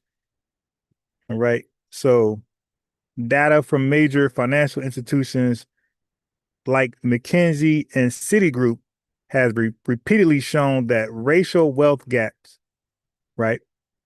That the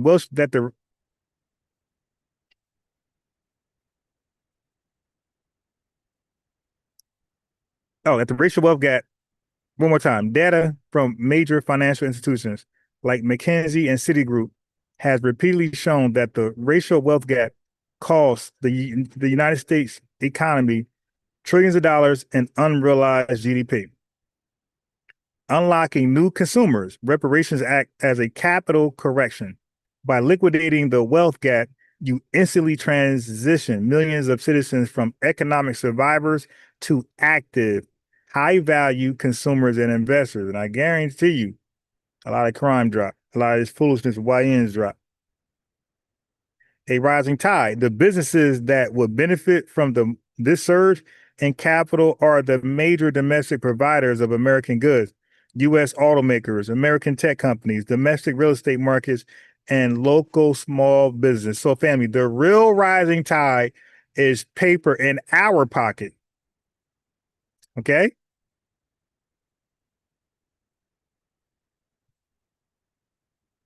So, unlike the hyper-selected immigrants who maintain active financial ties to sovereign homelands, we, Black Americans, are an entirely organic domestic population we are the ultimate internal consumers.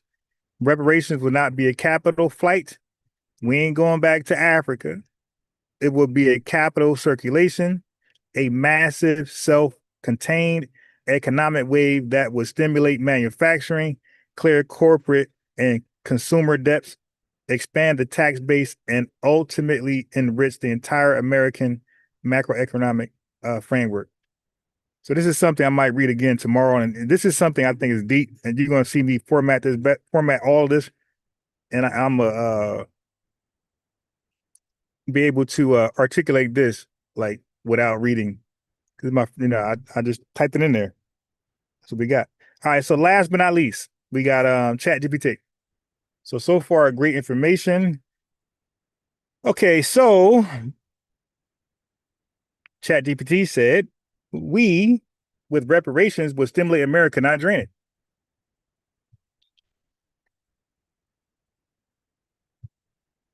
Let me get to that call a little later.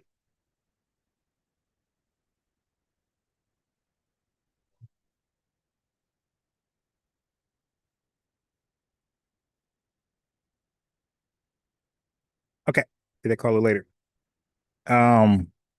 It says, Black Americans are already deeply rooted in the U.S. economy. So all of the AIs that I messed with already said, we're going to keep the money here. Okay, we're going to own homes here. We're going to spend in American markets.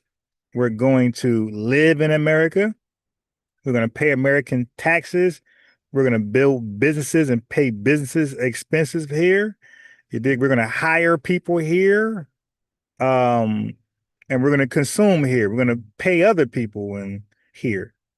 So our money will stay largely domestic. We won't have the same burden. We won't have the same unpatriotic bones as foreigners. All the money stays here. Okay, so it kind of repeat what the other one said. So let me just pass that. So basically, the housing market benefits, right? Contractors are going to benefit from us. Banks are going to benefit. Furniture stores are going to benefit. Electricians are going to benefit. Local government gets property taxes. They're going to love us. They're going to be begging for us to move to their cities and states. We're not going to do what immigrants do. The money won't be going to Nigeria, India, Mexico, China, Philippines, etc. Okay. So billions of dollars leave America through remittances alone. Okay. We ain't gonna do that. We're gonna fix our wrongs. Everything we were deprived of, we're gonna fix it. Everything we didn't get, we're gonna get it in America. Okay. So now America. So when they gave American citizens PPP loans, stimulus checks, family, that was to gauge the American public. Are we going to take this money, go blow it like they be lying? A lot of liars say we going to take this money and buy a Cadillac and go splurging, bling bling. A bunch of lies. The data doesn't say that. The data say when we got those stimulus checks and those PPP loans, we started businesses or we upgrade our businesses. There's no report of us blinking out. Right? So that's cat. All right. So what else we got here? Payroll taxes. So we're gonna be tax people. Now we're gonna be like the Bilderbergers. We're like, hey man, we're against taxing all that tax stuff we be putting on Trump and them.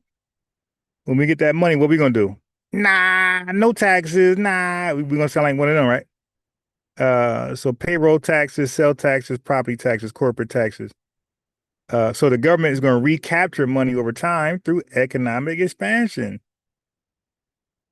All right. So we mainly struggle, what people want to ignore, we mainly struggle because we missed out on.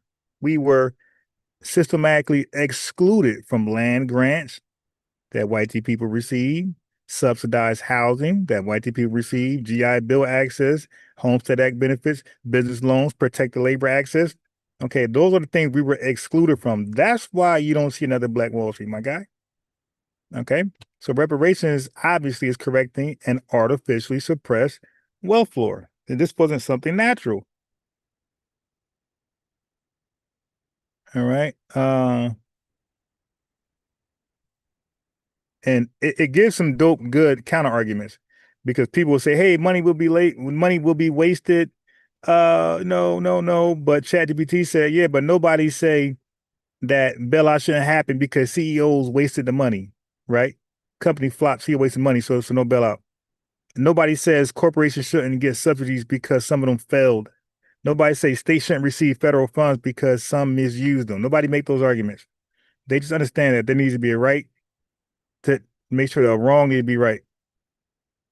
Okay. So no, we're not uniquely expected to prove perfect spending habits before receiving compensation. Nobody else had to prove that. We're not going to prove it either. Okay, just give me my money. It's my money and I want it now. So everything else is basically the same. You know. So the bottom line is that the way it is now, you have immigrant remittances that send billions out the U.S. economy every year. But what's coming to us would stay inside the U.S. economy because we ain't going nowhere, largely. Does that make sense? So that was the 4 AIs dropping some dope information on what really happens barring a reparation payout.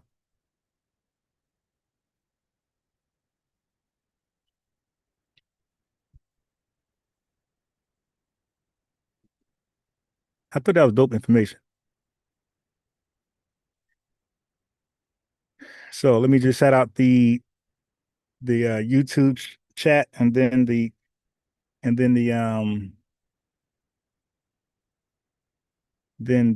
TikTok chat, and then we out. So we got Paul Game, we got World Chatters, we got C-Sep, Donnie Williams, we got E Quarles, we got Claus Zandam, we got King Rooster in the building, we got Aztec Az, Taya Carter, Ricardo Flott, Madman, we got Sony Writers, Songwriter Sonny, we got Yolanda Jenkins Wilson, Lord Mall in the building. Who else was there? Nito Swain. I ain't gonna hold you out too long. Captain Private in the building. Red Dog. FBA Red Dog. We got Fabio Gustav. Appreciate you. Maxwell Jenkins. We got JD Lee. And then TikTok, we got this wasn't a report, Edward Fredericks. This was just asking for AIs to give us a case how reparations will stimulate the economy and not drain it, as critics say. And the major argument was it won't drain it because the money will stay here. So everything I read was an assessment of 4 different AIs: Gemini, ChatGPT, Venice, and Grok. So Edward Fredericks, Judo UFC. We got Miss Sweet. We have Black Love. We got No. Taya Carter, Vaughn, Bobby T, B1 Delineator. What's he making the turn? He said, why are we making the turn chimping a thing? B1 Delineator, if you came here earlier, you would have known that the original chimp is whitey people, right? They are the original chimpers. That's why we're gonna make it a thing. We're not gonna let them rewrite history and pretend that we were known as the chimps historically. No, whitey people called themselves chimps way longer before they call us such a word. So we're not gonna be silent and let them make and weaponize that word against us. No, we're gonna call them that. Like the same way we did with the NIGGA word, how we made that. You did. We took the strength out of that. Now everybody's saying it. It's like whatever. And I ain't say hard ER. I'm saying NIGGA. Okay. Well, yeah, I think that's smart for us to chimping. So when we say we're chimping, now you chimping. Y'all are the original gorillas, chimpanzees. You dig? Like you're looking at their hair, and you're saying that's us. No, look at their skin. They look just like you and Mick Jagger. Yeah. So now I agree with us using that word for them and everybody else. I agree. No. That will not be the new NIGGER. No, sir. No, ma'am. We taking that word, we putting them back on them. They are the original chimps. Darwin is the king chimp. Okay. So no. Thank you for that word. Now hold it.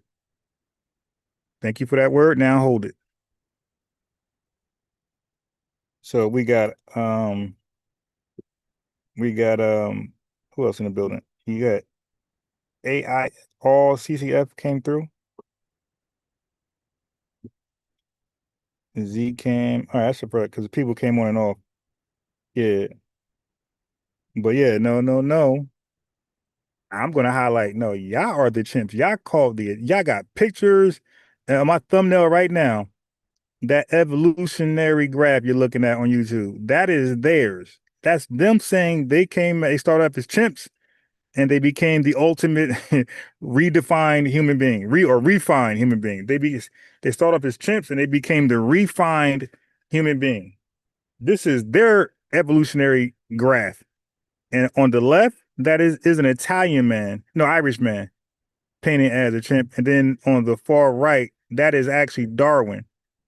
So when he was pushing the evolutionary theory scientifically, white people call him and his scientific community and supporters the monkey people, the chimp people. So no. You're not going to reserve that word for us. That is your word. Yeah, you guys called yourselves and drew pictures of yourselves as chimps. And I believe they even had, I think in Germany they had, let me make sure. I think in Germany they had the small hats.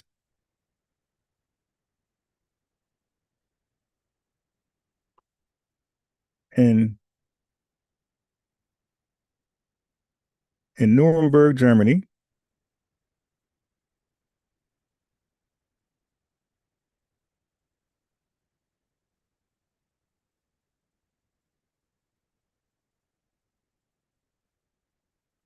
We're about to find out. I could have sworn. So it says,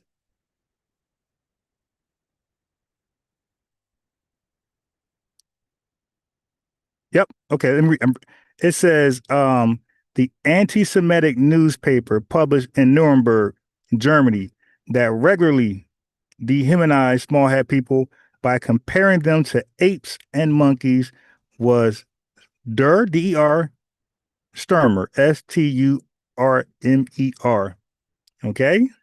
So founded and edited by the Nazi official Julius Streicher, the publication utilized grotesque caricatures to spread HATE propaganda throughout the Third Reich. Okay, this is Nuremberg. Julius Streicher, a leading figure in the Nazi Party who organized the anti-small hat boycotts and played a central role in the promulgation of the Nuremberg laws. Okay, their newspapers regularly feature anti-small hat articles and cartoons, deliberately pairing photographs of small hat faces with images of chimpanzees and apes to promote the ideology that the small hats were subhuman. So this was a white tee on white tee crime thing. All right. So yes, they did it in Germany. Okay. So no, we ain't holding that chimp thing. We're taking that word and we're calling them back what they call themselves. So in America, they drew pictures of the Darwin scientific community. They drew pictures of the Irish as chimps. And as you can see in Nuremberg, they had pictures of the small hat people as chimpanzees. It literally says chimpanzees and apes. So chimping out, everybody should be offended, not just Black Americans. So, okay. So no, we throwing that word around too, because we see historically, you guys you're calling yourself chimps. And I believe it was the Italians.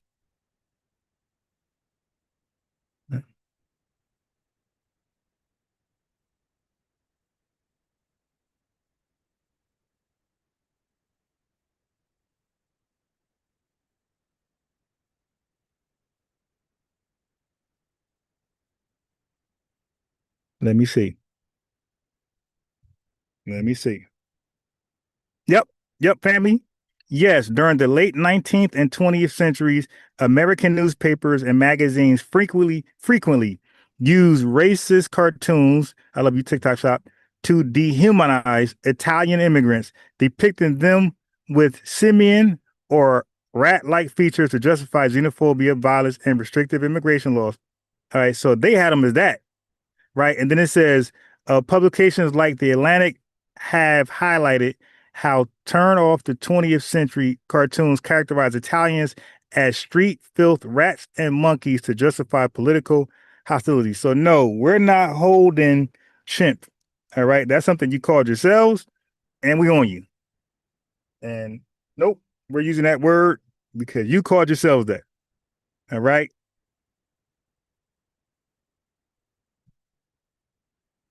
So that's our word too. All right. So I'm getting phone calls like crazy. All right. So look, TikTok, I gotta go. My phone ringing like crazy, and I'm using my TikTok. I'm using my phone to TikTok. And YouTube, I'm out too. So I'm out. Everybody, I'm out. I'll be on later. And I will be revisiting this tomorrow, where I'll be well more formatted. The reparations, good for the economy, the real chimps, all that. Peace. See you later. Oh, you want support? $ unbiased ED Ron. We out. Wheezy. Come on, Wheezy.